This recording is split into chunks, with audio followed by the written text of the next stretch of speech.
Hi, good evening. എല്ലാവർക്കും ഇന്നത്തെ സെഷനിലേക്ക് സ്വാഗതം. ഈ വീഡിയോ യൂട്യൂബിൽ കാണുന്നവർക്കായിട്ട് യൂട്യൂബ് ചാനലിലേക്ക് സ്വാഗതം. This is Naseek and I work as NEBOSH trainer. ഇത് NEBOSH IGCയുടെ ഓപ്പൺ ബുക്ക് എക്സാമിനേഷൻ ഇൻട്രൊഡ്യൂസ് ചെയ്തത് 2020 ഓഗസ്റ്റിലാണ്. അതിനുശേഷം 13ാമത്തെ എക്സാം നടന്നത് ഈ മാസം, ഈ വീഡിയോ റെക്കോർഡ് ചെയ്യുന്ന ഈ മാസം 2022 മെയ്യിലാണ്. ആ 13ാമത്തെ ഓപ്പൺ ബുക്ക് എക്സാമിനേഷന്റെ ക്വസ്റ്റ്യൻ പേപ്പർ ഡിസ്കസ് ചെയ്യുകയും അതിനെ എങ്ങനെ ഐഡിയലായിട്ട് ആൻസർ ചെയ്യണം എന്ന് ഡിസ്കസ് ചെയ്യുക എന്നതാണ് ഈ വീഡിയോന്റെ ഉദ്ദേശം. ഈ സെഷനിൽ ലൈവിൽ ഇരിക്കുന്നവരോട് പറയാനുള്ളത്, അതുപോലെ തന്നെ വീഡിയോ കാണുന്നവരോടും പറയാനുള്ളത്, ഓൾറെഡി മുമ്പ് പഴയ question paper answer discussion already യൂട്യൂബിൽ അപ്ലോഡ് ചെയ്തിട്ടുണ്ട്. ആ വീഡിയോസുകളൊക്കെ തീർച്ചയായിട്ടും നിങ്ങളുടെ ഓപ്പൺ ബുക്ക് എക്സാമിനേഷൻ എന്നാണോ നിങ്ങൾ എഴുതാൻ പോകുന്നത് അതിനു മുമ്പ് കണ്ടാൽ തീർച്ചയായിട്ടും അത് ഉപകാരപ്പെടും. ഒരുപാട് കാൻഡിഡേറ്റ്സിന് അത് ഹെൽപ്പ് ചെയ്തിട്ടുണ്ട് എന്ന് പല ആളുകൾ എന്നെ അറിയിച്ചിട്ടുണ്ട്. വളരെയധികം സന്തോഷം. ഇനി നിങ്ങളോട് ചോദിക്കാൻ പോകുന്ന ഓപ്പൺ ബുക്ക് എക്സാമിനേഷനിലും നേരത്തെ ചോദിച്ച ക്വസ്റ്റ്യൻ പേപ്പറിലൊക്കെ ഒരുപാട് സിമിലർ ക്വസ്റ്റ്യൻസ് ഉണ്ടായിരിക്കും. കാര്യം 13 ഓപ്പൺ ബുക്ക് എക്സാമിനേഷൻ കഴിഞ്ഞു എന്ന് ഞാൻ പറഞ്ഞു. അതുകൊണ്ട് 13 ഓപ്പൺ ബുക്ക് എക്സാമിനേഷന് ചോദിച്ച ചോദ്യങ്ങളിൽ ഒരു ഭൂരിഭാഗവും എബോവ് 90% ക്വസ്റ്റ്യൻസ് ആയിരിക്കും നിങ്ങൾ ഇനി ഏത് ഓപ്പൺ ബുക്ക് എഴുതാൻ പോവുകയാണെങ്കിലും നിങ്ങൾക്കും എക്സ്പെക്ട് ചെയ്യാവുന്നത്. എനിവേ, ഈ ഓപ്പൺ ബുക്ക് എക്സാമിനേഷന്റെ ക്വസ്റ്റ്യൻ നിങ്ങൾ ഓൾറെഡി കണ്ടിട്ടുണ്ടായിരിക്കും. എന്തായാലും ഞാൻ ആ ക്വസ്റ്റ്യൻ പേപ്പർ ഒന്ന് കാണിച്ചു തരാം. നിങ്ങൾ എക്സാമിനേഷൻ ഡേയുടെ അന്ന് നിങ്ങളുടെ ഹാൾ ടിക്കറ്റിൽ പറഞ്ഞ പോലെ ആ സമയത്ത് നിങ്ങൾക്ക് ക്വസ്റ്റ്യൻ പേപ്പറും ആൻസർ ടെംപ്ലേറ്റും എക്സാമിനേഷൻ പ്ലാറ്റ്ഫോമിൽ നിന്ന് ഡൗൺലോഡ് ചെയ്തെടുക്കാൻ പറ്റും. എക്സാമിനേഷൻ പ്ലാറ്റ്ഫോമിൽ നിന്ന് എങ്ങനെയാണ് ഡൗൺലോഡ് ചെയ്ത് എടുക്കേണ്ടതെന്നൊക്കെ വളരെ ഡീറ്റെയിൽ ആയിട്ട് ഞാൻ മുമ്പ് ഒരു ട്രെയിനിങ് സെഷനിൽ പറഞ്ഞിട്ടുണ്ട്. അത് കാണാത്തവരാണെങ്കിൽ തീർച്ചയായിട്ടും നിങ്ങൾ ആ വീഡിയോ കാണേണ്ടതുണ്ട്. അങ്ങനെ നിങ്ങൾ പ്ലാറ്റ്ഫോമിൽ നിന്ന് ഇപ്പോൾ UK സ്റ്റാൻഡേർഡ് 11 AM മോർണിംഗ് 11 മണിക്ക് ക്വസ്റ്റ്യൻ പേപ്പർ റിലീസ് ചെയ്ത് കഴിഞ്ഞാൽ ഉടനെ നിങ്ങൾ ക്വസ്റ്റ്യൻ പേപ്പർ ഡൗൺലോഡ് ചെയ്യും. ഡൗൺലോഡ് ചെയ്ത് കഴിഞ്ഞാൽ നിങ്ങൾക്ക് ഈ രൂപത്തിലായിരിക്കും ക്വസ്റ്റ്യന് കാണാൻ പറ്റുന്നത്. ഞാനൊന്ന് കാണിച്ചു തരാം, ഒരു നിമിഷം. നിങ്ങൾ ഈ സ്ക്രീനിൽ കാണുന്ന പോലെ ആയിരിക്കും നിങ്ങളുടെ ക്വസ്റ്റ്യൻ പേപ്പർ ഡൗൺലോഡ് ചെയ്താൽ ഉണ്ടാവുക. ആദ്യം ഒരു PDF ഫയലാണ് ക്വസ്റ്റ്യൻ പേപ്പർ ഉണ്ടാവുക എന്ന് മനസ്സിലാക്കുക. PDF ഫയലിൽ ഒരുപാട് ഇൻസ്ട്രക്ഷൻസ് തന്നിട്ടുണ്ടായിരിക്കും. ആ ഇൻസ്ട്രക്ഷൻസ് ഒക്കെ നിങ്ങൾക്ക് വായിക്കാവുന്നതാണ്. ഇതിൽ ഒരു പ്രധാനപ്പെട്ട ഇൻസ്ട്രക്ഷൻ, നിങ്ങൾക്ക് മാക്സിമം 3000 വേർഡ്സ് എഴുതാൻ പറ്റൂ എന്നുള്ളതാണ്. ഒരു 10% ടോളറൻസ് തരും. അങ്ങനെ 3300 വേർഡ്സ് വരെ നിങ്ങൾക്ക് മാക്സിമം എഴുതാൻ പറ്റും എന്ന് പറഞ്ഞ് ഒരു സിനാരിയോ തന്നിട്ടുണ്ട്. ഈ സിനാരിയോ ഏകദേശം 2 പേജിൽ അധികം, 3 പേജ് തുടങ്ങുന്ന ഒരു സാഹചര്യമാണ് ഇവിടെ കാണുന്നത്. ഏകദേശം 2 പേജോളം നീണ്ട ഒരു സിനാരിയോ ആണ്. ആ സിനാരിയോക്ക് ശേഷം ഒരു ടാസ്കുകളായിട്ട് 8 ടാസ്കുകളും തന്നിട്ടുണ്ട്. 100 മാർക്കിനാണ് ചോദ്യം. 100 മാർക്കിന്റെ ചോദ്യത്തിന് ഏകദേശം 45 മാർക്കോ അതിന് മുകളിലോ ഒന്ന് കിട്ടിയാൽ മാത്രമാണ് നിങ്ങൾ പാസ്സാകുന്നത്. അപ്പൊ 45 എങ്ങനെ കിട്ടാൻ പറ്റും എന്നുള്ളതാണ് നിങ്ങൾ പ്ലാൻ ചെയ്യുന്നതെങ്കിൽ നിങ്ങളെ പ്ലാനിങ് മാറ്റാം. നിങ്ങൾ എങ്ങനെ നിങ്ങൾക്ക് 75 മാർക്കിന് മുകളിൽ നേടാൻ കഴിയും എന്നാണ് നിങ്ങൾ ചിന്തിക്കേണ്ടത്. 75 മാർക്കിന് മുകളിൽ കിട്ടിയാൽ ഡിസ്റ്റിങ്ഷൻ സ്കോറാണ് നിങ്ങൾക്ക് കിട്ടാൻ പോകുന്നത്. ഡിസ്റ്റിങ്ഷന് വേണ്ടിയിട്ടാണ് നിങ്ങൾ എയിം ചെയ്യേണ്ടത്. ആദ്യം ഞാൻ പറഞ്ഞു, ഇത് രണ്ടും ഡൗൺലോഡ് ചെയ്ത് കഴിഞ്ഞാൽ, ക്വസ്റ്റ്യൻ പേപ്പറും ആൻസർ ടെംപ്ലേറ്റും ഡൗൺലോഡ് ചെയ്ത് കഴിഞ്ഞാൽ നിങ്ങൾ നിങ്ങളുടെ ലാപ്ടോപ്പിൽ ഒരു നിങ്ങളുടെ ലാപ്ടോപ്പിൽ ഒരു ഫോൾഡർ ക്രിയേറ്റ് ചെയ്യാം. ഇത് ഞാൻ തരുന്ന റെക്കമെൻഡേഷൻ ആണ്, NEBOSH പറയുന്നതല്ല. ബട്ട് നിങ്ങളുടെ ഈസിനെസ്സിന് വേണ്ടിയിട്ടാണ് പറയുന്നത്. ഒരു ഫോൾഡർ ക്രിയേറ്റ് ചെയ്യുക. ആ ഫോൾഡർ നിങ്ങളുടെ ഏതാണോ എക്സാം ആ മന്ത് എക്സാമും ഡേറ്റും വെച്ചിട്ട് എന്ത് ചെയ്യുക, ആ ഫോൾഡർ നെയിം കൊടുക്കുക. എന്നാൽ പെട്ടെന്ന് കാണാൻ വേണ്ടിയിട്ട്. എന്നിട്ട് ആ ഫോൾഡറിലേക്ക് ഈ ക്വസ്റ്റ്യൻ പേപ്പറും ആൻസർ ടെംപ്ലേറ്റും മാറ്റി വെക്കുക, മൂവ് ചെയ്യുക.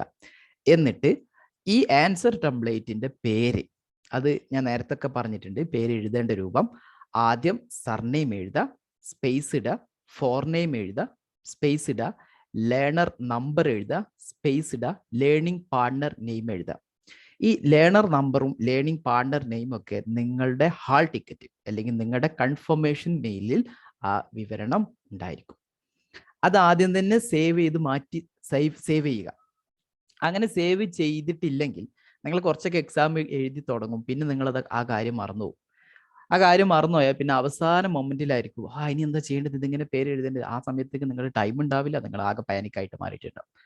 അപ്പൊ ആദ്യം തന്നെ നിങ്ങൾ അത് സേവ് ചെയ്യുക. പിന്നെ ആൻസർ എഴുതുന്നതിന് മുമ്പ് നിങ്ങൾ ക്വസ്റ്റ്യൻ പേപ്പർ ഡീറ്റെയിൽ ആയിട്ട് വായിക്കണം. ഞാൻ നേരത്തെ ഒക്കെ പറഞ്ഞിട്ടുള്ളതാണ്, ക്വസ്റ്റ്യൻ പേപ്പർ ഡീറ്റെയിൽ ആയിട്ട് വായിക്കുക എന്നുള്ളതാണ് എനിക്ക് ആദ്യമായിട്ട് തരാനുള്ള ടിപ്പ്. ഒരു 3 തവണയെങ്കിലും നിങ്ങൾ സിനാരിയോ വളരെ ക്ലിയർ ആയിട്ട് വായിക്കണം. 3 തവണ വായിക്കുന്നത്, ആദ്യം സിനാരിയോ ഒരു ഓവറോൾ ജനറൽ ആയിട്ട് ഇങ്ങനെ പെട്ടെന്ന് വായിക്കാം. ഈ കാര്യങ്ങളൊക്കെ സൂക്ഷിച്ച് തന്നെ വായിക്കണം. ഓരോ സെന്റൻസിന്റെയും അർത്ഥം മനസ്സിലാക്കി തന്നെ വായിക്കാം. ഓക്കെ, ദെൻ അതേ സിനാരിയോ അതേപോലെ തന്നെ സ്ലോ ആക്കി 2ാം തവണയും സിനാരിയോ വായിക്കാം.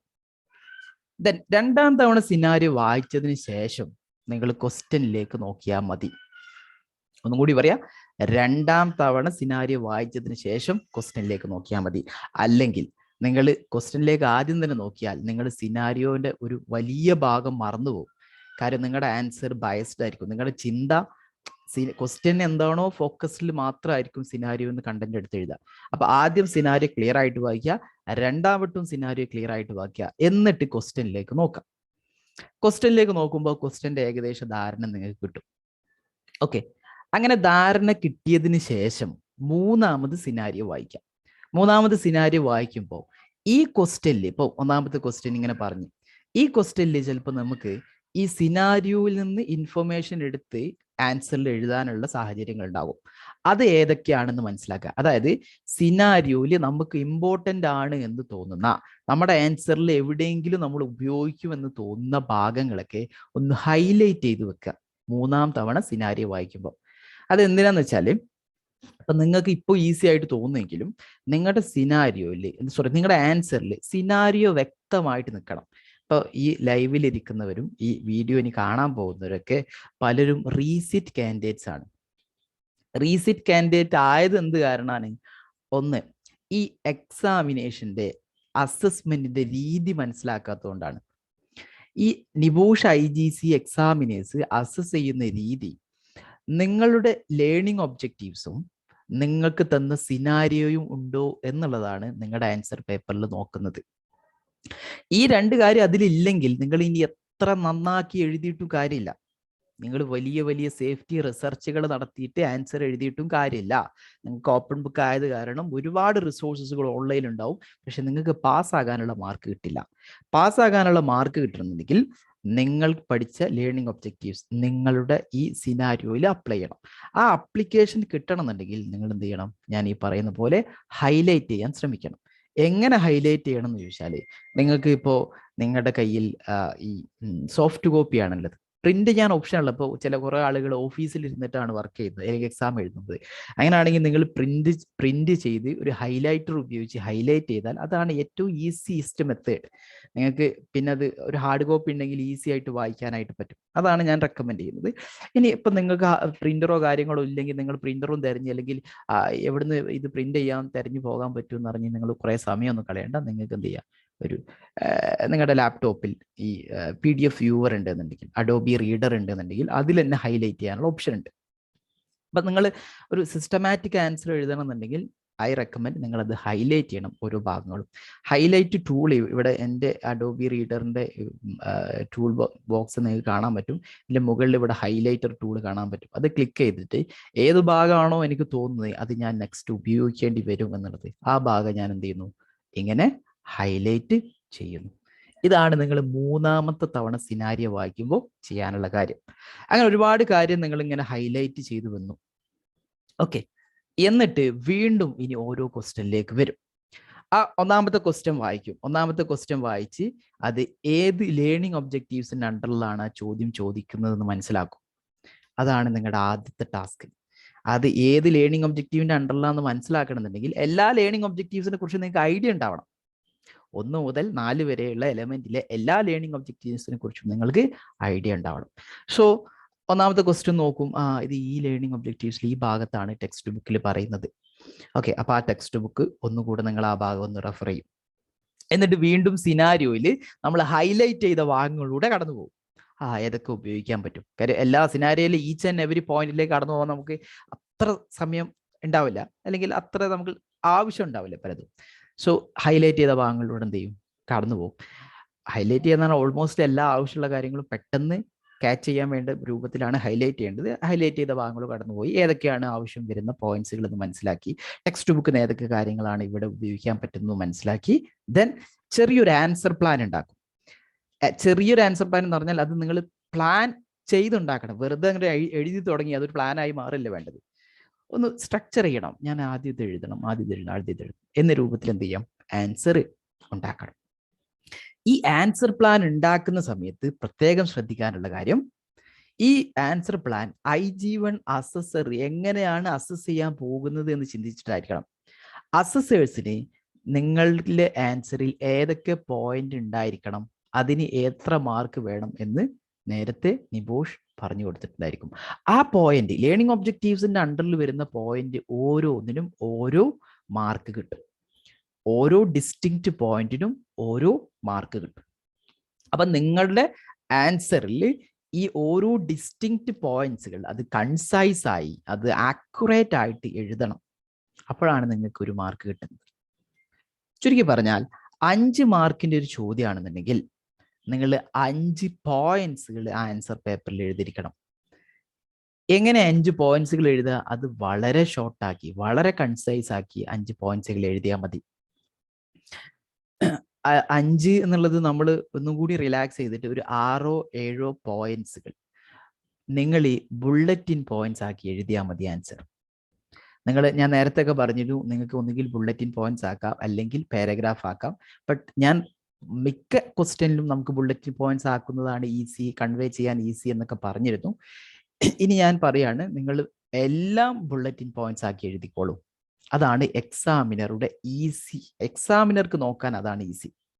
ബുള്ളറ്റിൻ പോയിന്റ് ആക്കി എഴുതുന്ന സമയത്ത് ചില കാര്യങ്ങൾ ശ്രദ്ധിക്കാനുണ്ട്. ഞാനത് പറഞ്ഞുതരാം. ഞാൻ സെഷൻസ് ഡിസ്കസ് ചെയ്യുമ്പോൾ ഞാൻ പറഞ്ഞുതരാം. ഓക്കെ, യൂട്യൂബിൽ വീഡിയോ കാണുന്നവരോടായിട്ട് എനിക്ക് പറയാനുള്ളത്, നിങ്ങൾ ആദ്യമായിട്ടാണ് യൂട്യൂബിൽ ചാനലിൽ വീഡിയോ കാണുന്നുണ്ടെങ്കിൽ ഒരുപാട് വീഡിയോസ് വേറെ ഉണ്ട്. ഇനി എന്തെങ്കിലും ഇത് റിലേറ്റഡ് ആയിട്ടുള്ള ഡൗട്ട്സ് ഉണ്ടെങ്കിൽ നിങ്ങൾക്ക് ഈ വീഡിയോയുടെ താഴെ കമൻറ്റ് ചെയ്താൽ ഞാനതിന് റീപ്ലൈ തരുന്നതായിരിക്കും. ഞാൻ ഏതായാലും ഹൈലൈറ്റ് ചെയ്തിട്ടുള്ള ഒരു ക്വസ്റ്റ്യൻ അല്ലെങ്കിൽ ആ സിനാരിയോ ഒന്ന് ജസ്റ്റ് ഒന്ന് എക്സ്പ്ലെയിൻ ചെയ്താൽ ഓൾമോസ്റ്റ് നിങ്ങൾക്ക് സിനാരിയോ ഒക്കെ ഇപ്പോൾ മനസ്സിലായിട്ടുണ്ടായിരിക്കും. ഞാൻ ഓൾറെഡി ഈ ക്വസ്റ്റ്യൻസ് ഒക്കെ നിങ്ങൾ കണ്ടത് കാരണം. എന്നാലും ഞാൻ സിനാരിയോ പെട്ടെന്നൊന്ന് എക്സ്പ്ലെയിൻ ചെയ്യാം.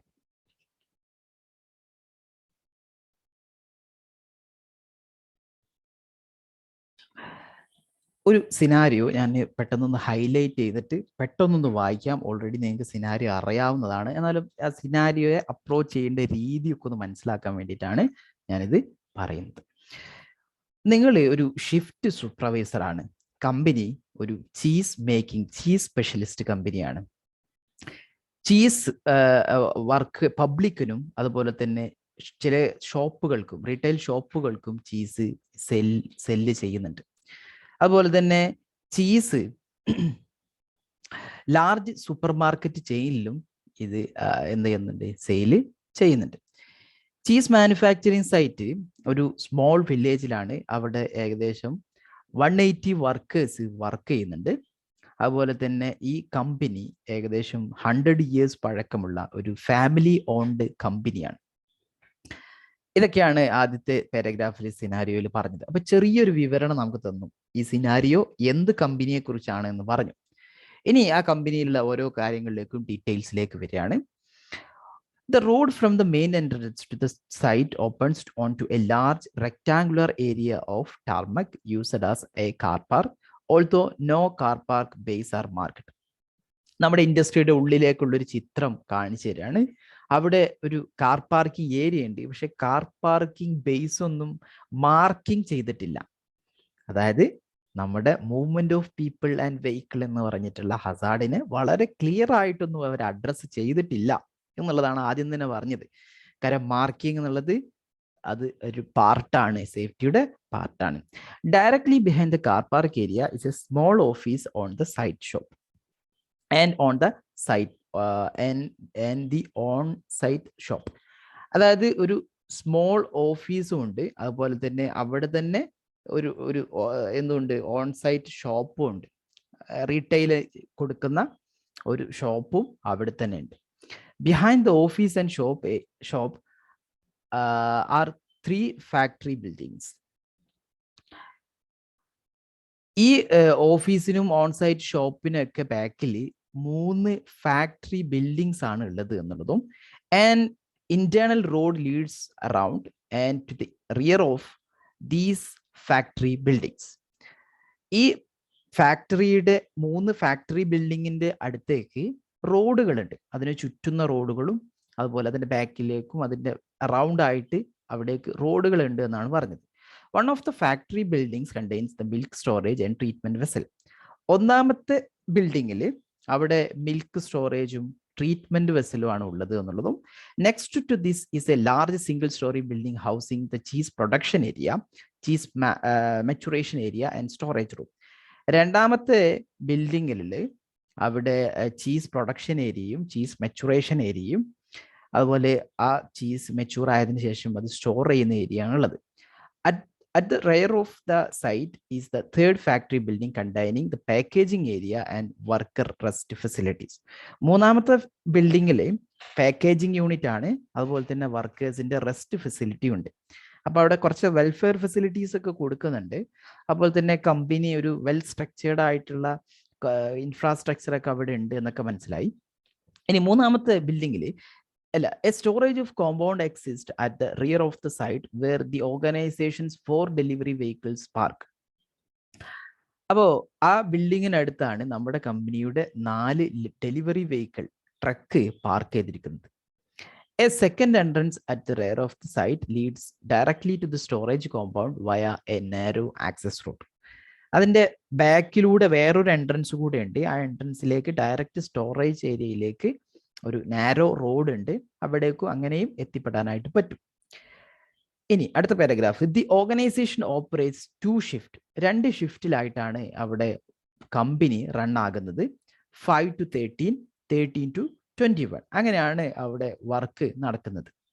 അപ്പൊ 2 ഷിഫ്റ്റ് ആണുള്ളത് എന്ന കാര്യം മനസ്സിലാക്കി. A tanker delivers milk to the site each morning and evening, pumping it into the 2 large storage vessel. രാവിലെയും വൈകുന്നേരവും ഒരു ടാങ്കർ വന്ന് അത് സ്റ്റോറേജ് യൂണിറ്റിലേക്ക്, സ്റ്റോറേജ് വെസലിലേക്ക് എന്ത് ചെയ്യും, ഈ പാല് പമ്പ് ചെയ്യും. അത് ഒന്നാമത്തെ ബിൽഡിങ്ങിലാണ് ഉള്ളത്.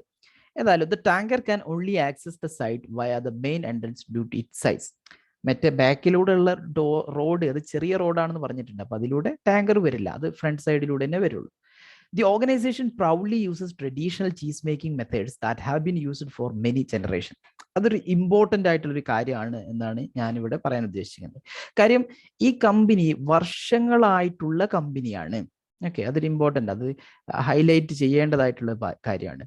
കാര്യം വർഷങ്ങളായിട്ടുള്ള കമ്പനിയാണെന്ന് പറഞ്ഞാൽ അവിടെ ഒരു once its reputation is lost, അത് വലിയൊരു നഷ്ടമായിരിക്കും അല്ലേ. ഇപ്പോൾ പുതിയൊരു കമ്പനിയെ പോലെയല്ല, 100 വർഷമായിട്ട് ഒരുപാട് ജനറേഷന് ചീസ് ഉണ്ടാക്കുന്ന അവര് ദേ are proud on what they are making. അങ്ങനത്തെ ഒരു കമ്പനി തീർച്ചയായിട്ടും അതിൻ്റെ റെപ്യൂട്ടേഷൻ നഷ്ടപ്പെടുത്തുക എന്നുള്ളത് വലിയ നഷ്ടത്തിലേക്കാണ് പോകുന്നത്. ഇത്ര കാലം ഉണ്ടാക്കിയെടുത്ത ആ ഇമേജ് ഒരു ഇൻസിഡന്റോട് കൂടി നഷ്ടത്തിലാകും. അപ്പൊ അത് ഒന്ന് ഹൈലൈറ്റ് ചെയ്ത് മനസ്സിലാക്കേണ്ട പോയിന്റ് ആണ്. Many aspects of the process are still done by hand. ഇപ്പോഴും അത് മാനുവൽ ആയിട്ടാണ് പലതും ചെയ്യുന്നത്. Part of the cheese making process uses a large funnel shaped billing machine with a rotating spiked drum that breaks up the cheese mixture into smaller pieces. അപ്പോൾ ഇതിന്റെ processing ഏരിയയിൽ വലിയ മിഷനറീസുകളൊക്കെ ഉപയോഗിക്കുന്നുണ്ട് എന്ന് നിങ്ങൾക്ക് മനസ്സിലായി. അവിടെ ഫണൽ ഷേപ്പ്ഡ് മില്ലിംഗ് മെഷീൻ ഉണ്ട്. ആ മില്ലിംഗ് മെഷീനിൽ റൊട്ടേറ്റിംഗ് സ്പൈക്ഡ് ഡ്രം ഉണ്ട്. അത് എന്ത് ചെയ്യും, ബ്ലേഡ് ഉള്ളത് കാരണം അതിങ്ങനെ ചെറിയ ചെറിയ പീസാക്കി കട്ട് ചെയ്യും.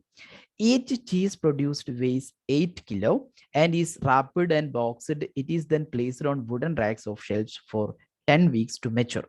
അപ്പൊ മെച്ചുറേഷൻ ഏരിയ ഉണ്ട് എന്ന് പറഞ്ഞു. ആ മെച്ചുറേഷൻ ഏരിയയിൽ 8 കിലോ വരുന്ന ചീസ് കവർ ചെയ്തിട്ട് വുഡൻ ഷെൽഫിലാണ് വെക്കുന്നത് എന്താണ്? വുഡൻ ഷെൽഫിലാണ് ഇത് സ്റ്റോർ ചെയ്യുന്നത്. Each rack of shelves can safely hold 100 of these cheeses.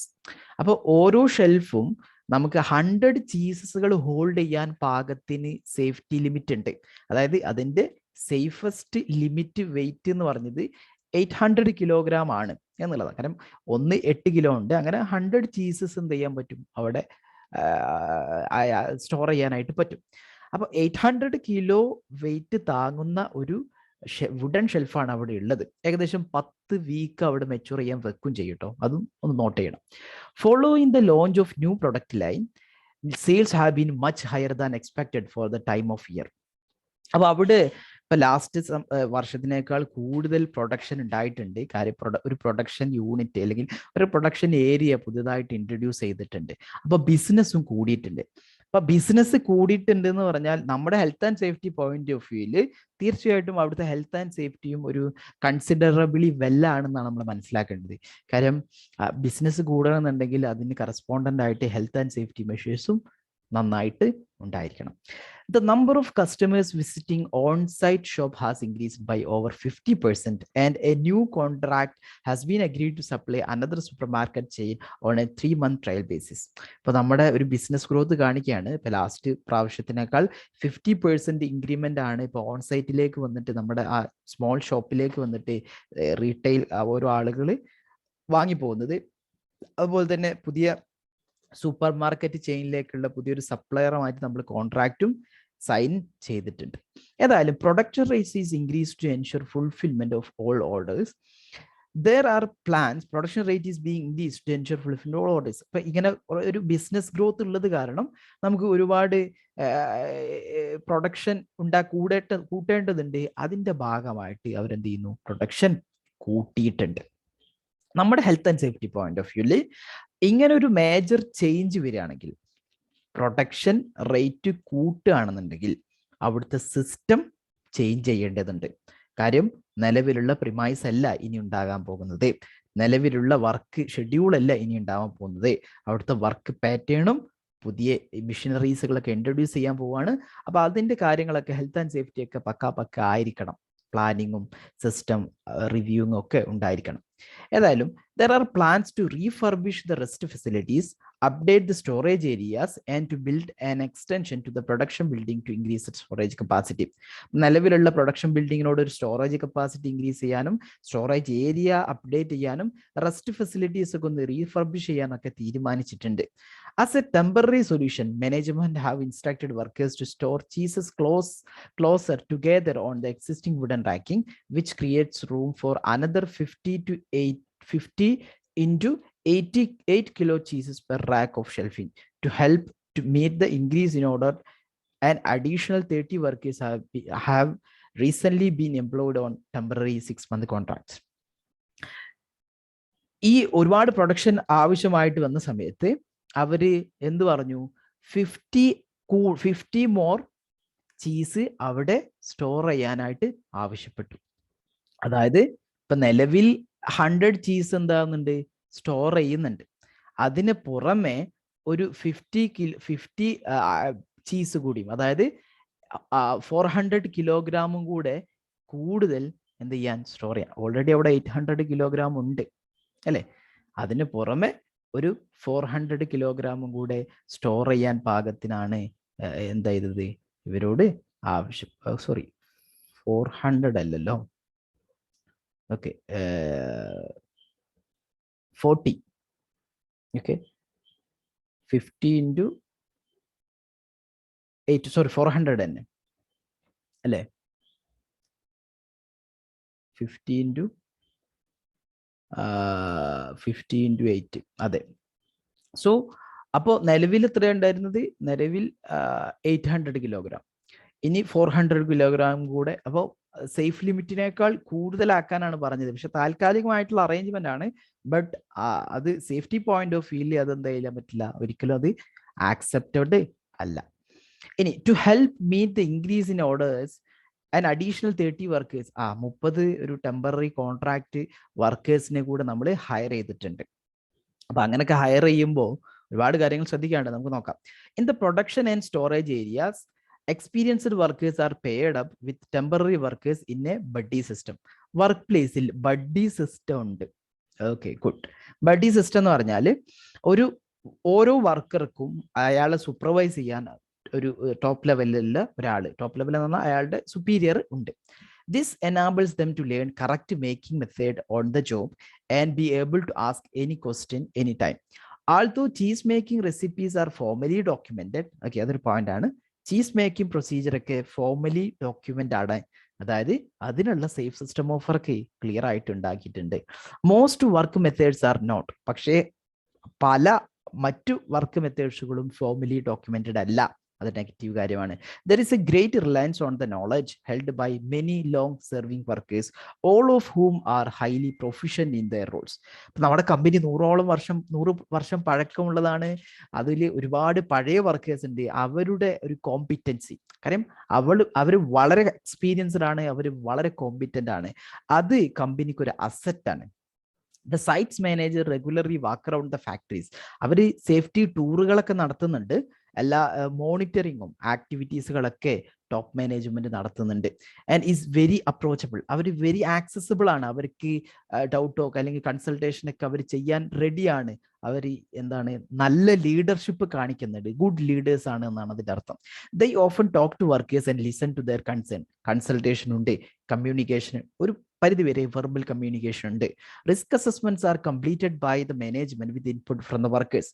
Risk assessment ഒക്കെ വർക്കേഴ്സിനെ കൂടെ കൺസൾട്ട് ചെയ്തിട്ട് അവരുടെ പാർട്ടിസിപ്പേഷൻ ഉറപ്പുവരുത്തിയിട്ട് തന്നെയാണ് ചെയ്തത്. These documents are reviewed regularly and are stored in the office. Accidents and incidents are low, but when they do occur, records of these are also kept in office. ഒരുപാട് positive കാര്യങ്ങൾ പറഞ്ഞു. The next paragraph, during their induction, അപ്പൊ induction training ഉണ്ട്. Temporary workers are given a tour of the site. അപ്പൊ site tour കൊടുക്കുന്നു induction ട്രെയിനിങ്ങിന്റെ ഭാഗമായിട്ട്. They are provided with written information on emergency procedure. Emergency procedure അവിടെ setup ചെയ്തിട്ടുണ്ട്, അത് communicate ചെയ്തിട്ടുണ്ട്. ഫസ്റ്റ് എയ്ഡ് അറേഞ്ച്മെന്റ് ഉണ്ട്. ഹെൽത്ത് ആൻഡ് സേഫ്റ്റി പോളിസിയുടെ കോപ്പി കൊടുക്കുന്നുണ്ട്, അത് മാനേജർ സൈൻ ചെയ്തിട്ടുള്ളതുമാണ്. അപ്പൊ അവിടെ HSE പോളിസി ഉണ്ട്, അത് കമ്മ്യൂണിക്കേറ്റ് ചെയ്യുന്നുണ്ട്. ബേസിക് പ്രാക്ടിക്കൽ ട്രെയിനിങ്ങും കൊടുക്കുന്നുണ്ട്. ഒന്നാമത് മൊബൈൽ പ്ലാറ്റ്ഫോമുകളിൽ ഉപയോഗിക്കുന്ന എങ്ങനെയാണ് പ്രൊഡക്ഷൻ ആൻഡ് സ്റ്റോറേജ് യൂണിറ്റിൽ, അതിനുള്ള പ്രാക്ടിക്കൽ ട്രെയിനിങ്ങും ഇവര് പ്രത്യേകം കൊടുക്കുന്നുണ്ട്. അതുപോലെ തന്നെയാണ് മാനുവൽ ഹാൻഡ്ലിംഗ് ട്രെയിനിങ്ങിന്റെ ഇമ്പോർട്ടൻസ് കമ്പനി മനസ്സിലാക്കി കഴിഞ്ഞിട്ടുണ്ട്. കാര്യം മാനുവൽ ഹാൻഡ്ലിംഗ് ഇഞ്ചുറീസ് ഒക്കെ ചിലപ്പോൾ റിപ്പോർട്ട് ചെയ്തുകൊണ്ടായിരിക്കാം, അല്ലെങ്കിൽ കമ്പനി സ്വമേധയാ തിരിച്ചറിഞ്ഞതായിരിക്കാം മാനുവൽ ഹാൻഡ്ലിംഗ് ട്രെയിനിങ് ഒക്കെ കൊടുക്കണമെന്ന്. പക്ഷേ however this training is not given to the temporary workers as they are not with the organization long enough to warrant the time and expenses. അവര് 30 workers വന്നു, അവര് 6 മന്തിന് എന്തോ ആണ് വന്നിട്ടുള്ളത്. അപ്പൊ അവർക്കും ഇത് കൊടുക്കേണ്ടതുണ്ട്. അവർക്ക് കൊടുക്കുന്നില്ല എന്ന് പറഞ്ഞാൽ എങ്ങനെയാ? അവരും 6 മന്ത് മാനുവൽ ഹാൻഡ്ലിംഗ് ഇഞ്ചുറീസ് അകപ്പെടണം എന്നാണ് അർത്ഥം? അല്ല. അപ്പോൾ അവർക്കും ഈ ട്രെയിനിങ് എന്ത് ചെയ്യണം, കൊടുക്കേണ്ടതുണ്ട്. അതൊരു നെഗറ്റീവ് ആയിട്ടുള്ള കാര്യമാണ്, അവർക്ക് കൊടുക്കുന്നില്ല എന്നുള്ളത്. പക്ഷേ മാനേജ്മെന്റ് പെർമനന്റ് വർക്കേഴ്സിന് കൊടുക്കാൻ തീരുമാനിച്ചിട്ടുണ്ട്, അല്ലെങ്കിൽ അത് മനസ്സിലാക്കിയിട്ടുണ്ട്. The combination of more workers on each shift and more customers visiting on the job has resulted in large numbers of parked cars and some very poor parking. സ്വാഭാവികമായിട്ടും വർക്കേഴ്സ് കൂടുമ്പോൾ പാർക്കിങ്ങിന്റെ അറേഞ്ച്മെന്റുകൾ കൂടാനുണ്ട്. അപ്പൊ അത് ഇപ്പൊ നിലവിൽ പാർക്കിംഗ്, ഞാൻ ഫസ്റ്റ് പറഞ്ഞ ആ പോയിന്റുകളിൽ തന്നെയാണ് ഇവർ വീണ്ടും വരുന്നത്. അവിടെ മാർക്കിംഗ് ഒന്നും ചെയ്തിട്ടില്ല പാർക്കിങ്ങിന്, കാര്യം പാർക്കിങ്ങിന്റെ അറേഞ്ച്മെന്റുകളൊന്നും ഓക്കെ അല്ല. The driver of the milk tanker recent complaint of struggling to manoeuvre past vehicles parked at the entrance and along the internal road. അവിടെ നമ്മുടെ വർക്ക് സൈറ്റിൽ പാർക്കിങ്ങിനും അതുപോലെ തന്നെ വാഹനങ്ങൾ കൊണ്ടുവരാനൊക്കെയുള്ള ബുദ്ധിമുട്ട് മിൽക്ക് ടാങ്കർ നേരത്തെ തന്നെ അറിയിച്ചിട്ടുണ്ട്. There are no signs, there are no road markings to help people when walking to and from their cars. അവിടെ മാർക്കിങ്ങോ സൈൻ ബോർഡുകളോ ഒന്നും ഇല്ല. അതുപോലെ തന്നെ നമുക്ക് പറയാം ഇൻഡക്ഷൻ ട്രെയിനിങ്ങിലും ബാക്കിയുള്ള കാര്യങ്ങളിലൊന്നും ഇതിനുള്ള movement of people and vehicle, safe movement of people and വെഹിക്കിളിനുള്ള ട്രെയിനിങ്, അതുപോലെ തന്നെ ഈ വെഹിക്കിൾ ഓപ്പറേഷനുള്ള ട്രെയിനിങ് ഒന്നും കൊടുക്കുന്നില്ല എന്നുള്ളത്. Then you agree the situation needs to improve because you are concerned for their safety. അവരുടെ സേഫ്റ്റി നിങ്ങൾ കൺസേൺ ആയതുകൊണ്ട് നിങ്ങൾ എന്താണ്, ഷിഫ്റ്റ് മാനേജർ ആണ് അല്ലെ, എന്താ പറഞ്ഞത്, ഷിഫ്റ്റ് സൂപ്പർവൈസർ ആണ് നിങ്ങൾ, but you are concerned about their safety. ഇനി സൈറ്റ് മാനേജർ എപ്പോഴും വർക്കേഴ്സിന്റെ സജഷൻസ് കേൾക്കാൻ റെഡിയാണ്. അങ്ങനെ പറഞ്ഞാൽ സൈറ്റ് മാനേജർ അപ്രോച്ചബിൾ ആണ്, സൈറ്റ് മാനേജർ ഗുഡ് ലീഡർഷിപ്പ് കാണിക്കുന്നുണ്ട്, കമ്പനിയിൽ കൺസൾട്ടേഷൻ വളരെ സ്ട്രോങ് ആയിട്ടുണ്ട്. You decide to send an email to them suggesting that signs and road markings would help to show pedestrian routes to the shop and building. You also suggest that parking spaces and access areas should be marked out on the floor. അപ്പോൾ കുറച്ച് improvements വരുത്താൻ വേണ്ടിയിട്ട് നിങ്ങൾ ഒരു suggestion email അയക്കുന്നു. ആർക്ക്? Site മാനേജർക്ക്. അപ്പൊ site മാനേജറോട് road മാർക്കിങ്ങും സൈനൊക്കെ ഉണ്ടായിരിക്കണം, ആക്സസ് റോഡൊക്കെ മാർക്ക് ചെയ്തിരിക്കണം, പാർക്കിംഗ് സ്പേസ് ഒക്കെ മാർക്ക് ചെയ്തിരിക്കണം എന്ന് പറയുന്നു. The following morning you arrive on site at 4:30 to carry out your usual check on stock levels. അപ്പൊ സാധാരണ അവിടെ സ്റ്റോക്ക് ലെവലൊക്കെ രാവിലെ തന്നെ വന്ന് ചെക്ക് ചെയ്യാറുണ്ട് 4:30. You open the door to the storage room to discover that overnight a wooden shelving rack has collapsed, damaging over 170 pieces. നിങ്ങൾ എന്താണ് കാണുന്നത്? ഒരു വുഡൻ ഷെൽഫ് ഡാമേജ് ആയിട്ട് കിടക്കുന്നു. 170 ചീസസ് അവിടെ ഡാമേജ് ആയി പോയിട്ടുണ്ട്. അപ്പോ 170 ചീസസ് ഡാമേജ് ആയി എന്ന് പറയുമ്പോൾ ഒരു പ്രശ്നം എന്താ വെച്ചാല്, അവിടെ ഓൾറെഡി 100 ആണ് കപ്പാസിറ്റി. ഒരു 50 മോർ നിങ്ങളോട് അവിടെ എന്ത് ചെയ്യാൻ പറഞ്ഞു? വെക്കാനും പറഞ്ഞു. അങ്ങനെ ആണെങ്കിൽ അവിടെ 150 അല്ലേ ഉണ്ടാവുള്ളൂ. 150 ചീസസ് അവിടെ ഉണ്ടാവാൻ പാടുള്ളൂ അല്ലേ? ഇനി ടോപ്പ് ലെവൽ മാനേജ്മെന്റ് പറഞ്ഞ പ്രകാരമാണെങ്കിലും. അപ്പൊ എങ്ങനെ ഇവിടെ 170 ചീസ് ഡാമേജ് ആയത്? അപ്പോൾ ഒരുപക്ഷെ മാനേജ്മെന്റ് പറഞ്ഞതിനേക്കാൾ കൂടുതൽ അവിടെ വർക്കേഴ്സ് അവരുടെ ഡ്യൂട്ടി വയലേറ്റ് ചെയ്ത് സ്റ്റോർ ചെയ്തിട്ടുണ്ടായിരിക്കണം. നമുക്ക് നോക്കാം. Shocked at the horrendous mess, you are very thankful that this collapse happened when the site was shut. അപ്പൊ 2 ഷിഫ്റ്റിന്റെ ഇടയിലാണ് ഇങ്ങനൊരു സംഭവം ഇടയിൽ മീൻസ് ഷിഫ്റ്റ് അവസാനിച്ച് ഡ്യൂട്ടി ഇല്ലാത്ത സമയത്താണ് ഇങ്ങനെ സംഭവം സംഭവിച്ചത്. വളരെ താങ്ക്ഫുൾ ആണ്. കാര്യം ഒരു ഹാർട്ടോ ഒരു കില്ലോ ഇല്ല, ആർക്കും ഇഞ്ചറി ഇല്ല. Although all storage racking is due to be replaced as part of the refurbishment work.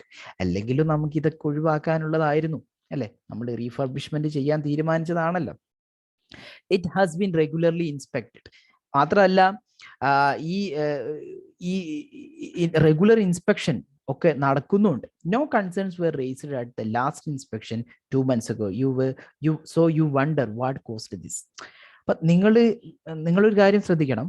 അവിടെ 2 മാസം മുമ്പ് ഇതിന്റെ മുകളിൽ ഇൻസ്പെക്ഷൻ നടത്തിയിട്ടും ഇങ്ങനെയൊക്കെ എന്ത് സംഭവിച്ചു എന്നുള്ളത് നിങ്ങൾ ചിന്തിക്കുകയാണ്. ആക്ച്വലി അവിടുത്തെ അറേഞ്ച്മെന്റ്സ് ഓവർലോഡ് വന്നത് കാരണം മാറ്റം വന്നിട്ടുണ്ട്. അതായത് ഓവർലോഡ് വന്നിട്ടുണ്ട്. അതിന് ഒരു അറേഞ്ച്മെന്റ് മാറുമ്പോൾ റിസ്ക് അസസ്മെന്റ് നടത്തി അതിന് വേണ്ടതായിട്ടുള്ള ഇൻസ്പെക്ഷനാണ് നടത്തേണ്ടിയിരുന്നത്.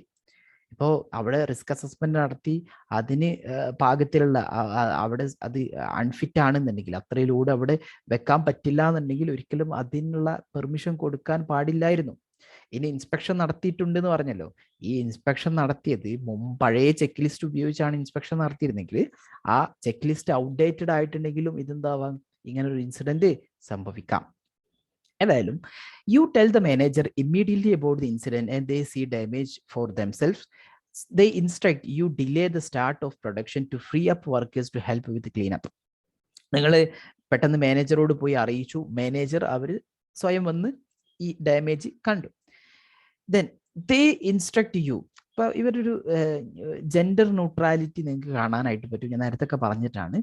ഇപ്പൊ ഒരു കാര്യം നിങ്ങൾ ഒരാളോട് പറഞ്ഞു എന്ന് പറയുമ്പോൾ, ഇപ്പോൾ ഇവിടെ മാനേജറോട് പറഞ്ഞു എന്നാണ് പറഞ്ഞത്. അപ്പോൾ മാനേജർ അത് അവളാണോ അല്ലെങ്കിൽ അവനാണോ എന്നുള്ള ഒരു കാര്യം ഇവിടെ പറഞ്ഞിട്ടില്ല. അപ്പൊ ഇപ്പൊ സാധാരണ നമ്മൾ മീൻസ് ആണുങ്ങൾ എഴുതുന്ന സമയത്ത് അത് സ്വാഭാവികമായിട്ട് നമ്മൾ ഹി എന്ന് വെച്ച് എഴുതാൻ ശ്രമിക്കും. ചിലപ്പോൾ ലേഡീസ് എഴുതുമ്പോൾ ഇത് ഷീ വെച്ച് എഴുതാൻ ശ്രമിക്കും. പക്ഷെ ഇവര് ക്വസ്റ്റ്യനിലൊക്കെ ആ ജെൻഡർ ന്യൂട്രൽ എപ്പോഴും കീപ്പ് ചെയ്യുന്നത് കാണാൻ പറ്റും. അപ്പൊ നിങ്ങളുടെ ആൻസറിലും അത് കീപ്പ് ചെയ്യുന്നതാണ് നല്ലത്. ഇനിയിപ്പോ ഹീ എന്ന് എഴുതിയത് തെറ്റല്ല, ഷീ എന്ന് എഴുതിയത് ഒരു തെറ്റല്ല, അത് കറക്റ്റ് തന്നെയാണ്. പക്ഷെ നിങ്ങൾക്ക് ആ ജെൻഡർ ന്യൂട്രാലിറ്റി നിങ്ങൾക്ക് കീപ്പ് ചെയ്യാൻ പറ്റുന്നുണ്ടെങ്കിൽ അത് നല്ലത് തന്നെയാണ്. അപ്പോ ദേ ഇൻസ്ട്രക്ട് യു, അതായത് മാനേജർ നിങ്ങളോട് ഇൻസ്ട്രക്ട് ചെയ്യുന്നു. ഒരാളാണ് കേട്ടോ, ഒരുപാട് പേരല്ല. മാനേജർ നിങ്ങളോട് ഇൻസ്ട്രക്ട് ചെയ്യുന്നു to delay the start of production to free up workers and help with the cleanup. അപ്പോൾ അത് ക്ലീനിങ് ആക്ടിവിറ്റി ചെയ്യാൻ ബാക്കിയുള്ള വർക്കേഴ്സിനോടൊക്കെ ഇപ്പോൾ പ്രൊഡക്ഷൻ തൽക്കാലത്തേക്ക് നിർത്തിവെക്കാനും ക്ലീനിങ് പ്രോസസ്സ് നടത്താൻ വേണ്ടിയിട്ടും ആവശ്യപ്പെടുന്നു. After losing such a significant quantity of stock, the manager wants to minimise any production delays. വലിയൊരു നഷ്ടം സംഭവിച്ചപ്പോഴാണ് ഈ മാനേജർ ഒന്ന് കണ്ണു തുറന്നത്. ഇനി പ്രൊഡക്ഷൻ ഡിലേ ഉണ്ടാകാൻ പാടില്ല എന്ന് തീരുമാനിച്ചു. Due to the amount of work involved with the cleanup, the manager wants to complete the job quickly. അതായത് ഒരുപാട് ക്ലീനപ്പ് ആക്ടിവിറ്റി നടന്നപ്പോൾ ഈ ജോബ് പെട്ടെന്ന് ചെയ്യാൻ മാനേജർ ആവശ്യപ്പെട്ടു. They offer everyone working on the day across both shift. രണ്ട് ഷിഫ്റ്റിലും they offer everyone working on the day across both shift to bonus payment if the production target is still reached. അപ്പോൾ പെട്ടെന്ന് cleaning activity ഒക്കെ ചെയ്ത് നമ്മുടെ production target meet ചെയ്താൽ എല്ലാവർക്കും bonus കൊടുക്കാം എന്നുള്ളത് ഒരു ഓഫർ ആര് ചെയ്തു? നമ്മുടെ മാനേജർ ചെയ്തു. By working together as a team, everyone including the manager clears up the mess in the storage room quickly and efficiently. അപ്പൊ എല്ലാവരും ഒരുമിച്ച് വർക്ക് ചെയ്ത് ഈ മെസ്സ് ക്ലീൻ ചെയ്യാൻ തീരുമാനിച്ചു. അങ്ങനെ അവർ വർക്ക് ചെയ്യുന്നു, ഇൻക്ലൂഡിങ് മാനേജർ. അതായത് നല്ലൊരു ലീഡർഷിപ്പാണ് കാണിക്കുന്നത്, അവർക്ക് നല്ല രീതിയിൽ കമ്മിറ്റ്മെന്റ് കാണിക്കാൻ ഗ്രൗണ്ട് ലെവലിൽ വന്നിട്ട് മാനേജർ വർക്ക് ചെയ്യുന്നത് നല്ലൊരു പ്ലസ് പോയിന്റ് ആണ്. പക്ഷെ എല്ലാവരും ക്വിക്ക് ആൻഡ് എഫിഷ്യൻ്റ്ലി വർക്ക് ചെയ്യാൻ തീരുമാനിച്ചു. The manager thanks everyone for all their hard work. എല്ലാവർക്കും താങ്ക് ചെയ്യുന്നു. The workers are proud of what they have achieved. അത് മറ്റൊരു പോയിന്റ് ആണ്. അവര് സന്തുഷ്ടരാണ്, they are proud of what they did and are keen to get production going on. അവര് നിലവിലുള്ള production recover ചെയ്യാനുള്ള ഒരു ബദ്ധപ്പാടിലാണ്. This finally begins mid morning with so much time lost. Everyone feels the pressure to try to catch up and reach the day's target so they can get the promised bonus point. അപ്പൊ അവർക്ക് bonus point കിട്ടാൻ എല്ലാവരും even though they are tired, അവരെന്താവരും target meet ചെയ്യാൻ വേണ്ടിയിട്ട് പ്രൊഡക്ഷന്റെ തിരക്കിലാണ്.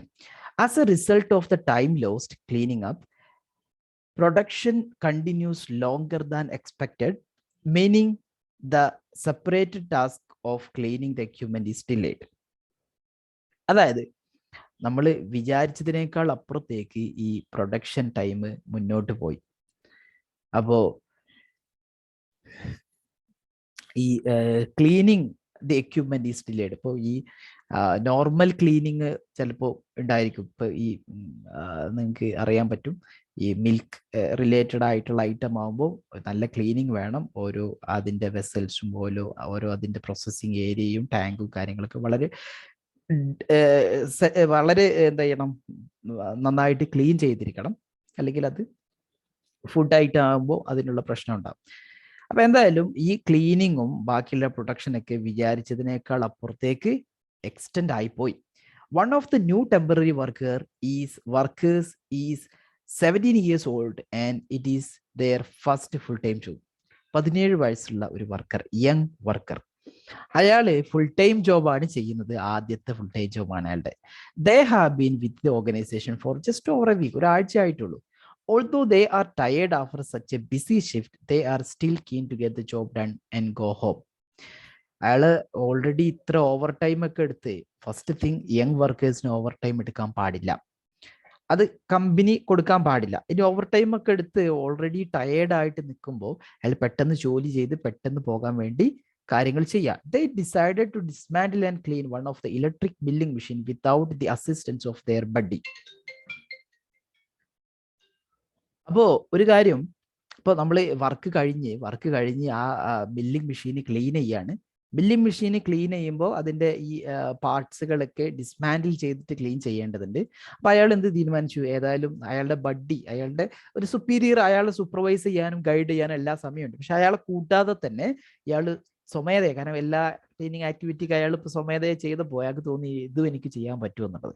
കാര്യം ബഡ്ഡി ഓൾറെഡി ബിസിയാണ് ക്ലീനിങ് അനദർ മെഷീൻ, വേറെ മെഷീൻ ക്ലീൻ ചെയ്യുന്ന ബിസിയാണ്. അപ്പോൾ ഇയാൾ എന്ത് ചെയ്തു, സ്വമേധയാ ഇലക്ട്രിക് മില്ലിംഗ് മെഷീനെ ഡിസ്മാൻഡിൽ ചെയ്യാൻ തീരുമാനിച്ചു. They know that this is something they are not suppose to do because all equipment cleaning task should be supervised. അയാൾക്ക് അറിയും ഇതൊന്നും ചെയ്യാൻ പാടില്ല എന്നുള്ളത്.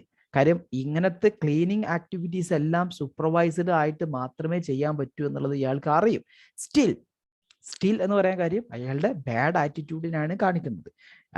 അയാളുടെ ബിഹേവിയറിന് ചേഞ്ച് ചെയ്തിട്ടുള്ള ഒരുപാട് കാര്യങ്ങൾ, പ്രധാനപ്പെട്ട കാര്യമാണ് അയാളുടെ ബാഡ് ആറ്റിറ്റ്യൂഡ് അല്ലെങ്കിൽ negative attitude. They have never done this task before. ഒരു എക്സ്പീരിയൻസ് ഉള്ള ആൾക്ക് and have not had the chance to watch anyone else do it either. However, അതായത് മുമ്പ് ഒരാൾ ചെയ്തതും അയാൾ ഇതുവരെ കണ്ടിട്ടില്ല, കാര്യം അയാൾ ഒരാഴ്ച ആയിട്ടുള്ളൂ. Then however they think it looks easy enough and believe it will show initiative and help them all to get home quicker. എല്ലാവർക്കും പെട്ടെന്ന് പോകാൻ വേണ്ടിയിട്ട് ഞാൻ സ്വമേധയാ ചെയ്ത് എല്ലാവരെയും ഒന്ന് കാണിക്കാം. ഓവർ എന്തൂസിയാസ്റ്റിക് ആയിരുന്നു അയാൾ.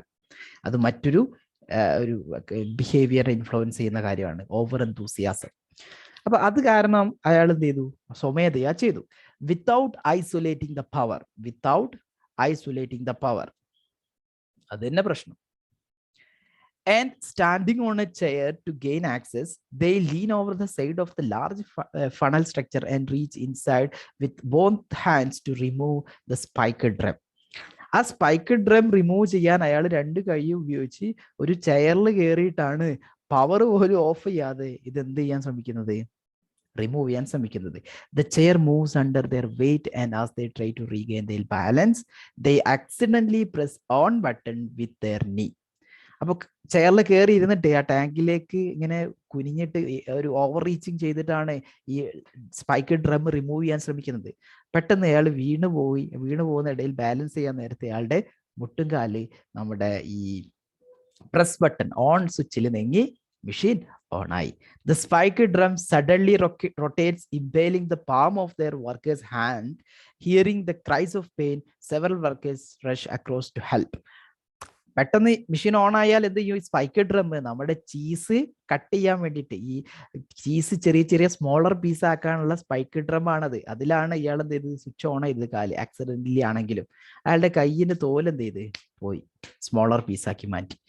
സോ അയാൾ കരഞ്ഞു. ബാക്കിയുള്ള വർക്കേഴ്സൊക്കെ അയാളുടെ ഹെൽപ്പിന് വന്നു. ബാക്കിയുള്ള വർക്കേഴ്സൊക്കെ അയാളുടെ ഹെൽപ്പിന് പെട്ടെന്ന് വന്നു എന്നുള്ളത് ഒരു പോസിറ്റീവ് ആയിട്ടുള്ള കാര്യമാണെങ്കിൽ പോലും ഇത്രയും അബദ്ധം അയാൾ ചെയ്തിട്ടുണ്ട്. They have little idea of what to do. അവർക്കൊക്കെ അറിയില്ല എന്താ ചെയ്യേണ്ടതെന്ന്. But one worker does manage to press the emergency stop. പക്ഷേ ഒരു വർക്കർ, അയാൾക്ക് അറിയും എന്താണ് ഇങ്ങനത്തെ എമർജൻസി സിറ്റുവേഷനിൽ ചെയ്യേണ്ടതെന്നുള്ളത്. അയാൾ എമർജൻസി സ്റ്റോപ്പ് നെക്കി. Then runs up to the office to get help. ഓഫീസിലേക്ക് പോയിട്ട് ഹെൽപ്പിന് ആവശ്യപ്പെടും. ഓഫീസ് എവിടെ തന്നെയാണ് നിങ്ങൾക്ക് അറിയും, പാർക്കിംഗ് ഏരിയയുടെ അടുത്ത് ഓഫീസ് ഉണ്ടെന്നൊക്കെ പറഞ്ഞിട്ടുണ്ട്. അപ്പൊ പെട്ടെന്ന് ആ ഓഫീസിലേക്ക് പോയിട്ട് എന്ത് ചെയ്തു? ഹെൽപ്പ് വാങ്ങുന്നു. One of the office workers immediately calls for an ambulance. Office worker പെട്ടെന്ന് ആംബുലൻസിനെ വിളിക്കുന്നു. The young worker was taken to hospital where they were treated for deep laceration and soft tissues injuries to their hand. അപ്പോൾ വലിയ ഒരു മുറിവ്, ഒരു deep laceration, വലിയൊരു മുറിവ് ഉണ്ടായിട്ടുണ്ട്. പിന്നെ നമ്മുടെ ഈ തൊലിയൊക്കെ നന്നായിട്ട് അരിഞ്ഞു പോയിട്ടുണ്ടാവും, അതിങ്ങനെ കട്ട് ചെയ്തെടുത്തിട്ടുണ്ടാവും. ആ രണ്ട് പ്രശ്നങ്ങളാണ് ഉണ്ടായിട്ടുള്ളത്. എന്നാലും the arm was put in a sling to immobilise the hand for 2 weeks. 2 ആഴ്ച കൈ അളക്കരുതെന്ന് പറഞ്ഞിട്ട് അയാൾക്ക് എന്ത് ചെയ്തിട്ടുണ്ട്? സ്ലിംഗ് എന്തെങ്കിലും കയറിട്ട് തൂക്കിയിട്ടുണ്ട്. During this time the young worker was off work. 2 ആഴ്ച എന്തായാലും അയാൾ ഓഫാ, വർക്കിന് വരാൻ പറ്റില്ല. അപ്പൊ അയാൾക്ക് എന്ത് കൊടുക്കണം? സിക്ക് പേ കൊടുക്കണം. And the organisation contact then ask about their welfare and show support.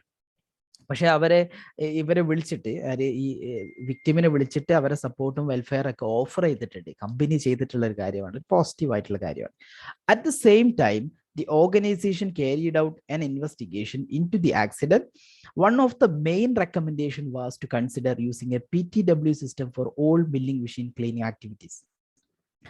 അതേസമയം നിങ്ങൾ എന്ത് ചെയ്തു? ഒരു ഇൻവെസ്റ്റിഗേഷന് അല്ലെങ്കിൽ ഓർഗനൈസേഷൻ ഇൻവെസ്റ്റിഗേഷൻ നടത്തി. അപ്പോൾ അതിൽ ഏറ്റവും പ്രധാനപ്പെട്ട ഒരു റെക്കമെൻഡേഷൻ എന്ന് പറഞ്ഞാൽ PTW സിസ്റ്റം ഇൻട്രൊഡ്യൂസ് ചെയ്യുക എന്നുള്ളതാണ്. അപ്പൊ നിലവിൽ എന്തില്ല, ഇങ്ങനെ ഈ മില്ലിംഗ് മിഷനറീസിന്റെ ക്ലീനിങ് ആക്ടിവിറ്റീസിനോ അതിന്റെ മെയിൻ്റനൻസ് ആക്ടിവിറ്റീസിനോ ഒന്നും ഒരു PTW ഇല്ല അവിടെ. അതൊരു വലിയ അബദ്ധമാണ്. കാര്യം ഈ നിങ്ങൾ ക്ലീനിങ് എന്ന് പറഞ്ഞാൽ it's like dismantling the machine and carrying out maintenance അല്ലേ? അപ്പൊ അങ്ങനത്തെ ഒരു ഡേഞ്ചറസ് ആക്ടിവിറ്റീസിന് PTW സിസ്റ്റം ഉണ്ടായിരിക്കണം. അതില്ല. The experienced workers and managers hold an emergency meeting about what needs to be in place for this proposed PTW system to work in practice. അപ്പോൾ experienced വർക്കേഴ്സും മാനേജേഴ്സും ഒക്കെ ഒരു എമർജൻസി മീറ്റിംഗ് പെട്ടെന്ന് വിളിച്ച് എന്താണ് ഇവിടെ PTW സിസ്റ്റം പ്രാക്ടീസ് കൊണ്ടുവരാൻ വേണ്ടി എന്തൊക്കെ ചെയ്യണമെന്നൊക്കെ തീരുമാനിക്കുന്നു. തീരുമാനിച്ചിട്ട് അവർ കുറച്ച് കാര്യങ്ങളൊക്കെ കണ്ടെത്തി. ഒരു 6 എസെൻഷ്യൽ ഫീച്ചേഴ്സ് PTWന് ഉണ്ടായിരിക്കണം എന്ന് അവർ കണ്ടെത്തി. അവർ കണ്ടെത്തിയ കാര്യങ്ങൾ ഒന്നിതാണ്, നമ്മുടെ മില്ലിംഗ് മെഷീനിലെ അത് ക്ലീനിങ് ആക്ടിവിറ്റി ചെയ്യുകയാണെങ്കിൽ PTWന് ആദ്യം എന്ത് വേണം, ഒരു ഡോക്യുമെന്റ്. ഓക്കെ, PTWയുടെ നീഡ് ഉണ്ട്. First thing, it is needed because ഞാൻ പറഞ്ഞ പോലെ dismantling of the machinery, dangerous parts ഒക്കെ നമ്മൾ ആക്സസ് ചെയ്യാണ്. അതുകൊണ്ട് അതിനെന്ത് വേണം, ഈ പവർ ഓഫ് ചെയ്യാതെ ഒരു ചാൻസ് അവിടെ ഉണ്ട്, മെഷീനറി മെയിൻ്റെനൻസ് ആയത് കാരണം. അതുകൊണ്ട് അത് PTW നീഡ് ഉണ്ട്, first thing. Second thing, documented procedure വേണം. തേർഡ് തിങ്, മൾട്ടി കോപ്പി ഉണ്ടായിരിക്കണം. 2-ൽ അധികം കോപ്പി, എന്നത് 3 കോപ്പിയെങ്കിലും എന്താണ്, ഡോക്യുമെന്റേഷൻ സിസ്റ്റം ഉണ്ടായിരിക്കണം. നാലാമത്തെ തിങ്, ക്ലിയർ സ്പെസിഫിക്കേഷൻ ഉണ്ടായിരിക്കണം. ദെൻ 5ാമത്തെ തിങ്, കണ്ടിന്യൂസ് കൺട്രോൾ ഉണ്ടായിരിക്കണം. ഒരു വട്ടം PTW എടുത്ത് ബാക്കിയൊക്കെ കഴിഞ്ഞു എന്നല്ല, അതിൻ്റെ മുകളിൽ മോണിറ്ററിങ്ങും സൂപ്പർവിഷനും ഉണ്ടായിരിക്കണം. 6ാമത്തെ thing, formal hand back procedure to restore normal milling machine operation. ഇതിന് ഒരു സ്റ്റെപ്പ് ലൈക്ക് എന്ത് വേണം, തിരിച്ച് നമ്മൾ ക്ലീനിങ് ചെയ്ത് കഴിഞ്ഞതിന് ശേഷം ഒരു ക്ലിയറൻസ് അല്ലെങ്കിൽ ക്യാൻസലേഷൻ എന്നുള്ള ഒരു ഭാഗം കൂടി ഉണ്ടായിരിക്കണം. തിരിച്ച് നോർമൽ ഓപ്പറേഷനിലേക്ക് ഇത് കൊണ്ടുവരുന്നതിന് മുമ്പ് ആ ഭാഗം കൂടെ ക്ലിയർ ചെയ്തിരിക്കണം. ഇതാണ് സിനാരിയോ പറയുന്നത്. ഓക്കെ, അപ്പൊ സിനാരിയോയിൽ ഒരുപാട് കഥ പറഞ്ഞിട്ടുണ്ട്, ഒരുപാട് കാര്യങ്ങൾ പറഞ്ഞിട്ടുണ്ട്. നിങ്ങൾ സിനാരിയോ എത്ര ആളുകൾ ഈ രൂപത്തിൽ വായിച്ച് മനസ്സിലാക്കിയിട്ടുണ്ടാവും എന്നറിയില്ല. ഇപ്പൊ നിങ്ങൾക്ക് ഒരുപാട് കാര്യങ്ങൾ സിനാരിയോ വായിച്ച് മനസ്സിലായി. ദി ഇൻട്രസ്റ്റിംഗ് പാർട്ട് ഈസ്, നിങ്ങൾ ഒരു തവണ കൂടെ സിനാരിയോ വായിക്കുകയാണെങ്കിൽ ഇനിയും നിങ്ങൾക്ക് കാര്യം മനസ്സിലാവും. അപ്പൊ അതുകൊണ്ട് നിങ്ങൾ 3 തവണയെങ്കിലും സിനാരിയോ വായിക്കേണ്ടതുണ്ട്. ഓക്കെ, ഇനി സിനാരിയോയിൽ അവസാനം ടാസ്കുകൾ ഉണ്ടാകും. ഓരോ ടാസ്കും വളരെ കൃത്യമായിട്ട് വായിക്കുക. അത് എൻ്റെ ലേണിംഗ് ഒബ്ജക്റ്റീവിൽ നിന്ന് ഏത് ഭാഗത്തു നിന്നാണ് ചോദിക്കുന്നത് മനസ്സിലാക്കുക. ആദ്യം, actions of A labour inspector. അത് ആ ഭാഗത്തു നിന്നാണ് ചോദ്യം ചോദിക്കുന്നത്. It is common for the labor inspectorate to ask labor inspectors to visit a workplace following notification of a workplace injury. ആ ചോദ്യം 2 ടാസ്കുകൾ തന്നിട്ടുണ്ട്. ഒന്നാമത്തെ ടാസ്ക് ഇതാണ്, A part, what are the functions of labour inspection. Labour ഇൻസ്പെക്ഷന്റെ functions എന്തൊക്കെയാണ്? ശ്രദ്ധിക്കുക, labour ഇൻസ്പെക്ഷന്റെ function എന്ന് ചോദിച്ചാല് ഇൻസ്പെക്ഷന്റെ ഫങ്ഷനാണ് എഴുതേണ്ടത്. ചില ആളുകൾ ഇൻസ്പെക്ടറുടെ കഥ അവിടെ തന്നെ എഴുതിയിട്ടുണ്ട്. ഇൻസ്പെക്ടറുടെ കഥ 2ാമത്തതാണ്. 2ാമത്തെ പാർട്ടാണ് എന്ത് ചോദിച്ചത്, ഇൻസ്പെക്ടർ എന്തൊക്കെ ആക്ഷൻ എടുക്കാമെന്ന് ചോദിച്ചിട്ടുള്ളത്. അപ്പൊ 5 മാർക്കിനാണ് ചോദ്യം. ഒരു 5-6 ബുള്ളറ്റിൻ പോയിന്റ്സുകൾ എഴുതിയാൽ മതി. ബുള്ളറ്റിൻ പോയിന്റ്സ് എഴുതുമ്പോൾ ഒരു കാര്യം കൂടെ ശ്രദ്ധിക്കുക, ഈ ലൈവിലിരിക്കുന്നവരും ഇനി വീഡിയോ കാണുന്നവരെല്ലാവരും ശ്രദ്ധിക്കുക. നിങ്ങൾ ഒരുപാട് ഡീറ്റെയിൽ ആയിട്ട് ബുള്ളറ്റിൻ പോയിന്റ് എഴുതണ്ട, അതുകൊണ്ട് നിങ്ങൾക്ക് പ്രത്യേക മാർക്ക് കിട്ടുന്നില്ല. ഞാൻ പറഞ്ഞു, എക്സാമിനർക്ക് കൊടുത്തിട്ടുള്ള ആ പോയിന്റും നിങ്ങളുടെ പോയിന്റും മാച്ച് ചെയ്താൽ മാത്രമേ നിങ്ങൾക്ക് മാർക്ക് കിട്ടൂ. അതുകൊണ്ട് വലിയൊരു എക്സ്പ്ലനേഷൻ്റെ ആവശ്യമില്ല.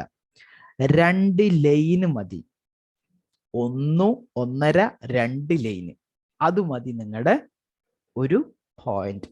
കൺസൈസ് ആയിക്കോട്ടെ പോയിന്റ്, അതാണ് മാർക്ക് കിട്ടാൻ നല്ലത്. പക്ഷെ അത് വെറുതെ എന്തെങ്കിലും പോയിന്റ് ആക്കി എഴുതില്ല. അത് സിനാരിയോയിലും കണക്ഷൻ വേണം, നിങ്ങളുടെ ലേണിംഗ് ഒബ്ജക്റ്റീവ്സിലും കണക്ഷൻ വേണം. ഓക്കെ, അപ്പൊ നിങ്ങൾക്ക് ഓൾറെഡി നിങ്ങൾക്ക് ഒരുപാട് കാര്യങ്ങൾ അറിയും ഇതിനെക്കുറിച്ച്. നിങ്ങൾ ഒന്ന് പറ, എന്തൊക്കെയാണ് ലേബർ ഇൻസ്പെക്ഷന്റെ ഫങ്ഷൻ? ഓൾറെഡി ഈ ക്വസ്റ്റ്യൻ ചോദിച്ചിട്ടുണ്ട്, മുമ്പ് ഒരു ക്വസ്റ്റ്യൻ പേപ്പറിൽ ഈ ചോദ്യം ചോദിച്ചിട്ടുണ്ട്. ആർക്കെങ്കിലും ഓർമ്മയുണ്ടോ ഏത് ക്വസ്റ്റ്യൻ ആയിരുന്നു എന്നുള്ളത്? ഏത് ഇയർ ക്വസ്റ്റ്യൻ ആ പേപ്പറിലാണ് ഇത് ചോദിച്ചിട്ടുള്ളത് എന്നുള്ളത്? അല്ലെങ്കിൽ നിങ്ങൾ പറ, ഏതൊക്കെയാണ് ഈ ലേബർ ഇൻസ്പെക്ഷന്റെ ഫങ്ഷൻസ്? എന്തൊക്കെയാണ് ലേബർ ഇൻസ്പെക്ഷന്റെ ഫങ്ഷൻ?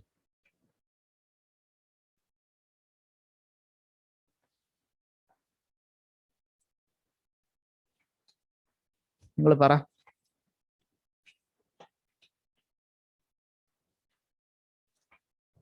ഒന്നും പറയാനില്ലേ നിങ്ങൾക്ക്? ഇത് ഏത് ഭാഗത്തു നിന്നാ ചോദ്യം ചോദിക്കുന്നത്? ആ പറ.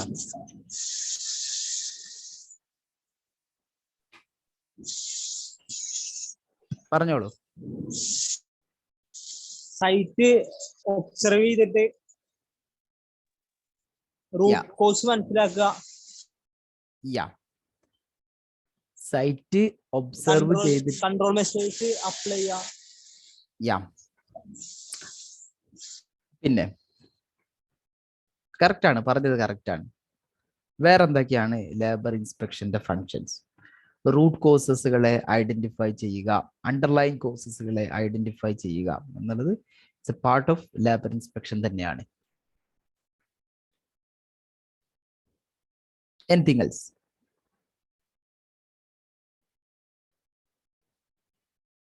ഓക്കെ, ഞാൻ പറയാം. ഇത് ഓൾമോസ്റ്റ് സിമിലർ ആയിട്ട് തോന്നും രണ്ട് ക്വസ്റ്റ്യനും, ബട്ട് അത് ആ ആൻസറിന്റെ ഡയറക്ഷനിൽ തന്നെ എഴുതാൻ ശ്രമിക്കുക. നിങ്ങൾക്ക് തരുന്ന ആൻസർ ടെംപ്ലേറ്റ് ഈ രൂപത്തിൽ വേർഡ് ഫയലായിരിക്കും. ഇത് PDF ആയി കൺവേർട്ട് ചെയ്താണ് ഞങ്ങൾ കാണിക്കുന്നത്.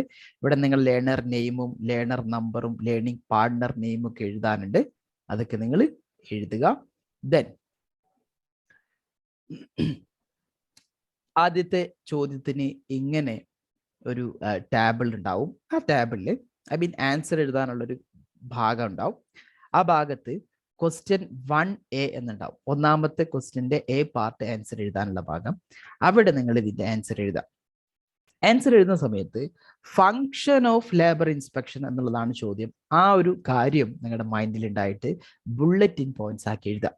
ബുള്ളറ്റിൻ പോയിന്റ്സ് ആക്കി എഴുതുമ്പോൾ ഒരു 2 ലൈൻ, 1.5 അല്ലെങ്കിൽ 2 ലൈൻ അത്ര മതി കാര്യങ്ങൾ. പക്ഷെ അത് എക്സാക്റ്റ് കൺസൈസ് പോയിന്റുകളായിരിക്കണം എന്ന് മാത്രമല്ല ഒരു ലൈന് നിങ്ങൾ ലീവ് ചെയ്യണം. ഒരു പോയിന്റ് കഴിഞ്ഞ് അടുത്ത പോയിന്റിന് മുമ്പ് ഒരു ലൈൻ ലീവ് ചെയ്യണം. അപ്പോഴത് സെപ്പറേറ്റഡ് പോയിന്റ് ആയിട്ട് എക്സാമിനർക്ക് പെട്ടെന്ന് കാണാനായിട്ട് പറ്റും. ഓക്കെ, എല്ലാ ബുള്ളറ്റിൻ പോയിന്റ്സിന്റെയും ശേഷം ഒരു ലൈൻ ലീവ് ചെയ്യണം. പിന്നെ ഏത് ആൻസർ ഏത് ഫോണ്ടിൽ ഏത് സ്റ്റൈലിൽ ഏത് സൈസിലാണ് എഴുതേണ്ടത്? ഞാൻ നേരത്തെ പറഞ്ഞിട്ടുള്ളതാണ്. ഏരിയൽ 12 അതാണ് ഞാൻ റെക്കമെൻഡ് ചെയ്യുന്ന ഫോണ്ട് സൈസും ഫോണ്ട് സ്റ്റൈലും. Arial 12 size. അപ്പൊ അത് നല്ലൊരു കാണാൻ വൃത്തിയുണ്ട്. അപ്പൊ നിങ്ങൾ ഈ സ്ക്രീനിൽ കാണുന്ന പോലെ അയാൾക്കും വളരെ വൃത്തിയിൽ എന്ത് ചെയ്യാൻ പറ്റും, കാണാൻ പറ്റും എക്സാമിനർക്ക്. അപ്പൊ ഓരോ പോയിന്റുകൾ എഴുതുക. പോയിന്റുകൾ എഴുതുമ്പോൾ നിങ്ങൾക്ക് എക്സാമിനറുടെ ശ്രദ്ധ തിരിയണം, അല്ലെങ്കിൽ നിങ്ങൾക്കത് എക്സാക്റ്റ് അതിനുള്ള ഒരു ആൻസർ ആണ് എന്ന് തോന്നുന്ന സ്ഥലത്തെല്ലാം നിങ്ങൾ ബോൾഡ് ചെയ്യുക, ഈ കാണുന്ന പോലെ. അപ്പൊ വളരെ ഈസി ആയിരിക്കും എക്സാമിനറുടെ ജോബ് ഈസി ആക്കുക. അയാൾക്ക് മാർക്ക് ഇതാ ഇവിടെ ഇട്ടോളൂ, ഇവിടെ ഇട്ടോളൂ, ഇവിടെ ഇട്ടോളൂ എന്ന് പറഞ്ഞ് ഇങ്ങനെ കാണിച്ചു കൊടുക്കുക. അതാണ് നമ്മൾ ചെയ്യാനുള്ള കാര്യം. ഓക്കെ, സോ ആദ്യം check for compliance and non compliance and guide the companies to meet the legal requirement. അതൊരു ഫംഗ്ഷനാണ്. ലേബർ ഇൻസ്പെക്ഷന്റെ ഫംഗ്ഷന് ആണത്. എന്ത്? ലീഗൽ കംപ്ലയൻസും നോൺ കംപ്ലയൻസും കണ്ടെത്തുക, കമ്പനിയെ ഗൈഡ് ചെയ്യുക എന്നുള്ളത്. അതുപോലെ തന്നെ by ensuring all companies achieve compliance after the labour inspection the government hopes to prevent accidents and work related illnesses in the country. രാജ്യത്ത് തന്നെ ആക്സിഡൻസും വർക്ക് റിലേറ്റഡ് ഇൽനെസ്സും ഒഴിവാക്കുക അല്ലെങ്കിൽ പ്രിവെന്റ് ചെയ്യുക ഈ ലേബർ ഇൻസ്പെക്ഷനൊക്കെ വളരെ വ്യക്തമായി ചെയ്തുകൊണ്ട്. Enhancing safety and health at work in the country and showing the Nations commitment towards health and safety. അങ്ങനെ നമ്മുടെ രാജ്യത്ത് മൊത്തം ഹെൽത്ത് ആൻഡ് സേഫ്റ്റി കാര്യങ്ങളൊക്കെ എന്ത് ചെയ്യുക, ഇംപ്രൂവ് ചെയ്യുക. അതാണ് ലേബർ ഇൻസ്പെക്ഷന്റെ മറ്റൊരു function. Strict monitoring within the territory helps to enforce the applicable labour laws and applicable national standards. Labour inspection will guide employees on recent amendments of HSC laws. വളരെ strict ആയിട്ട് നമ്മൾ inspection നടത്തുമ്പോൾ ഈ labour നിയമങ്ങൾ, health and safety of the workers in a country protect ചെയ്യാനുള്ള എല്ലാ നിയമങ്ങളും അവിടെ എൻഫോഴ്സ് ചെയ്യുന്നുണ്ട്. അത് എല്ലാ കമ്പനീസും വളരെ ക്ലിയർ ആയിട്ട് ഫോളോ ചെയ്യുന്നുണ്ട് എന്ന് നമുക്ക് തിരിച്ചറിയാൻ പറ്റും, അല്ലെങ്കിൽ എൻഫോഴ്സ്മെന്റ് അതോറിറ്റിക്ക് ഉറപ്പുവരുത്താനായിട്ട് പറ്റും. ഇനി HSC ലോയിൽ അമെൻമെന്റ്സ് കാര്യങ്ങളൊക്കെ വന്ന് അതിലൊക്കെ ഗൈഡൻസ് കൊടുക്കാനും ഈ ഇൻസ്പെക്ഷന് ശേഷം സഹായിക്കും. അതുപോലെ തന്നെ eliminating potential hazards and mitigating risk after the labour inspection ensure a safe workplace for all workers. Legal consequences such as formal enforcement action and prosecution can be initiated to demotivate these types of incidents within the country. ഈ ഒരു labour inspection ശേഷം വീണ്ടും recurrence of the accident തടയാൻ വേണ്ടിയിട്ടുള്ള formal ആക്ഷൻസും പ്രോസിക്യൂഷൻസും ഉണ്ട്. അത് initiate ചെയ്യുന്നതും labour ഇൻസ്പെക്ഷന്റെ മറ്റൊരു ഫംഗ്ഷനാണ്. Data gathering of accidents by number, type and causes thus helps to figure out trends and pattern in accident within the country. നമ്മുടെ രാജ്യത്തുള്ള ഒരു ആക്സിഡൻസുകളും ഇൻസിഡൻസുകളും ഒക്കെ മനസ്സിലാക്കാൻ ഈ ലേബർ ഇൻസ്പെക്ഷന് ശേഷമുള്ള റിപ്പോർട്ട് സഹായിക്കും. അതിന് ഡാറ്റ ഗ്യാദർ ചെയ്യുന്നത് സഹായിക്കും. അതുപോലെ തന്നെ share technical information and advice for improvement through prohibition and improvement notices. കമ്പനിക്ക് സജഷൻസ്, കമ്പനീസിന് ടെക്നിക്കൽ അഡ്വൈസസുകൾ കൊടുക്കാം ലേബർ ഇൻസ്പെക്ഷൻ നടത്തിയതിനു ശേഷം. അപ്പൊ അതിൽ ഇവരുടെ വീക്ക്നെസ്സുകൾ, ഇവരുടെ ഷോർട്ട് ഫോൾസുകൾ കണ്ടെത്താനായിട്ട് കഴിയും. Suggestions and recommendation for reviewing policies and procedures, risk assessment, task analysis and other health and safety performances. ഇതൊക്കെ ഇംപ്രൂവ് ചെയ്യാനുള്ള അവസരം അല്ലെങ്കിൽ സജഷൻ മുന്നോട്ട് വെക്കാനും കഴിയും. ഇവിടെ കാര്യം ശ്രദ്ധിക്കുക, വളരെ ബുള്ളറ്റിൻ പോയിന്റ്സ് ആക്കി, പ്രിസൈസ് ആക്കി, പോയിന്റ്സുകളാക്കിയാണ് പറഞ്ഞത്. ഇവിടെ എല്ലാം ഈ കാര്യങ്ങളെല്ലാം നമ്മുടെ ഈ കമ്പനിയുടെ പ്രിമൈസിൽ അല്ലെങ്കിൽ കമ്പനിയുടെ ഒരു വെളിച്ചത്തിൽ നോക്കുമ്പോൾ അപ്ലിക്കബിൾ ആയിട്ടുള്ള കാര്യങ്ങളുമാണ്. ഇവിടെ എവിടെയും നമ്മൾ സിനാരിയോ പറഞ്ഞിട്ടില്ലല്ലോ, സിനാരിയോ പറഞ്ഞിട്ടില്ല. സിനാരിയോ പറയാത്തതിന്റെ കാര്യം ഇവിടെ ക്വസ്റ്റ്യനിൽ എന്ത് പറഞ്ഞിട്ടില്ല, നിങ്ങൾ സിനാരിയോ എന്ന് എടുത്ത് എഴുതണം എന്ന് എവിടെയും പറഞ്ഞിട്ടില്ല. സിനാരിയോ എന്ന് എടുത്ത് എഴുതണം എന്ന് പറയുന്നതിന് നിങ്ങൾ എന്ത് ചെയ്താൽ മതി, സിനാരിയോ മാക്സിമം ഉൾക്കൊള്ളിച്ച് ചെയ്താൽ മതി. ഇതൊരു ജനറിക് ക്വസ്റ്റ്യൻ ആയിരുന്നു. ഒരു ജനറൽ ക്വസ്റ്റ്യൻ 10 മാർക്കിനോ 5 മാർക്കിനോ ഒക്കെ നിങ്ങളുടെ ഏത് ക്വസ്റ്റ്യൻ എഴുതാണെങ്കിലും അതിലും ചോദിക്കാൻ ചാൻസ് ഉണ്ട്. അപ്പൊ അതിൽ സിനാരിയോ വളരെ വ്യക്തമായിട്ട് വരേണ്ട ആവശ്യം ഇല്ല. ഇനി താഴത്തെ രണ്ടാമത്തെ ക്വസ്റ്റ്യൻ ഒന്ന് കാണിച്ചു തരാം. ഒരു നോട്ട് ഉണ്ട്, you should support your answer where applicable using relevant information from the scenario. അങ്ങനെ ക്വസ്റ്റ്യൻ ചോദിക്കുകയാണെങ്കിൽ അവിടെ സിനാരിയോ എന്ന കാര്യങ്ങൾ വളരെ ഡീറ്റെയിൽ ആയിട്ട് എഴുതേണ്ടതുണ്ട്. ഓക്കെ, നമുക്ക് ശേഷം ഡിസ്കസ് ചെയ്യാം. ഇവിടെ രണ്ടാമത്തെ ടാസ്ക് 1-ലെ B part, what are the actions the labour inspector could take following a visit. ഒരു ലേബർ ഇൻസ്പെക്ഷൻ നടത്തിയതിനു ശേഷം എന്തൊക്കെ ആക്ഷൻ ആണ് എടുക്കാൻ പോകുന്നത്? എന്തൊക്കെ ആക്ഷൻ ആയിരിക്കും എടുക്കാൻ പോകുന്നത്? നിങ്ങൾ പറ.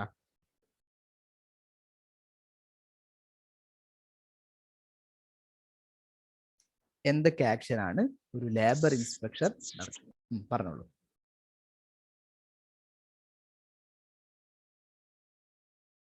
എനിവൺ പ്ലീസ് അൺമ്യൂട്ട് ചെയ്തിട്ട് നിങ്ങൾക്ക് പറയാവുന്നതാണ്. ഫൈൻ ഉണ്ടാവും. യെസ്, വലിയ ഫൈന് കമ്പനിക്ക് മുകളിൽ ചുമത്തും. പിന്നെ കമ്പനിയിലേക്ക് വേണ്ട ഇംപ്രൂവ്മെന്റ് നോട്ടീസ് കൊടുക്കും. കമ്പനിക്ക് മുകളിൽ ഇംപ്രൂവ്മെന്റ് നോട്ടീസ് കൊടുക്കും. പിന്നെ ബ്ലാക്ക് ലിസ്റ്റിംഗ്, കമ്പനിയെ ബ്ലാക്ക് ലിസ്റ്റിൽ പെടുത്തും. പുതിയ കോൺട്രാക്റ്റിലൊക്കെ ജോയിൻ ചെയ്യുന്നത്, ഇപ്പൊ നമ്മുടെ കമ്പനിയുടെ ചീസ് പ്രൊഡക്ഷനിൽ ഇപ്പൊ നിലവിൽ പുതിയൊരു കോൺട്രാക്ട് വന്നു, അതുപോലത്തെ ഇനി കോൺട്രാക്ട് ഒന്നും നമുക്ക് എന്ത് ചെയ്യാൻ പറ്റില്ല, സൈൻ ചെയ്യാൻ പറ്റാത്തൊരവസ്ഥയിലാക്കും. പിന്നെ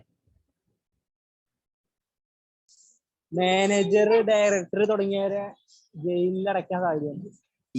ഇംപ്രിസൺമെന്റ്, ടോപ്പ് ലെവൽ മാനേജർ, ഇതിന്റെ റെപ്രസെന്റേറ്റീവ്സിനൊക്കെ ജയിലിൽ അടക്കാനുള്ള ചാൻസ് ഉണ്ട്. പിന്നെ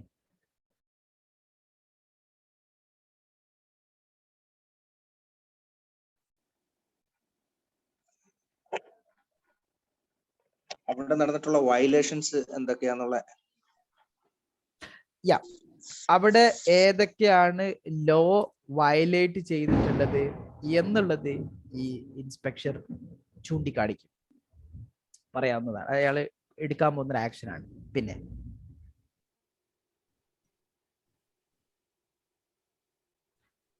ഓക്കെ, ഇങ്ങനെ ഒരുപാട് കാര്യങ്ങൾ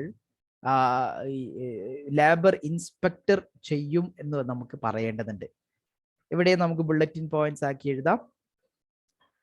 ഈ ബുള്ളറ്റിൻ പോയിന്റ്സ് ആക്കുമ്പോൾ ഞാൻ നേരത്തെ പറഞ്ഞ പോലെ തന്നെ സ്പേസ് ഇടണം, ബോൾഡ് ആക്കണം എന്ന് നിങ്ങൾ തോന്നുന്നതൊക്കെ ബോൾഡ് ആക്കുകയും വേണം. Labour inspector may either conduct formal enforcement action or prosecution. നമ്മുടെ ലേണിംഗ് ഒബ്ജക്റ്റീവ് അതാണ് നമ്മളോട് പറയുന്നത്. അപ്പൊ അത് എപ്പോഴും ഫോക്കസ് ചെയ്തിട്ട് കാണിച്ചിരിക്കണം. അതിനാണ് വളരെ പ്രധാനപ്പെട്ട 2 മാർക്ക് വരുന്നത്. When a labor inspector concludes that legal compliance have not been met, and that the organization is not taking reasonable precautions, formal enforcement actions are initiated. അതാണ് അയാൾ എടുക്കുന്ന മറ്റൊരു ആക്ഷൻ. അപ്പോൾ ഒരു ഡൗട്ട് നിങ്ങൾക്ക് ചിലപ്പോൾ ചില ആളുകൾക്ക് ഡൗട്ട് ഉണ്ടാവും, ഈ പറഞ്ഞ കാര്യം അത് ലേബർ ഇൻസ്പെക്ഷൻ ചെയ്യുന്ന ആക്ഷൻ ആണോ? യെസ്, ആക്ഷൻ ആണ്. ഇനിയിപ്പോ ചില കാര്യങ്ങളൊക്കെ എക്സാക്ട് ഇപ്പൊ ഞാൻ എപ്പോഴും പറയുന്ന കാൻഡിഡേറ്റോട്, നിങ്ങൾ ടെക്നിക്കാലിറ്റിയിലേക്ക് ചെല്ലരുത്, ഇപ്പൊ വലിയ ആഴങ്ങളിലേക്ക് ചിന്തിക്കാൻ നിൽക്കരുത്. ദ ബെസ്റ്റ് ഈസ് അതിന് റെലവെന്റ് ആയിട്ടുള്ള ആൻസർ ആണോ എന്നുള്ളതാണ്. ഡയറക്ഷൻ മാറ്റി എഴുതണം എന്നല്ല ഞാൻ പറഞ്ഞത്. ഈച്ച് ആൻഡ് എവറി പോയിന്റ് അത് ഈ ചോദ്യത്തിലേക്ക് എങ്ങനെയെങ്കിലും ഒക്കെ തെറ്റുണ്ടോ എന്നല്ല എക്സാമിനർ നോക്കുക. IG2 പോലെയല്ല. IG2 ഞാൻ പറഞ്ഞു എക്സാമിനർ എവിടെയാണ് തെറ്റെന്ന് നോക്കി നടക്കാവും. IG1 അങ്ങനെയല്ല. ആൻസർ എങ്ങനെ ഈ ആൻസറുമായിട്ട് കമ്പയർ ചെയ്തിട്ട് ഇയാൾക്ക് മാർക്ക് ഇടാൻ പറ്റുമോ എന്നുള്ളതാണ് നോക്കുക. അതുകൊണ്ട് തന്നെ ഇവിടെ ഇപ്പോൾ ഫോമൽ എൻഫോഴ്സ്മെന്റ് ആക്ഷനും പ്രോസിക്യൂഷനും ഇയാൾ ഇനീഷ്യേറ്റ് ചെയ്യും. അത് നമ്മുടെ ഒരു ലേണിംഗ് ഒബ്ജക്റ്റീവ്സ് ഉണ്ടല്ലോ എന്നൊരു പോയിന്റ് ആണ്. ആ പോയിന്റ് ക്ലിയർ ആയിട്ട് എന്ത് ചെയ്യുക, മെൻഷൻ ചെയ്യുക. ഇനി താഴെ ചിലപ്പോൾ എന്ത് പറയും, ഫോമൽ എൻഫോഴ്സ്മെന്റ് കാര്യം ഒന്നുകൂടി ഡീറ്റെയിൽ ആയിട്ട് പറയും. അത് വേറൊരു പോയിന്റ് ആണ്, അതിന് വേറെ മാർക്ക് കിട്ടും. മനസ്സിലായോ? When a labor inspector concludes, പറഞ്ഞു, then there was no such thing as work permit system for the machinery maintenance and storage facilities are not up to the mark. These are some examples of legal violations. As a result, the inspector makes suggestions that should be followed before the deadline given. രണ്ട് point ആക്കി എഴുതാണെങ്കിൽ അത്രക്കും ഉണ്ട്. അപ്പോൾ അത് മറ്റൊരു action ആണ്. The labor inspector has the authority to alert the people if there is a breach of law. നിയമലംഘനം ഉണ്ടെങ്കിൽ അത് അലർട്ട് ചെയ്യാനുള്ള ഒരു ആക്ഷൻ, അലർട്ട് ചെയ്യുക. അപ്പൊ നേരത്തെ പറഞ്ഞു നോട്ടിഫൈ ചെയ്യുക, അലർട്ട് ചെയ്യുക, അത് മറ്റൊരു ആക്ഷൻ ആണ്. An improvement notice or prohibition notice issued by the labor inspector. If the labor inspector issues a prohibition notice, the work must come to a complete halt and the control measures have to be implemented within the time scale as per the guidance. അപ്പൊ അവർ തന്ന guidance അനുസരിച്ച് നിശ്ചിത സമയത്തിനുള്ളിൽ work തീർക്കേണ്ടതായിട്ടും വരും. അതും അയാൾ എടുക്കാൻ പോകുന്ന ഒരു ആക്ഷൻ ആണ്. Only after A re evaluation. അപ്പൊ റീ ഇവാലുവേഷൻ, റീവിസിറ്റും അയാൾ ചെയ്യും. ഒരു സജഷൻ മുന്നോട്ട് വെച്ച് അത് ചെക്ക് കംപ്ലയൻസ് വന്നിട്ടുണ്ടോ ഇല്ലെന്ന് റീവിസിറ്റ് ചെയ്യും. അത് അയാൾ എടുക്കാൻ പോകുന്ന മറ്റൊരു ആക്ഷൻ ആണ്. Work will be continued after the compliance is achieved. When an individual or an organization prosecuted in a criminal court for multiple offenses or an accident, it is known as prosecution. അപ്പോൾ criminal കോർട്ടിൽ എന്ത് ചെയ്യും, prosecute ചെയ്യും. അത് മറ്റൊരു action. Individual prosecution occurs when an employer, management, employee is imprisoned and fined a large money as a punishment to be paid. വലിയ fine, hefty fine അടക്കേണ്ടത്. It can involve blacklisting of the company, thus further business will be disrupted. Cancellation of relevant certificates like food safety certificate from relevant authority, cancellation of a fitness certificate, cancellation of accreditation, cancellation of any license and so on. ഇതൊക്കെ cancel ചെയ്യാനും ആര് action എടുക്കാം, നമ്മുടെ labour inspector action എടുക്കാം. 5 മാർക്കിനാണ് ഒരു 6-7 points, അതും വളരെ concise ആയിട്ടുള്ള 6-7 പോയിന്റ്സ്. That's enough. ഇനി അടുത്ത ടാസ്ക്, രണ്ടാമത്തെ task indicators of health and safety culture. ഇവിടെ ചോദ്യത്തിൽ ഒരു കാര്യമുണ്ട്, what are the positive indicators of health and safety culture in the organisation എന്നാണ് ചോദിച്ചിട്ടുള്ളത്. ഞാൻ ആദ്യം പറയാം. പോസിറ്റീവ് കൾച്ചർ ഇൻഡിക്കേറ്റേഴ്സ് ചോദിച്ചാൽ പിന്നെ നിങ്ങൾ എല്ലാം പോസിറ്റീവായിട്ട് കാണുക. സിനാരിയോയില് കാണുന്നതൊക്കെ പോസിറ്റീവ് ആകാം. സിനാരിയോ ഹൈലൈറ്റ് ചെയ്തിട്ടുണ്ട്. അപ്പൊ അതിലൂടെ പോയാൽ നിങ്ങൾക്ക് ഒരുപാട് കാര്യങ്ങൾ പോസിറ്റീവായിട്ട് കാണാൻ പറ്റും. 15 മാർക്കിനാണ് ചോദ്യം. Note, you should support your answer where applicable using relevant information from the scenario. Scenario ഒന്ന് മാക്സിമം ഇൻഫർമേഷൻ എടുത്തിട്ട് നിങ്ങളുടെ പോയിന്റ് സപ്പോർട്ട് ചെയ്യണം. അല്ലാതെ മാർക്ക് പക്ഷെ നിങ്ങൾക്ക് അതിന് വേണ്ട മാർക്ക് കിട്ടില്ല. അപ്പൊ ഒരു 16-15 ബുള്ളറ്റിൻ പോയിന്റ്സ് കൺസൈസ് ആയിട്ട് എഴുതിയാൽ നിങ്ങൾക്ക് എന്ത് ചെയ്യും, ഈ മാർക്ക് സ്കോർ ചെയ്യാനായിട്ട് പറ്റും. അപ്പൊ ഇങ്ങനത്തെ ഒരു ചോദ്യം വരുമ്പോൾ ഇവിടെ സിനാരിയോ വളരെ വ്യക്തമായിട്ട് കാണണം എന്നുള്ളതുകൊണ്ട് നമ്മൾ എന്ത് ചെയ്യും, ഈ ഹൈലൈറ്റ് ചെയ്ത ഭാഗങ്ങളിലൂടെ വീണ്ടും കണ്ണോടിക്കും. അവിടെയാണ് ഈ ഹൈലൈറ്റ് ചെയ്തതിന്റെ ഇമ്പോർട്ടൻസ് മനസ്സിലാക്കുന്നത്. ഇങ്ങനെ കണ്ണോടിക്കുമ്പോൾ ഒരുപാട് കാര്യങ്ങൾ നിങ്ങൾക്ക് മനസ്സിലാക്കാനായിട്ട് പറ്റും. ഞാൻ ഓൾറെഡി ഈ കൾച്ചർ ഇൻഡിക്കേറ്റേഴ്സിന്റെ കാര്യം പലതവണ വീഡിയോ ചെയ്തിട്ടുണ്ട്. നിങ്ങളെ യൂട്യൂബിൽ വീഡിയോ കാണാത്തവരാണെങ്കിൽ നിങ്ങളത് കാണണം. ഒരു നിങ്ങളുടെ ക്വസ്റ്റ്യൻ പേപ്പറിലും ഏകദേശം ഒരു 15-20 മാർക്കിന് ഈ ഒരു direct question, I would say direct question നിങ്ങൾക്കും എക്സ്പെക്ട് ചെയ്യാവുന്നതാണ്. ഒന്നില്ലെങ്കിൽ പോസിറ്റീവ് കൾച്ചർ ഇൻഡിക്കേറ്റേഴ്സിനെ കുറിച്ച് ചോദിക്കും, അല്ലെങ്കിൽ നെഗറ്റീവ് കൾച്ചർ ഇൻഡിക്കേറ്റേഴ്സിനെ ചോദിക്കും. അത് ഒരു മോസ്റ്റ് ഓഫ് ദ ക്വസ്റ്റ്യൻ പേപ്പറിൽ അത് ചോദിച്ചിട്ടുണ്ട്. ഞാൻ നേരത്തെ ഏതൊക്കെ ക്വസ്റ്റ്യനിൽ ചോദിച്ച് എത്രത്തെ ടാസ്ക് എല്ലാം ഞാൻ വീഡിയോ ചെയ്തിട്ടുണ്ട്, നിങ്ങൾക്ക് കാണാവുന്നതാണ്. എന്തായാലും കൾച്ചർ ഇൻഡിക്കേറ്റേഴ്സിനെ കുറിച്ച് പറയാം. ഇവിടെ സിനാരിയോയിൽ ഒരുപാട് പോസിറ്റീവ് കൾച്ചർ ഇൻഡിക്കേറ്റേഴ്സ് പറഞ്ഞിട്ടുണ്ട്. നിങ്ങൾ പറ, ഏതൊക്കെ പോസിറ്റീവ് കൾച്ചർ ഇൻഡിക്കേറ്റേഴ്സ് ആണ് നമ്മുടെ കമ്പനിയിൽ ഉള്ളത്? പറ. റെസ്റ്റ് ഫെസിലിറ്റി ഉണ്ട്, അതായത് വെൽഫെയർ ഫെസിലിറ്റി വളരെ നല്ല രീതിയിൽ അവിടെ കൊടുക്കുന്നുണ്ട്. റെസ്റ്റ് ഏരിയ ഡെവലപ്പ് ചെയ്തിട്ടുണ്ട്. മാത്രമല്ല റെസ്റ്റ് ഏരിയ അവർ ഇംപ്രൂവ് ചെയ്യാൻ കൂടെ തയ്യാറായിട്ടുണ്ട്. ഓക്കെ, അത് നല്ലൊരു കാര്യമാണ്. പിന്നെ ബഡ്ഡി സിസ്റ്റം വർക്ക് പ്ലേസിലുണ്ട്, അതൊരു പോസിറ്റീവ് കൾച്ചറാ. ഫുൾ ടൈം സൂപ്പർവിഷൻ ഉറപ്പുവരുത്തി എല്ലാ വർക്കേഴ്സും, പ്രത്യേകിച്ച് ന്യൂ വർക്കേഴ്സ് സേഫ് ആയിട്ടാണ് ചെയ്യുന്നത് കാര്യങ്ങൾ എന്ന് ഉറപ്പുവരുത്താൻ ജോബ് വർക്ക് ചെയ്യുന്ന രീതി വളരെ വ്യക്തമായിട്ട് കാണിച്ചു കൊടുക്കാൻ ബഡ്ഡി സിസ്റ്റം ഉണ്ട്. നല്ലൊരു പോസിറ്റീവ് കൾച്ചർ ഇൻഡിക്കേറ്റർ ആണ്. പിന്നെ ഓക്കെ, വിനീഷ് പറഞ്ഞോളൂ ആദ്യം.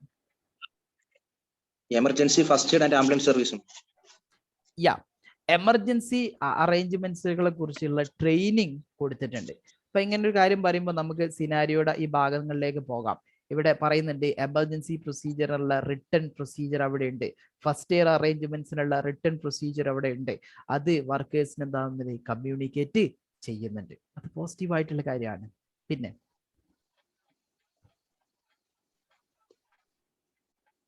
ഫോർമൽ പ്രൊസീജിയർ ഉണ്ട് ഫോർ പ്രിപ്പറേഷൻ ഓഫ് ചീസ്.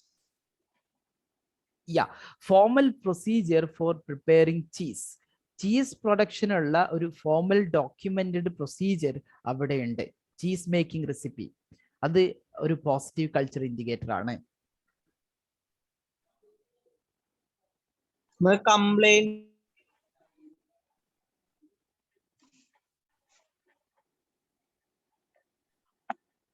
കേട്ടില്ല, പറഞ്ഞോളൂ.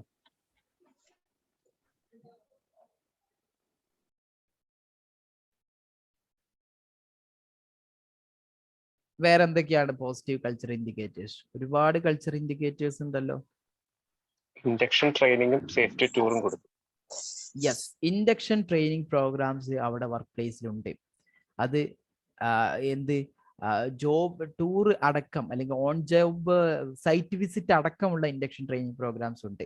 പിന്നെ safety tour programmes top level management നടത്തുന്നുണ്ട്. പിന്നെ വർക്കേഴ്സിന് പ്രോഫിറ്റിന്റെ ഒരു ബോണസ് കൊടുക്കുന്നുണ്ട്. യെസ്, വർക്കേഴ്സിനെ മോട്ടിവേറ്റ് ചെയ്യാനുള്ള ആക്ടിവിറ്റീസുകൾ. അപ്പോൾ ഒരു എക്സ്ട്രാ ഡ്യൂട്ടി ഉണ്ടാകുമ്പോൾ അതിന്റെ ബോണസ് പോയിന്റുകളും വർക്കേഴ്സിന്റെ ഒരു സപ്പോർട്ട് കൂടാനുള്ള ആക്ഷൻസ് ഒക്കെ മാനേജ്മെന്റ് ചെയ്യുന്നുണ്ട്. പിന്നെ മാനുവൽ ഹാൻഡ്ലിംഗ് കുറക്കേണ്ട ഭാഗമായിട്ട് പുതിയ ടെക്നോളജി അവർ കൊണ്ടുവരാൻ ശ്രമിക്കുന്നുണ്ട്. അവര് മാനുവൽ ഹാൻഡ്ലിങ്ങിനുള്ള പ്രത്യേക ട്രെയിനിങ്ങും അത് കൺസേൺ ആയിട്ട് വേണ്ട കാര്യങ്ങൾ ചെയ്യുന്നുണ്ട്. നമ്മളിവിടെ പോസിറ്റീവ് മാത്രം പറഞ്ഞാൽ മതി, നെഗറ്റീവ് അവര് ടെമ്പററി വർക്കേഴ്സിന് ഇത് കൊടുക്കുന്നില്ല, അതെന്ത് ചെയ്യരുത് ഇവിടെ പറയരുത്. പിന്നെ വർക്കേഴ്സിനെ കൺസൾട്ട് ചെയ്ത് അതിൽ main top level leadership managers വന്നിട്ട് അവരവിടെ ചെയ്യുന്നുണ്ട്, കൺസൾട്ട് ചെയ്യുന്നുണ്ട്. കൺസൾട്ടേഷൻ വളരെ സ്ട്രോങ് ആയിട്ടുണ്ട്. അവർ എല്ലാ കാര്യങ്ങളും കൺസേണുകളൊക്കെ പരിഗണിക്കുന്നു, അതിന് വേണ്ട വിധത്തിൽ തന്നെ ആക്ഷൻ എടുക്കുകയും ചെയ്യുന്നു. പിന്നെ വർക്ക് ലോഡ് കുറയ്ക്കാൻ വേണ്ടിയിട്ട് പുതിയ എംപ്ലോയീസിനെ അഡീഷണൽ ആയിട്ട് അപ്പോയിന്റ് ചെയ്തു. ആവശ്യത്തിനുള്ള റിസോഴ്സസുകൾ പല സ്ഥലത്തും കൊടുത്തിട്ടുണ്ട്. അതിന്റെ വ്യക്തമായ അടയാളമാണ് ഏകദേശം 30 വർക്കേഴ്സ് എന്തോ ആണല്ലോ പറയുന്നത്. 30 വർക്കേഴ്സിനെ പുതിയതായിട്ട് ടെമ്പററി ബേസിൽ 6 മന്ത് കോൺട്രാക്റ്റിന് ഹയർ ചെയ്തു, അവരുടെ വർക്ക് ലോഡ് കുറക്കാൻ വേണ്ടിയിട്ട്. അത് മാനേജ്മെന്റിന്റെ റിസോഴ്സസുകളെ അലൊക്കേറ്റ് ചെയ്യുന്നതിന്റെ വ്യക്തമായിട്ടുള്ള അടയാളമാണ്. പിന്നെ പുതിയൊരു ഷിഫ്റ്റ് കൊണ്ടുവന്നു. ഷിഫ്റ്റ് പുതിയ കൊണ്ടുവരുന്നുണ്ടോ? അതായത് ഓൾറെഡി ഷിഫ്റ്റ് പാറ്റേൺ ആയിട്ടാണ് വർക്ക് ചെയ്യുന്നത്. 2 ഷിഫ്റ്റ് നിലവിലുണ്ട്, അതൊരു പോസിറ്റീവ് ആയിട്ടുള്ള കാര്യമാണ്. ഓക്കെ, 2 ഷിഫ്റ്റ് നിലവിലുണ്ട്. പുതിയ ഷിഫ്റ്റ് എവിടെയാണ് സിനാരിയോയിൽ? ഞാൻ കേട്ട് തെറ്റിയതാവും. പിന്നെ ഒരു 10-year ഒരു കമ്പനിക്ക് 10-year ഒരു 100-year ഒരു എക്സ്പീരിയൻസ് ബാക്കപ്പ് ഉണ്ട്. അത് വലിയൊരു കാര്യമാണ് അല്ലെ. 100 years ഓഫ് എക്സ്പീരിയൻസ് ഉണ്ടെന്ന് പറഞ്ഞാൽ 100 years ഓഫ് സേഫ് ഇയേഴ്സ് എന്നാണ് അതിന്റെ അർത്ഥം അല്ലെ. ഇത്ര വർഷം കമ്പനി പൂട്ടി പോയിട്ടൊന്നുമില്ല എന്ന് പറഞ്ഞാൽ അത് സേഫ് ആയിട്ടുള്ള കൺസേൺസുകളൊക്കെ, സേഫ്റ്റി കൺസേൺസുകളൊക്കെ പരിഗണിച്ചുകൊണ്ട് കമ്പനി റൺ ആവുന്നുണ്ട്. അതൊരു പോസിറ്റീവ് കൾച്ചറാണ്. ഒരു ലൈക്ക് എന്താണ്, ഒരു ബെഞ്ച് മാർക്കിംഗ് ആയിട്ട് നമുക്ക് ഈ കമ്പനിയെ എടുക്കാൻ പറ്റും പല കമ്പനീസിനും. അത് നമുക്ക് പറയാം 100 yearsന്റെ എക്സ്പീരിയൻസ്. അതെ. പിന്നെ മറ്റൊരു കാര്യം ഇതാണ്, അവിടെ ഒരുപാട് കോമ്പിറ്റന്റ് ആയിട്ടുള്ള വർക്കേഴ്സ് ഉണ്ട് അല്ലെ. ഒരുപാട് കാലം ഇയേഴ്സ് ഓഫ് സർവീസ് ഉള്ള വർക്കേഴ്സ് അവിടെ കമ്പനിയിലുണ്ട്. അവരാണ് പലതും എന്താക്കുന്നത്, ഈ ലീഡ് ചെയ്യുന്നത്. അതൊരു പിന്നെ അവർക്കൊരു സേഫ്റ്റി അവയർനെസ് ഉണ്ടെങ്കിൽ കൂടെ അവർക്ക് ആ കമ്പനിയിൽ അത് ഇംപ്ലിമെന്റ് ചെയ്യാന് സാധിച്ചിട്ടില്ല. സോറി, നെഗറ്റീവ് അല്ലല്ലോ, പോസിറ്റീവ് ആണല്ലോ പറഞ്ഞത്, സോറി. ഇനിയിപ്പോ ഇതേ കാര്യങ്ങൾ നമ്മള് വേറെ പ്രശ്നം എന്താ അറിയോ, ഇനി ഒരു ചോദ്യം ഇതിന്റെ താഴെ എന്തെങ്കിലും നെഗറ്റീവ് കാര്യങ്ങൾ ചോദിച്ചാൽ ഇതൊക്കെ നമ്മൾ തിരുത്തി പറയും. അപ്പൊ അതൊന്നും കുറിച്ച് നിങ്ങൾ വറി ചെയ്യേണ്ട. നിങ്ങൾക്ക് മാർക്ക് കിട്ടാൻ വേണ്ടിയിട്ടാണ് നിങ്ങൾ ഓന്തിന്റെ പോലെ ഇതേ കാര്യങ്ങൾ തിരിച്ചും മറിച്ചും പറയേണ്ടി വരും. ആ കമ്പനി മോശമാണ്, റിസോഴ്സ് കൊടുക്കുന്നില്ല. ഇവിടെ നമ്മൾ റിസോഴ്സ് കൊടുക്കുന്നുണ്ട് എന്ന് പറയും, അടുത്ത ആൻസറിൽ റിസോഴ്സ് കൊടുക്കുന്നല്ല എന്നും പറയും. അത് നോക്കണ്ട, നമുക്ക് മാർക്ക് കിട്ടുക എന്നുള്ളതാണ് നമ്മുടെ എയിം. ഓക്കെ, എന്താ ജിനിൽ എന്തോ പറഞ്ഞല്ലോ, കംപ്ലൈന്റ് കൊടുത്തത് സ്വീകരിച്ചു പോസിറ്റീവായിട്ട്. Very good. കംപ്ലൈന്റുകളും സജഷൻസുകളും അവർ എൻകറേജ് ചെയ്യുന്നുണ്ട്. അതാണ് ഒരു കാര്യം. അതായത് മിൽക്ക് ടാങ്കർ ഡ്രൈവർ കംപ്ലൈന്റ് പറഞ്ഞു, അത് കംപ്ലൈന്റ് ആളുകളെ ചെയ്യിക്കാൻ എൻകറേജ് ചെയ്യുന്നുണ്ട്. നിങ്ങളൊരു സജഷൻ അവിടെ പാർക്കിംഗ് ഏരിയയിൽ മാർക്കിങ്ങിന്റെ സജഷൻ നിങ്ങൾ ഇമെയിൽ അയച്ചു. അതായത് അവിടെ ഒരു നിങ്ങളെ കംപ്ലൈന്റ് ചെയ്യിക്കാനും നിങ്ങളുടെ പ്രശ്നങ്ങളൊക്കെ പറയാനുള്ള ഒരു അവസരം, ഒരു പ്ലാറ്റ്ഫോം അവർ തരുന്നുണ്ട്. അതൊരു പോസിറ്റീവ് ആയിട്ടുള്ള കാര്യമാണ്. Very good. പിന്നെ active monitoring. Okay, active monitoring ആദ്യം വിനീഷാണ് പറഞ്ഞു തോന്നുന്നു. ആക്റ്റീവ് മോണിറ്ററിംഗ് ഒക്കെ വളരെ ക്ലിയർ ആയിട്ട് പല ആക്റ്റീവ് മോണിറ്ററിംഗ് ചെയ്യുന്നുണ്ട്. പ്രത്യേകിച്ച് ഡെയിലി ചെക്കിംഗ് ഉണ്ട്. അതുപോലെ തന്നെ last 2 months rack shelve monitoring ചെയ്തു, അല്ലെങ്കിൽ ഇൻസ്പെക്ഷൻ നടത്തി എന്ന് പറഞ്ഞു. അപ്പോൾ ഇൻസ്പെക്ഷൻസ് നടക്കുന്നുണ്ട്, സേഫ്റ്റി ടൂറുകൾ നടക്കുന്നുണ്ട്, ബാക്കി ചെക്കിംഗ്, പ്രീ യൂസ് ചെക്ക് തുടങ്ങിയ ബാക്കി അറേഞ്ച്മെന്റ്സുകളൊക്കെ നടക്കുന്നുണ്ട്. അതായത് ആക്റ്റീവ് മോണിറ്ററിംഗ് ഒക്കെ ഒരു പരിധി വരെ അവർ പക്കാണ്. മാനേജ്മെന്റ് ടോപ്പ് ലെവലിലുള്ള വിസിറ്റിംഗും എല്ലാം പ്രോപ്പർ ആയിട്ട് നടക്കുന്നുണ്ട്. ഗുഡ് ലീഡർഷിപ്പ്, അതെ, ഗുഡ് ലീഡർഷിപ്പ് കാണിക്കുന്നു. എപ്പോഴും ഗ്രൗണ്ട് ലെവലിൽ നിന്ന് വർക്ക് ചെയ്യുന്നു. അവർ ക്ലീനിങ് ആക്ടിവിറ്റിയിൽ മാനേജർ തന്നെ എന്താവുന്നു, ഇൻവോൾവ് ആകുന്നു. അതൊക്കെ ഒരു പോസിറ്റീവ് ആയിട്ടുള്ള കാര്യമാണ്. പിന്നെ എനി പോയിന്റ്. ഓക്കെ, ഒരുപാട് പോയിന്റ്സുകൾ പറഞ്ഞു. അപ്പൊ ജസ്റ്റ് ഒരു പ്ലാൻ ഉണ്ടാക്കിയിട്ട് നമ്മൾ എന്ത് ചെയ്യാം, ഈ ആൻസേഴ്സ് ഒക്കെ എഴുതാം. അപ്പൊ ഈ ആൻസേഴ്സിന്റെ ഒരു സ്കെലിട്ടൺ ഓൾറെഡി മുമ്പും ഒരുപാട് പോയിന്റ്സുകൾ നമ്മൾ ഡിസ്കസ് ചെയ്തിട്ടുള്ളതാണ് കൾച്ചർ ഇൻഡിക്കേറ്റേഴ്സിനെ കുറിച്ച്. അപ്പൊ ഈ പോയിന്റ്സുകളൊക്കെ നിങ്ങളുടെ ആൻസറിലും അത് ജസ്റ്റ് കണക്ട് ചെയ്തിട്ടുണ്ടോ എന്ന് നോക്കാം. നമ്മൾ 3.1, 3.2 രണ്ട് ലേണിംഗ് ഒബ്ജക്റ്റീവ്സിലാണ് പഠിച്ചത്. നിങ്ങൾക്ക് ഓൾറെഡി അറിയാം. 3ാമത്തെ എലമെന്റിലെ 1ാമത്തെ ലേണിംഗ് ഒബ്ജക്റ്റീവും 2ാമത്തെ ലേണിംഗ് ഒബ്ജക്റ്റീവിലാണ് ഈ കാര്യങ്ങളൊക്കെ നമ്മൾ പഠിച്ചിട്ടുള്ളത്. അപ്പൊ അത് ഒന്നും കൂടി ആ ലേണിംഗ് ഒബ്ജക്റ്റീവ്സിന്റെ അണ്ടറിലേക്ക് വരുത്തിയിട്ട് എഴുതുമ്പോഴാണ് ഒന്നുകൂടി നമ്മളെ ആൻസർ എന്താവുന്നത്, ഒരു മോഡിഫൈ ആവുന്നത്. അപ്പൊ എങ്ങനെയാണ് ഇത് എഴുതാൻ പറ്റുക എന്നുള്ളത് നമുക്ക് നോക്കാം. ആദ്യം good commitment of top level management. അപ്പൊ നിങ്ങൾ ഇങ്ങനൊരു സാധനം ഹൈലൈറ്റ് ചെയ്യുകയാണെങ്കിൽ നിങ്ങൾ എഴുതുമ്പോൾ തന്നെ എങ്ങനെ എഴുതാം, ഗുഡ് കമ്മിറ്റ്മെന്റ്. പോസിറ്റീവ് ആയതുകൊണ്ട് ഗുഡ് കമ്മിറ്റ്മെന്റ്. കാര്യം കറക്റ്റ് അയാൾക്ക് ആൻസർ എഴുതാൻ ഒരു മാർക്ക് ഇടാനുള്ള ഒരു വഴിയായിട്ട് ഒഴുക്കി കൊടുക്കാം. അപ്പൊ കമ്മിറ്റ്മെന്റ് എന്ന് മാത്രം എഴുതുന്നതിന് പകരം ഗുഡ് കമ്മിറ്റ്മെന്റ് എന്ന് എഴുതാം. പിന്നെ നെഗറ്റീവ് ചോദിച്ചാൽ ലാക്ക് ഓഫ് കമ്മിറ്റ്മെന്റ് അല്ലെങ്കിൽ പുവർ കമ്മിറ്റ്മെന്റ്. വരുന്നുണ്ടോ? അങ്ങനെ തന്നെ എഴുതാൻ ശ്രമിക്കുക. Good commitment of top level management in അതിനുള്ളൊരു ചെറിയൊരു എക്സ്പ്ലനേഷൻ, ഒരു രണ്ട് ലൈന് മതി കേട്ടോ. HSE policy developed, communicated and written document is given to the workers during the induction training. അതൊരു ഗുഡ് കമ്മിറ്റ്മെന്റ് കാണിക്കുന്ന മാർഗമാണ്. HSE പോളിസി ഉണ്ടാക്കി എന്നുള്ളത് തന്നെ ഒരു ഗുഡ് കമ്മിറ്റ്മെന്റ് കാണിക്കുന്ന മാർഗമാണ്. പിന്നെ ഇതൊക്കെ നിങ്ങൾക്ക് നെക്സ്റ്റ് പോയിന്റ്സ് ആക്കി പറയാൻ പറ്റും, താഴെയും പറയുന്നുണ്ടാവും. ഹൈ പ്രിയോറിറ്റി ആൻഡ് റിസോഴ്സസ്, ഇത് 2 പോയിന്റ് ആക്കി എഴുതാം. അതാണ് ഒന്നുകൂടെ നല്ലത് എന്നാണ് എനിക്ക് തോന്നുന്നത്. ഇപ്പോൾ ലൈക്ക് അതായത് ഇത് ഹൈ പ്രിയോറിറ്റി ഗുഡ് റിസോഴ്സസ് കൊടുത്തിട്ടുണ്ട്. ഇത് രണ്ടും 2 പോയിന്റ് ആക്കി എഴുതാം, 2 റെലവെന്റ് പോയിന്റുകളായി. ഇനിയിപ്പോൾ ഇത് ഇങ്ങനെ എഴുതിയാലും അയാൾ 2 മാർക്ക് ഇടണം എന്നുള്ളതാണ് എക്സാമിനർ. അയാൾ 2 മാർക്ക് കിട്ടും. ഇപ്പൊ നിങ്ങൾ 1 പോയിന്റ് ആക്കി എഴുതി എന്നതുകൊണ്ട് നിങ്ങൾക്ക് എന്ത് ചെയ്യില്ല, ആ മാർക്ക് കുറയ്ക്കില്ല. സ്റ്റിൽ അയാൾക്ക് എന്താ ചെയ്യണ്ട, കൺഫ്യൂഷനോ ഒന്നും ചാൻസ് കൊടുക്കേണ്ട, 2 പോയിന്റ്സ് ആക്കുന്നതായിരിക്കും നല്ലത്. ഇനി high priority good resources implement ചെയ്യാം.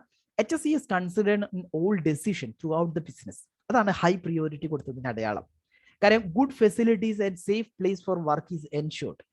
Four instance good infrastructure, 3 building, office, parking area, 2 റോഡുകൾ, അവിടുത്തെ വർക്ക് പ്ലേസ് അറേഞ്ച്മെന്റ്സുകളൊക്കെ പക്കാപ്പക്കയാണ്, മെഷീനറീസുകളൊക്കെ പക്കാപ്പക്കയാണ്. Then parking area, additional 30 workers are appointed to reduce the work load, 2 shifts with suitable timing, only 8 hours duty and multiple entrances and compound walls are everything is ensured. അതായത് positive ആയിട്ടുള്ള ഒരു high priority health and safety കൊടുത്തതും resources കൊടുത്തതൊക്കെയാണ് കാണിക്കുന്നത്. Good leadership കാണിക്കുന്നുണ്ട്. Sites managers regularly walks around the factory. Sites manager is always happy to listen the suggestions from the workers. The manager thanks everyone for all their hard work and he എന്നുള്ള ഒഴിവാക്കുക, they are very approachable. Okay, they are very approachable.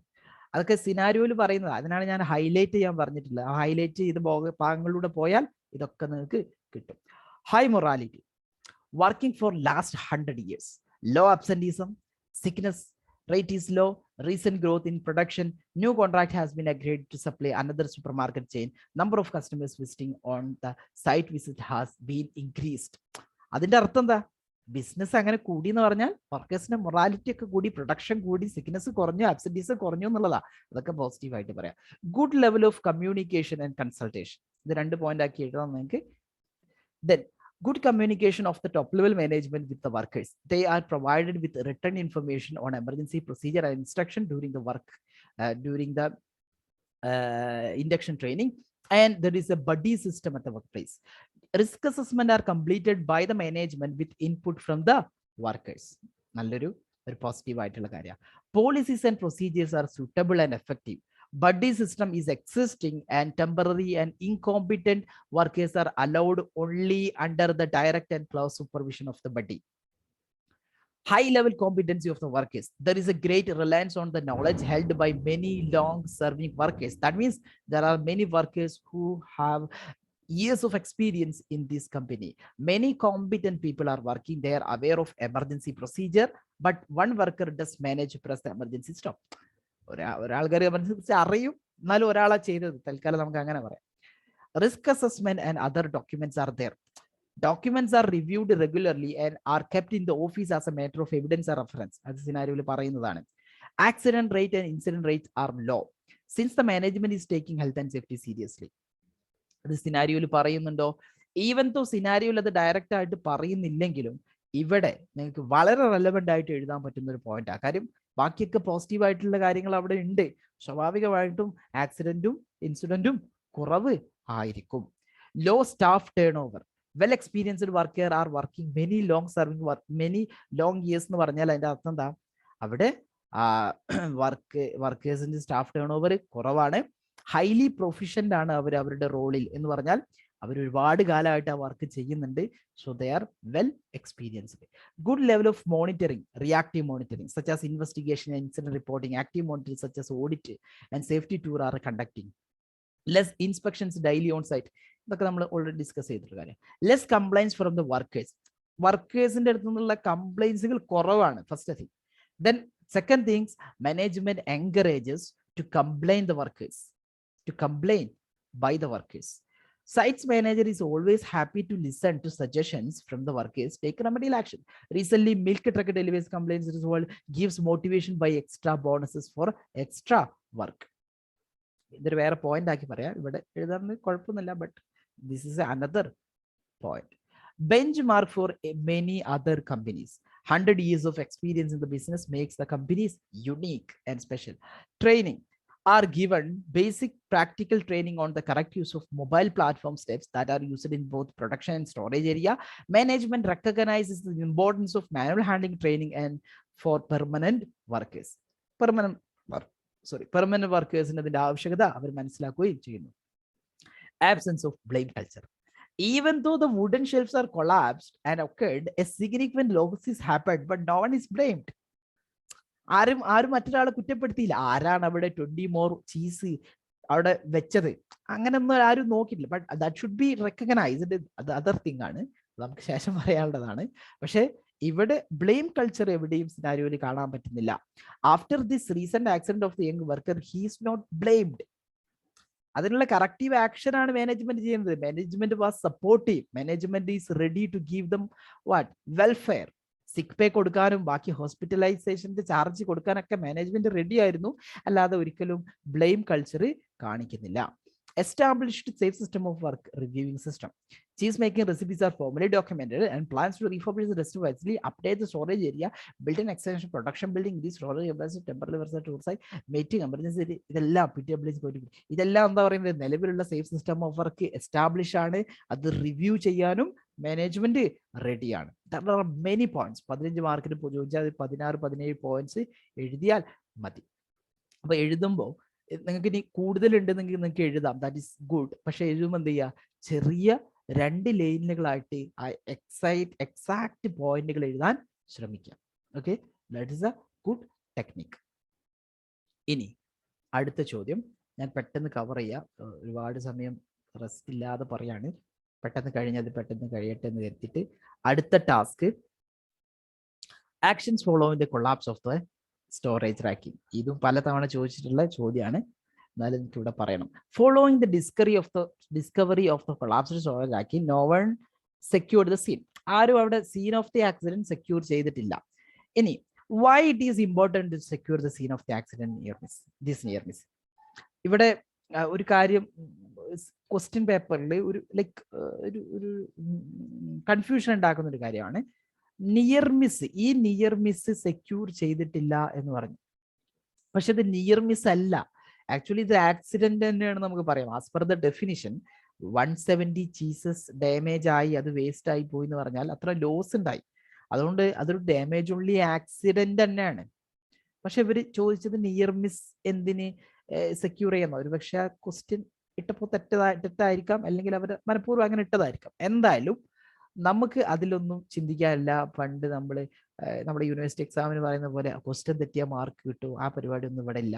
Question അവരെ തെറ്റി ചോദിച്ചാൽ അവരത് ശരിയാണെന്നേ പറയും.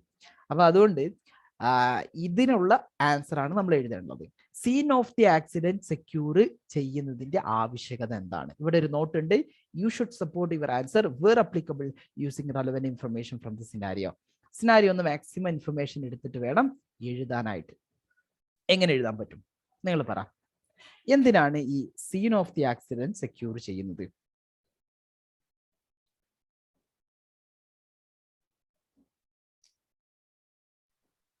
Evidence preserve ചെയ്യാൻ. That is a very good point. Evidence preserve ചെയ്യുക, അത് ആരെങ്കിലും നശിപ്പിക്കുന്നതും തടയാനായിട്ട്. അതിനൊരു മാർക്ക് കിട്ടും. പിന്നെ ഭാവിയിൽ ഇതൊരു വലിയൊരു ആക്സിഡന്റ് ആയി മാറാൻ സാധ്യതയുണ്ട്. Very good. Recurrence of the accident തടയണമെന്നുണ്ടെങ്കിൽ ഭാവിയിൽ ഇതൊരു ആക്സിഡന്റ് ആവും. ഇന്നിപ്പോ ഇത് ഇങ്ങനെയാണ്, ഓക്കെ, പക്ഷെ നാളെ അതൊരു നിയർ മിസ്, നാളെ ഒരു ഇഞ്ചുറി ആകാൻ ചാൻസ് ഉണ്ട്. ഇന്നിപ്പോ ഡാമേജ് ഉള്ള ആക്സിഡന്റോ അല്ലെങ്കിൽ നിയർ മിസ്സോ ആണ്, നാളെ ഇത് ഡ്യൂട്ടി ടൈമിലാണ് കൊളാപ്സ് ചെയ്തതെങ്കിലോ അത് വലിയൊരു അപകടത്തിലേക്ക് നയിക്കും. അതുകൊണ്ട് ഇത് എന്തുകൊണ്ട് സംഭവിച്ചു എന്ന് മനസ്സിലാക്കി അതിനെതിരെ കറക്റ്റീവ് ആക്ഷൻസ് എടുക്കണം എന്നുണ്ടെങ്കിൽ തീർച്ചയായിട്ടും സെക്യൂർ ചെയ്തിരിക്കണം സീൻ ഓഫ് ദി ആക്സിഡന്റ്. പിന്നെ സെക്യൂർ ചെയ്തില്ലെങ്കിൽ എവിഡൻസ് ടാമ്പർ ചെയ്യാൻ ചാൻസ് ഉണ്ട്. എവിഡൻസ് ടാമ്പർ ചെയ്യാൻ, അത് ഡെലിബറേറ്റ്ലി ടാമ്പർ ചെയ്യാനുള്ള ചാൻസ് ഉണ്ട് അല്ലെ? ഇപ്പൊ ഒരാൾ മനഃപൂർവ്വം എന്തെങ്കിലും തെളിവുകൾ നശിപ്പിക്കും. ഇത് ആരാണ്? ഇപ്പൊ ഒന്നും വേണ്ട, ഞാൻ പെട്ടെന്ന് മനസ്സിലാക്കാം. ഇപ്പോൾ 170 ചീസസ് അവിടെ നഷ്ടപ്പെട്ടു എന്ന് പറയുമ്പോൾ ആ 20 എക്സ്ട്രാ ചീസസുകൾ എന്ത് ചെയ്യാൻ വേണ്ടിയിട്ട്, മറച്ചു വെക്കാൻ വേണ്ടിയിട്ട് ആരെങ്കിലും 20 എക്സ്ട്രാ ചീസ് എടുത്ത് മാറ്റി വെക്കുന്നു. അപ്പൊ അതിന്റെ എക്സാക്ട് റീസണേ ആരാണോ ഉത്തരവാദപ്പെട്ട ആള് അയാളെന്ന് രക്ഷപ്പെടാൻ വേണ്ടിയിട്ട് അങ്ങനെ എന്തെങ്കിലും എന്ത് ചെയ്യുക, തെളിവുകൾ നശിപ്പിക്കാനുള്ള ചാൻസ് ഉണ്ട്. അല്ലെങ്കിൽ ഇപ്പൊ ഇവിടുത്തെ കേസിൽ വല്ല റെലവെന്റ് അല്ല, ആക്സിഡന്റലി അവിടുത്തെ കാര്യങ്ങൾ ചേഞ്ച് ചെയ്യാന്ന് പറഞ്ഞാൽ ഇപ്പോൾ അത് ഒരു റെലവെന്റ്. എന്നാലും നമുക്ക് പറയാം, ഇപ്പോൾ ആരെങ്കിലും ഇത് കണ്ടിട്ട് എന്ത് ചെയ്തു, ഓ ഇങ്ങനെ ഒരു മെസ്സായിട്ടുണ്ടല്ലോ, ഞാൻ തന്നെ ഇനീഷ്യേറ്റ് ചെയ്ത് ക്ലീൻ ചെയ്യട്ടെ എന്നൊക്കെ ആരെങ്കിലും വിചാരിച്ച് ക്ലീൻ ചെയ്യാൻ തുടങ്ങിയാൽ അവിടുത്തെ തെളിവുകൾ എന്ത് ചെയ്യാം, നഷ്ടപ്പെടാൻ ചാൻസ് ഉണ്ട്. പിന്നെ ഒരു സ്ലിപ്പ് ഹസാർഡ്സ് ഉണ്ടാകാതിരിക്കാനും. യെസ്, അവിടുന്ന് നിലവിലുള്ള സിറ്റുവേഷനിൽ നിന്ന് അടുത്തൊരു ആക്സിഡന്റിലേക്ക് നയിക്കാതിരിക്കാൻ. ഇപ്പൊ നമ്മളെ ചീസിന്റെ കേസ് ആണെങ്കിൽ സ്ലിപ്പ് ഹസാർഡിനുള്ള ചാൻസ് വളരെ കൂടുതലാണ്. Very good. അപ്പൊ ആ സ്ലിപ്പ് ഹസാർഡ് തടയാൻ വേണ്ടിയിട്ട് അത് സെക്യൂർ ചെയ്താൽ പിന്നെ അതുകൊണ്ടുണ്ടാവുന്ന അടുത്ത പ്രശ്നം ഉണ്ടാവില്ല. ഓക്കെ, പിന്നെ അവിടുത്തെ വർക്കേഴ്സ് അൺഓതറൈസ്ഡ് ആയിട്ട് ആ ഭാഗത്തേക്ക് വന്നിട്ട് പിന്നെ അവിടുന്ന് ഈ ചില ആളുകൾ വന്നിട്ട് ഇപ്പോ ഫീസൊക്കെ പോയിട്ടുണ്ടെങ്കിൽ അതൊക്കെ എടുത്തോണ്ടാൻ സാധ്യത ഉണ്ട്. അത് കറക്റ്റ് ആണ്. ഒന്നാമത് കാര്യം, അൺഓതറൈസ്ഡ് എൻട്രി അങ്ങോട്ട് തടയുക എന്നുള്ളത്. അവിടേക്ക് ആവശ്യമുള്ളവർ മാത്രം വന്നാൽ മതി. ഇപ്പൊ അതൊരു ഇൻവെസ്റ്റിഗേഷൻ സീനാണ്. അപ്പൊ അവിടേക്ക് ആവശ്യമുള്ളവർ മാത്രം വന്നാൽ മതി. അപ്പൊ അതെന്ത് ചെയ്യാ, തടയുക. അല്ലെങ്കിൽ ചിലപ്പോൾ ആളുകൾ എന്ത് ചെയ്യും, ഈ ചീസ് കിട്ടിയ ഗ്യാപ്പിന് ടെമ്പററി വർക്കേഴ്സോ അല്ലാത്തവരോ എല്ലാവരും എന്ത് ചെയ്യും, ചീസ് ഇത്ര കിട്ടുന്നതല്ലേ എന്ന് കരുതിയിട്ട് എന്ത് ചെയ്യും, അത് സ്റ്റീൽ ചെയ്യാനുള്ള ചാൻസ് ഉണ്ട്. സ്റ്റീൽ ചെയ്താൽ ഫസ്റ്റ് തിങ് അവരുടെ റെപ്യൂട്ടേഷനാണ് നഷ്ടപ്പെടുന്നത്. കമ്പനിയുടെ റെപ്യൂട്ടേഷൻ ഇപ്പോൾ ഇങ്ങനെ സ്റ്റീൽ ചെയ്ത് അല്ലെങ്കിൽ ഡാമേജ് ആയിട്ടുള്ള ചീസൊക്കെ പുറത്തു പോയാൽ ആ കമ്പനിയുടെ പേരിന് ബാധിക്കും. ഓക്കെ, അത് മറ്റൊരു കാര്യമാണ്. അത് തടയാനും സാധിക്കും. പിന്നെ അതുപോലെ തന്നെ ഇൻസിഡന്റ് ഇൻവെസ്റ്റിഗേഷൻ ചെയ്തിട്ട് അതിന് വേണ്ട ലീഗൽ റിക്വയർമെന്റ്സ് എന്തൊക്കെയാണെന്നുള്ളത് നെക്സ്റ്റ്. ഗുഡ്. ഈ secure the scene of accident ചെയ്താൽ മാത്രമേ ഇൻവെസ്റ്റിഗേഷൻ ക്യാരി ഔട്ട് ചെയ്യാൻ പറ്റുള്ളൂ. എന്നാൽ മാത്രമേ ഇതിന്റെ റൂട്ട് കോസസുകൾ കണ്ടെത്താൻ പറ്റുള്ളൂ. റൂട്ട് കോസസുകൾ കണ്ടെത്തിയാൽ മാത്രമേ അതിന്റെ റെമഡിയൽ ആക്ഷൻസ് സജസ്റ്റ് ചെയ്യാൻ പറ്റുള്ളൂ. സോ ദ ബേസിക് എന്താണ്, നിയർ മിസ്സിന്റെ ആക്സിഡന്റിന്റെ സീന് സെക്യൂർ ചെയ്യുക എന്നുള്ളതാണ്. Anything else? സാറേ, അതുകൊണ്ടൊരു ഡൗട്ട് ചോദിച്ചോട്ടെ. ഇപ്പം ഈ റാക്ക് കൊളാപ്സ് ആയല്ലോ, പക്ഷെ ഇതിന് ആർക്കും ഇഞ്ചറി ഉണ്ടായിട്ടില്ലല്ലോ ആ സമയത്ത്? ഇല്ല. അപ്പം അത് നിയർ മിസ് കേസിൽ തന്നെ പെടത്തില്ലേ അത്? സാർ മുമ്പേ പറഞ്ഞ നിയർ മിസ്സിന് ഞാൻ പറയാം, ഞാൻ അതാ പറഞ്ഞത്. ബട്ട് അവിടെ ആർക്കെങ്കിലും അതിന് മറുപടി പറയാനുണ്ടോ? Anyone please. പ്രോപ്പർട്ടി ഡാമേജ് ആയിട്ടില്ല സാർ. യാ, കാരണം നമുക്കത് ഇൻസിഡന്റ് ആയിട്ട് എടുക്കേണ്ടി വരില്ല. യാ, അത് ഡാമേജ് ഉള്ളി ആക്സിഡന്റ് ആയിട്ട്. കാര്യം അവിടെ ഒരു പ്രോപ്പർട്ടി ലോസ് സംഭവിച്ചിട്ടുണ്ട്. അതുകൊണ്ട് പ്രോപ്പർട്ടി ഡാമേജ് ഉണ്ടായതുകൊണ്ടല്ലേ സാറേ? 170 ചീസസ് നഷ്ടപ്പെട്ടു. അതുപോലെ തന്നെ ഷെൽവ് നഷ്ടപ്പെട്ടു. ഈ രണ്ട് നഷ്ടങ്ങൾ ഡയറക്റ്റ് ആയിട്ട് ഉള്ളത് കാരണം അതെന്ത് തന്നെയാണ്, അത് ആക്സിഡന്റ് ആണ് ആസ് പെർ ദ ഡെഫിനിഷൻ. പക്ഷെ ഇഞ്ചുറീസ് ഒന്നും ഇല്ല. അതുകൊണ്ടാണ് ഇവിടെ നിയർ മിസ് എന്നുള്ളത് ഡെഫിനിഷൻ പ്രകാരം കറക്റ്റ് അല്ല. പക്ഷെ നിയർ മിസ് എന്ന് പറഞ്ഞ് നമുക്കത് വലിയ വാശി പിടിക്കാനൊന്നും പറ്റില്ല. അവരെന്താണോ ചോദിച്ചത് അതിനുള്ള ആൻസർ കൊടുക്കുക, അത്രേ ഉള്ളൂ. ഏതായാലും നമുക്ക് ഇത് എത്ര മാർക്കിനാണ് ചോദിച്ചിട്ടുള്ളത്? 6 മാർക്കിനാണ്. ഏകദേശം ഒരു 6 പോയിന്റുകൾ. അത് മതി. ഒരു 6-7 പോയിന്റ്സുകളായിട്ട് എന്ത് ബുള്ളറ്റിൻ പോയിന്റ്സ് ആക്കി എഴുതാം. നിങ്ങൾ ഒരുപാട് ആൻസേഴ്സ് ഇപ്പോൾ ഓൾറെഡി പറഞ്ഞു. ഞാൻ അതുകൊണ്ട് വളരെ പെട്ടെന്ന് വായിക്കാം. സിമ്പിൾ ആണ് കാര്യങ്ങൾ. ഇവിടെ എഴുതുമ്പോൾ സ്പേസ് വിടാനും ബോൾഡ് ആക്കാനും മറക്കരുത്. Prevent evidence loss. Overload on the wooden shelfs may be a reason for the near miss that can be tampered. Okay, അത് ടാമ്പർ ചെയ്യാനുള്ള സാധ്യത ഞാൻ പറഞ്ഞു. എങ്ങനെ? ഒരു 50 പീസ് 70 പീസ് മാറ്റിയാൽ അവിടുത്തെ ആ തെളിവ് നഷ്ടപ്പെട്ടു. അത് ഒഴിവാക്കാം. Collect factual information from the scene. Everything will be on the same state of accident. It will be easy to find out immediate causes. It is easy to forget which is part of collapsed first and how. Which part is collapsed first and how. അത് കണ്ടെത്താൻ പറ്റും. To prevent unauthorized entry, unintended human interactions may occur which may lead to evidence tamper sometimes. Cheese may be stolen by the workers if the access is not prevented. Develop staff morale. That is another thing. As they see management taking this near miss serious and it is a beginning of formal investigation, they feel that they are working in a safe environment. Hazards might be present and keep the people away from them. Slip hazard, fall and absorption to the ice due to the cheese mess can be prevented by securing it. It's a legal requirement to preserve the evidence and investigate it to prevent recurrence. 6 മാർക്കിനാണ്, ഏകദേശം 6 points എഴുതിയാൽ മതി. The next, be part of third question. Why should this near miss have been investigated? എന്തിനു വേണ്ടിയിട്ടാണ് ഈ near miss investigate ചെയ്യേണ്ടത്? 15 മാർക്കിനാണ് ചോദ്യം. ഒരു note ഉണ്ട്, you should support your answer where applicable using relevant information from the scenario. സിനാരിയോന്ന് maximum information എടുത്തിട്ട് വേണം ഇത് സപ്പോർട്ട് ചെയ്യാനായിട്ട്.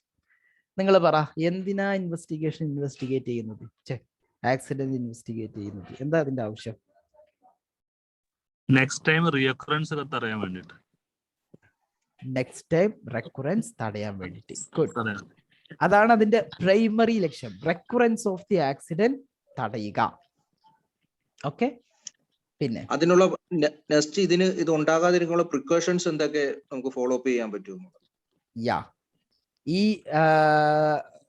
റെമഡിയൽ ആക്ഷൻ റെക്കമെൻഡ് ചെയ്യണമെന്നുണ്ടെങ്കിൽ തീർച്ചയായിട്ടും നമുക്ക് നിയർ മിസ് ഇൻവെസ്റ്റിഗേഷൻ നടത്തിയിരിക്കണം. പിന്നെ റിപ്പീറ്റ് ഒരു ആക്സിഡന്റ് ഉണ്ടായി കഴിഞ്ഞാൽ, ഇതേപോലെ ഒരു ആക്സിഡന്റ് ഉണ്ടായി കഴിഞ്ഞാൽ നമുക്ക് എങ്ങനെ മാനേജ് ചെയ്യാൻ പറ്റും? ലൈക്ക് ഓക്കെ, നമ്മുടെ സിസ്റ്റം റിവ്യൂ ചെയ്യും. അതായത് ഇതുപോലത്തെ ഇനിയൊരു ആക്സിഡന്റ് നടക്കുമ്പോൾ നമ്മുടെ എമർജൻസി അറേഞ്ച്മെന്റ്സുകൾ എന്തായിരിക്കണം. അപ്പൊ ആ സിസ്റ്റം റിവ്യൂന്റെ എമർജൻസി അറേഞ്ച്മെന്റ്സുകൾ റിവ്യൂ ചെയ്യും. അപ്പൊ അതിനുള്ള ട്രെയിനിങ്ങുകൾ കൊടുക്കും. ഫസ്റ്റ് എയ്ഡ് അറേഞ്ച്മെന്റ്സുകൾ റിവ്യൂ ചെയ്യും. അതിനുള്ള ഓവർ എന്തൊക്കെയാണ് കൊടുക്കേണ്ടത്, ഇംപ്രൂവ്മെന്റ്സ് വരുത്തേണ്ടത്, അതൊക്കെ നടത്തും. അതൊരു ഇൻവെസ്റ്റിഗേഷൻ ഫോർമലായിട്ട് ചെയ്താൽ മാത്രമേ മനസ്സിലാക്കാനായിട്ട് പറ്റുള്ളൂ. വെരി ഗുഡ്, നല്ല പോയിന്റ് ആണ്. വർക്കേഴ്സിന് ഒരു മൊറാലിറ്റി കൂടും. യാ, മോറൽ കോൺഫിഡൻസ് കൊടുക്കും. ഞാൻ ഇത് പറയുന്നതിന് മുമ്പ് എനിക്കൊരു ചോദ്യം ചോദിക്കാറുണ്ട്. ഇത് ഏത് ഭാഗത്തു നിന്നാണ് ഈ ചോദ്യം ചോദിക്കുന്നത്? ആർക്കെങ്കിലും പറയാൻ പറ്റുമോ? എത്രാമത്തെ എലമെന്റ് എന്നാണ്? Accident investigation. യാ, 4ാമത്തെ എലമെന്റിലെ റിയാക്റ്റീവ് മോണിറ്ററിംഗ് പറഞ്ഞ സമയത്ത്, ആക്സിഡന്റ് ഇൻവെസ്റ്റിഗേഷനെ കുറിച്ച് പറഞ്ഞ സമയത്ത് ഞാൻ ആദ്യം ഡിസ്കസ് ചെയ്തിട്ടുള്ള കാര്യമാണ് എന്തിന് ഇൻവെസ്റ്റിഗേഷൻ നടത്തണം എന്നുള്ളത്. അതിൽ ഒരുപാട് കാര്യങ്ങൾ പറഞ്ഞിട്ടുണ്ടായിരിക്കും, നിങ്ങൾ ഓർക്കുന്നുണ്ടാവും എന്ന് വിചാരിക്കുന്നു. ഓക്കെ, ഏതായാലും നല്ലൊരു പോയിന്റ് ആണ് മൊറാലിറ്റി കൂട്ടുക എന്നുള്ളത്. പിന്നെ കാരണം മാനേജ്മെന്റിന് അവരുടെ മോറൽ ഡ്യൂട്ടി ചെയ്യുന്നുണ്ട് എന്നുള്ളത് കാണിക്കാൻ പറ്റും. മാനേജ്മെന്റിന് അവരുടെ കമ്മിറ്റ്മെന്റ് കാണിക്കാൻ പറ്റും. സ്വാഭാവികമായിട്ടും വർക്കേഴ്സിന് പറഞ്ഞോളൂ. ഫൈനാൻഷ്യലായിട്ട് വരുന്ന ഇത് ഒഴിവാക്കാം. ഇനിയൊരു ആക്സിഡന്റ് ഉണ്ടായിച്ചാ യാ, വെരി ഗുഡ്. അതാണ് നമ്മുടെ ലേണിംഗ് ഒബ്ജക്റ്റീവ്. അത് തന്നെ വരണം. അപ്പൊ ആക്സിഡന്റ് തടയും നമ്മളൊരു സ്ഥലത്ത് പറഞ്ഞിട്ടുണ്ട്, അത് പറഞ്ഞോട്ടെ. അടുത്ത പോയിന്റ് വരുന്നതാണ്. Very good. അടുത്ത പോയിന്റ് ഫൈനാൻഷ്യൽ ലോസുകൾ, ഡയറക്റ്റ് കോസ്റ്റുകളും ഇൻഡയറക്റ്റ് കോസ്റ്റുകളും ആക്സിഡന്റ് മുഖാന്തരം വരുന്നത് തടയാൻ പറ്റും. അപ്പൊ ആക്സിഡന്റ് തടയാൻ പറ്റും നമ്മൾ മുകളിൽ പറഞ്ഞോട്ടെ. അടുത്ത ഈ പോയിന്റ് പറഞ്ഞാൽ അത് അടുത്ത മാർക്കാണ്. Very good. പിന്നെ ഐഡന്റിഫൈ ചെയ്യാൻ പറ്റും.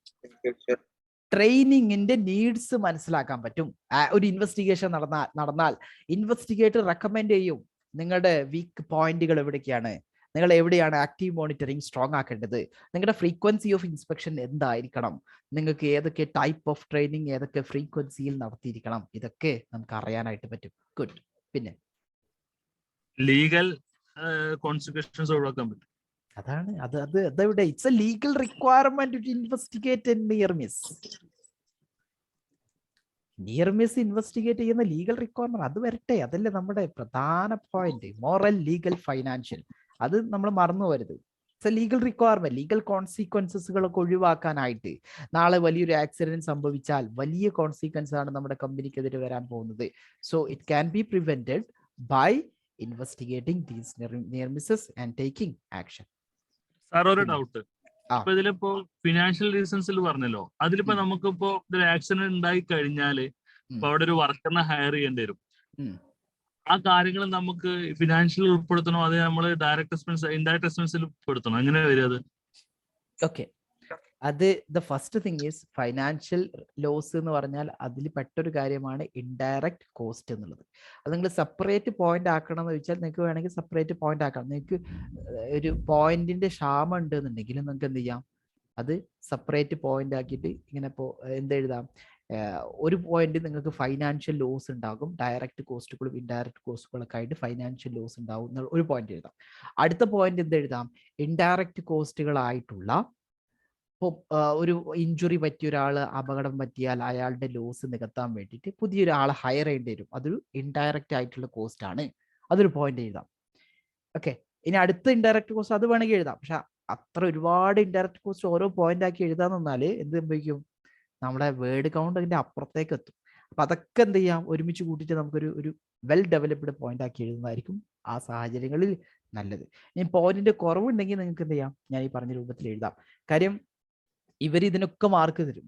ശരിക്കും ഇവര് മാർക്കിങ്ങിന്റെ രീതി ഇപ്പം ഈ എക്സാമിനറുടെ അടുത്ത് ഇപ്പൊ 15 മാർക്കിനാണെങ്കിൽ ചിലപ്പോൾ ഒരു 20ഓ 25ഓ കൺസൈസ് പോയിന്റ്സുകൾ ഉണ്ടാവും.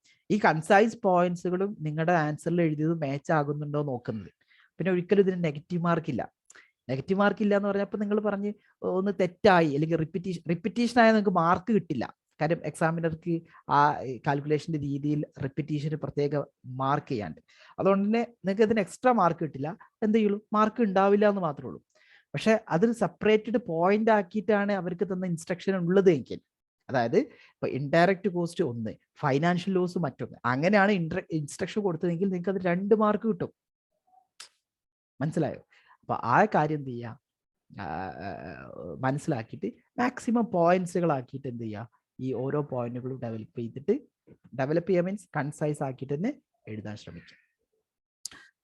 എനിവേ, ഈ നിയർ മിസ് ഇൻവെസ്റ്റിഗേറ്റ് ചെയ്യാനുള്ള ഒരുപാട് കാരണങ്ങൾ നിങ്ങൾ പറഞ്ഞു. അത് ബുള്ളറ്റിൻ പോയിന്റ്സ് ആക്കി നിങ്ങൾക്ക് എഴുതാം, പെട്ടെന്ന് പറയാം. It's a legal requirement to investigate to all unwanted and undesired events to prevent legal consequences such as formal enforcement action and prosecution. വേണമെങ്കിൽ ഇത് 2 പോയിന്റ് ആക്കി എഴുതാട്ടോ. ഒന്ന് ലീഗൽ റിക്വയർമെന്റ് ആണ്, മറ്റൊന്ന് ഫോർമൽ എൻഫോഴ്സ്മെന്റ് ആക്ഷൻ പ്രോസിക്യൂഷൻ തടയാൻ വേണ്ടിയിട്ടാണ്. Near miss is an unwanted undesired events today. Tomorrow an accident would happen following a repeated near misses. അതൊരു point ആക്കി നിങ്ങൾക്ക് എഴുതാൻ പറ്റും. As per the Hendricks accident ratio triangle, for every 300 near misses, there would be near misses, there would be 29 minor accidents and 1 major accident. അപ്പോൾ ഒരു 300 near മിസ്സസുകൾ നടന്നാൽ അത് 29 minor ആക്സിഡൻസുകൾ നടക്കാനുള്ള കാരണവും ഒരു മേജർ ആക്സിഡന്റ് നടക്കാനുള്ള കാരണവും ആണ്. ഇപ്പൊ നിയർ മിസ് വളരെ നിസ്സാരക്കാരനായിട്ട് തടയരുത്. So it should be investigated. To identify the immediate and root causes of the incidents and taking corrective actions, near misses should be investigated so that the recurrence of near misses, similar accidents can be prevented. Immediate actions are easy to figure out and easy to rectify, whereas long-term actions are neither easy to figure out nor easy to rectify. Long-term action takes time and system reviews. Uncover and correct any breaches in health and safety legal compliance. To claim the insurance, the investigation report should be submitted before the insurance company. Management can show their commitment towards health and safety of the workers, although the near misses are being investigated. Obviously, it improves staff morale, thus quality and quantity of the work and overall productivity will be improved. Investigation reveals the needs risk assessment to be reviewed and updated. അത് risk assessment നടത്തുന്ന investigation നടത്തിയാൽ മനസ്സിലാകും അതിന്റെ needs. Disciplinary purposes can be taken against the violators such as warning, fine and termination. അതും നമുക്ക് ഇൻവെസ്റ്റിഗേഷന്റെ ഒരു കാരണമാണ് ചെയ്യാനുള്ളത്. For data gathering purposes and make reactive monitoring effectively. ഇപ്പൊ നമ്മൾ ഇൻവെസ്റ്റിഗേഷൻ നടത്തി അതിന്റെ ഡാറ്റ ഒക്കെ നമ്മൾ ഗ്യാദർ ചെയ്ത് വെക്കുന്നു. സോ നെക്സ്റ്റ് ടൈം നമ്മൾ റിയാക്റ്റീവ് മോണിറ്ററിംഗ് ചെയ്യുമ്പോൾ നമുക്കത് ഉപയോഗിക്കാനായിട്ട് പറ്റും. Identify trend and pattern of the near misses and use a leading indicator towards accident. നമുക്ക് ഇതൊരു ലീഡിംഗ് ഇൻഡിക്കേറ്റർ ആയിട്ട് നമ്മൾ എന്തിനി നമ്മുടെ കമ്പനി എങ്ങോട്ടാണ് പോകുന്നത് എന്ന് മനസ്സിലാക്കാൻ ഇതുകൊണ്ട് സഹായിക്കും. Every management system requires this type of investigation. For example, ISO certification ISO 45001 നമ്മൾ ഫോളോ ചെയ്യുന്നുണ്ട്, അല്ലെങ്കിൽ അതുപോലത്തെ ഏത് type of management system follow ചെയ്താലും അതിന്റെ ഒരു പാർട്ടാണ് ഈ ഇൻവെസ്റ്റിഗേഷൻ ചെയ്യണം എന്നുള്ളത്. Investigation report can be used as robust document four further HSE activities like auditing. നമുക്ക് ശേഷം അത് ഉപയോഗിക്കാനായിട്ട് പറ്റും. There are many financial benefits by preventing these types of incidents, thus save money in future loss of cheese and fine to be paid in criminal court. ഇങ്ങനെ financial ബെനിഫിറ്റ്സുകളൊക്കെ നമുക്ക് എന്ത് ചെയ്യാൻ പറ്റും, ഉണ്ട്, തടയാനായിട്ട് പറ്റും ലോസസുകൾ. Indirect cost like loss of reputation of the company and associated business loss. 100 വർഷത്തെ പഴക്കമുള്ള കമ്പനിയാണ്. വലിയ നഷ്ടമാണ് ആ ഒരു ഇൻഡയറക്റ്റ് കോസ്റ്റ് നമുക്ക് തരാൻ പോകുന്നത്. അത് ഒഴിവാക്കാൻ നിയർ മിസ് ഇൻവെസ്റ്റിഗേഷൻ ചെയ്യണം. Investigation prevents the loss workers morality, time to deal an incident and running time loss for the company during the formalities after the accident. By preventing the recurrence of the accident, production delay can be prevented and associated loss can be prevented. The information after an incident can be input for an audit and performance review purposes, providing investigation report for stakeholders and shareholders. The investigation promotes safety culture within the company, cultivates a positive safety culture. Employment participation and worker consideration can be improved through participating in the investigation procedure. So it's a indirect training. ഇപ്പൊ investigation നടത്തുമ്പോൾ വർക്കേഴ്സിനെ കൂടി കൂട്ടുക, that's A positive thing. അതെന്താണ് investigation നടത്തുന്നതിന്റെ ഒരു കാരണമായിട്ട്, അല്ലെങ്കിൽ why should be conducted എന്ന് ചോദിക്കുന്നിടത്ത് നമുക്ക് പറയാൻ പറ്റും. Use investigation outputs to improve safe system for hazard control and risk mitigation. അപ്പൊ ഞാൻ നേരത്തെ പറഞ്ഞ ഒരു കാര്യം തന്നെയാണിത്. അതായത് നമുക്ക് നമ്മുടെ സേഫ് സിസ്റ്റം ഓഫ് വർക്ക്, നമ്മുടെ ഹസാർഡ് അസസ്മെന്റ്സുകൾ, ഹസാർഡ് ഐഡന്റിഫിക്കേഷൻ മെത്തേഡ്സുകൾ, നമ്മുടെ റിസ്ക് മിറ്റിഗേഷൻ പോളിസീസുകൾ, ഇതെല്ലാം ഇംപ്രൂവ് ചെയ്യാൻ പറ്റും വൺസ് നമ്മുടെ ഈ ഇൻവെസ്റ്റിഗേഷന്റെ ഔട്ട്പുട്ട് എന്താണോ നമ്മുടെ ഷോർട്ട് ഫാൾസുകൾ എന്ന് കണ്ടെത്തിയാൽ. It reveals the need of the reducing the frequency of active monitoring, like inspection the frequency and training needs. നിങ്ങൾ പറഞ്ഞു ട്രെയിനിങ്ങിന്റെ നീഡ്സ് ഒക്കെ മനസ്സിലാക്കാൻ ഇത് സഹായിക്കും. Finally, continuous improvements can be achieved through reactive monitoring of near miss investigation. See, ഇതാണ് നമുക്ക് discuss ചെയ്യാനുള്ള reasons. അപ്പൊ നല്ല മഴയും ഇടിയുണ്ട്. നിങ്ങൾ സൗണ്ട് കേട്ടിട്ടുണ്ടെങ്കിൽ അതാണ്, അല്ലാതെ വേറെ പ്രശ്നങ്ങളൊന്നും അല്ല. സോ 15 മാർക്കിനാണ് ഏകദേശം ഒരു 15-16 പോയിന്റുകൾ എഴുതുക എന്നുള്ളതാണ് ആകെയുള്ള മാർക്ക്. നാലാമത്തെ task, human factors contributing to the accident with the milling machine. നമ്മുടെ മില്ലിംഗ് മെഷീന്റെ മെയിൻ്റനൻസ് അല്ലെങ്കിൽ ക്ലീനിങ് ആക്ടിവിറ്റിക്ക് നമ്മുടെ കുപ്രസിദ്ധനായ വർക്ക് ചെയ്തത് കാരണമാണ് ഈ പ്രശ്നങ്ങളൊക്കെ ഉണ്ടായത്. അല്ലെങ്കിൽ നമുക്ക് ഈ സിനാരിയോ ഉണ്ടാവില്ല, നമുക്ക് ഈ ക്വസ്റ്റ്യൻ ഉണ്ടാവില്ലായിരുന്നു. What individual human factors could have influenced the behaviour of the young worker injured while cleaning the electric milling machine. ഈ ഇലക്ട്രിക് മില്ലിംഗ് മെഷീന് ക്ലീൻ ചെയ്യുമ്പോൾ ഈ വർക്കറുടെ ബിഹേവിയർ നെഗറ്റീവായിട്ട് ബിഹേവ് ചെയ്തിട്ടുണ്ട് ഇയാള്. അങ്ങനെ നെഗറ്റീവായിട്ട് ബിഹേവ് ചെയ്യാനുള്ള ഇൻഡിവിജ്വൽ ഹ്യൂമൻ ഫാക്ടേഴ്സ് എന്തൊക്കെയാണെന്ന ചോദ്യം. enthusiasm. Very good. Over enthusiastic ആയിരുന്നു അയാൾക്ക് അയാളുടെ willingness to do the work അയാൾക്ക് കാണിക്കാൻ ഭയങ്കര ഒരു എന്തൂസിയാസ്റ്റിക് ആയിരുന്നു. അതാണ് ഒരു പ്രധാനപ്പെട്ട ഒരു കാര്യം. Next, lack of training. ഞാൻ പറയുന്നതിന് ഒരു കാര്യം ചോദിക്കും, ഇത് ഏത് ഭാഗത്തു നിന്ന് ഈ ചോദ്യം ചോദിക്കുന്നത്? Anyone please. behavioral. Okay, safety related behavior. vulnerable place. അതുണ്ട്. Very good. 2 ഭാഗങ്ങളുണ്ട്. ഒന്ന് സേഫ്റ്റി റിലേറ്റഡ് ബിഹേവിയർ, മൂന്നാമത്തെ എലമെന്റിലെ മൂന്നാമത്തെ ലേണിംഗ് ഒബ്ജക്റ്റീവ്. അതെ, പിയർ ഗ്രൂപ്പ് ഇൻഫ്ലുവൻസ് ഉണ്ട്, അതൊരു കാര്യമുണ്ട്. അതുപോലെ തന്നെ റിസ്ക് അസസ്മെന്റിന്റെ ഭാഗത്ത് യങ് വർക്കേഴ്സിന്റെ കാര്യം പറയുന്നുണ്ട്. അതും ഇവിടെ എന്താണ് നമുക്ക് ചെക്ക് ചെയ്യാൻ പറ്റുന്ന learning objective. Risk assessment for vulnerable category പറഞ്ഞ സമയത്ത് യങ് വർക്കറിന്റെ കാര്യം പറഞ്ഞിരുന്നു, അതും ഇവിടെ പരിഗണിക്കാവുന്ന ലേണിംഗ് ഒബ്ജക്റ്റീവ് ആണ്. ഇനി പറ, എന്തൊക്കെയാണ് വേറെ ഈ നെഗറ്റീവ് സേഫ്റ്റി റിലേറ്റഡ് ബിഹേവിയർ കാണിക്കാനുള്ള കാരണം? എന്തൊക്കെ ഇൻഫ്ലുവൻസ് ചെയ്തിട്ടുണ്ട്?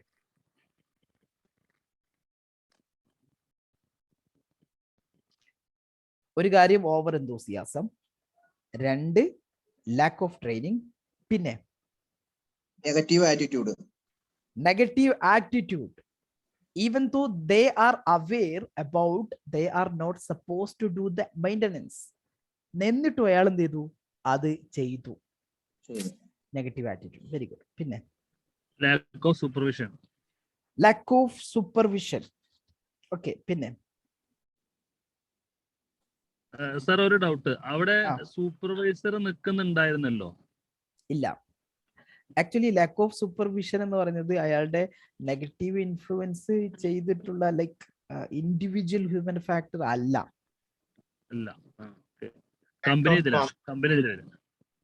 അത് മാനേജ്മെന്റിന്റെ ഫെയിലിയേഴ്സ് ആണ്. പിന്നെ അടുത്തത് lack of competency. Very good. Individual human factor ആണ്. അയാൾ കോമ്പിറ്റന്റ് അല്ല, നോട്ട് കോമ്പിറ്റന്റ്. പിന്നെ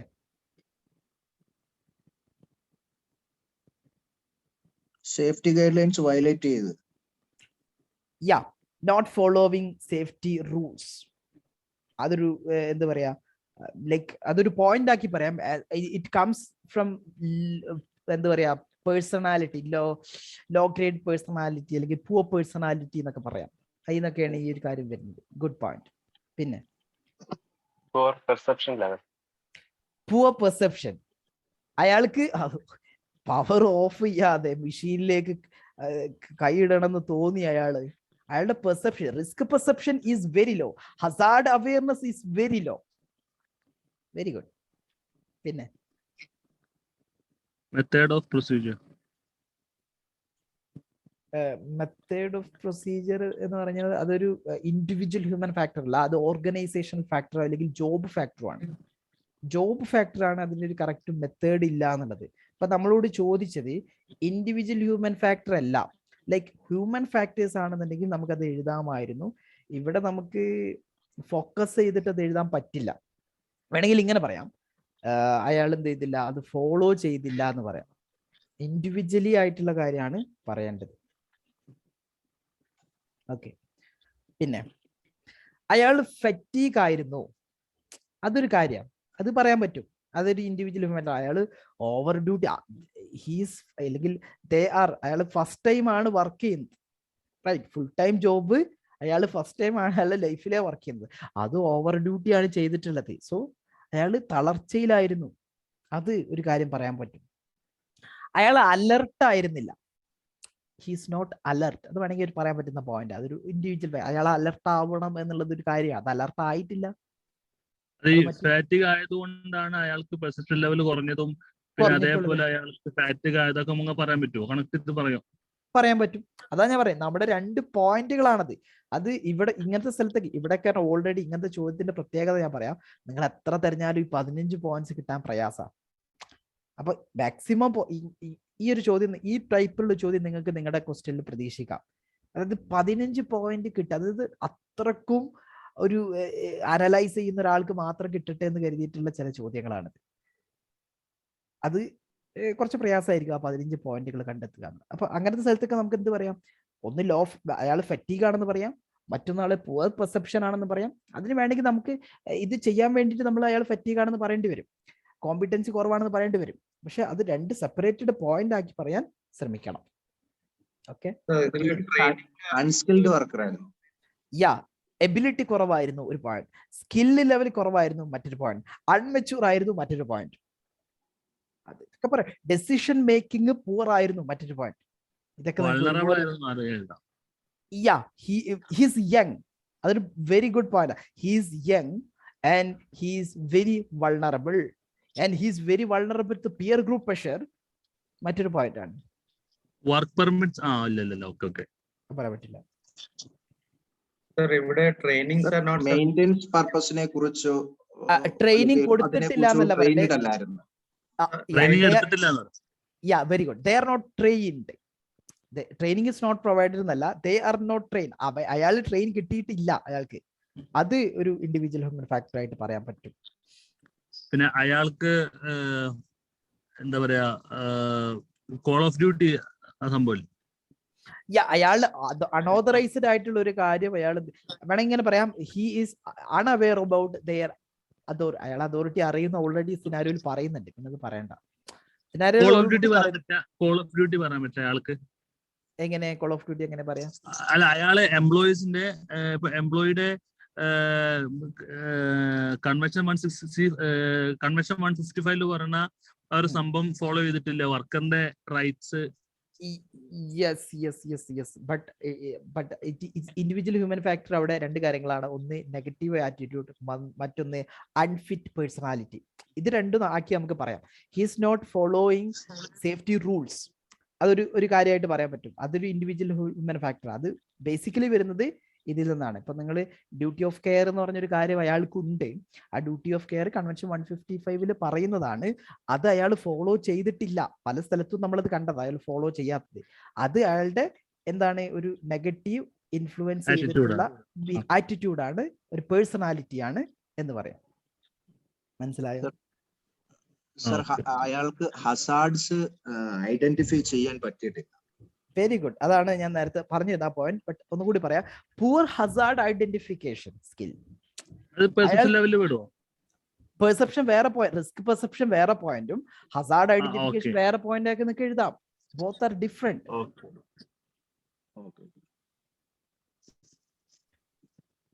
ഓക്കെ. ഇപ്പോ ഇതിനുള്ള ഒരു പ്രശ്നം എന്ന് വെച്ചാൽ, ചില കാൻഡിഡേറ്റ്സ് ഒക്കെ ഈ ഒരു ക്വസ്റ്റ്യൻ ആൻസർ ചെയ്ത് നിങ്ങളിപ്പോ വെബ്സൈറ്റിലോ അല്ലെങ്കിൽ നിങ്ങൾ വേറെ ഏതെങ്കിലും മെറ്റീരിയൽസിലൊക്കെ നോക്കിയാൽ ഈ സേഫ്റ്റി റിലേറ്റഡ് ബിഹേവിയർ എന്ന് പറഞ്ഞാൽ, ഇപ്പോൾ ബിഹേവിയറൽ ബേസ്ഡ് സേഫ്റ്റി എന്നുള്ള ഭാഗത്തൊക്കെ ഇതിന് വേറൊരു ആംഗിളിലാണ് ഇതിന്റെ ഡിസ്ക്രിപ്ഷൻ ഒക്കെ പോകുന്നത്. അപ്പൊ നിങ്ങൾ അതൊക്കെ നോക്കിയിട്ട് വേറെ എന്തൊക്കെയോ എഴുതി വന്നാൽ നിങ്ങൾക്ക് ഒരു മാർക്കും കിട്ടൂല കേട്ടോ.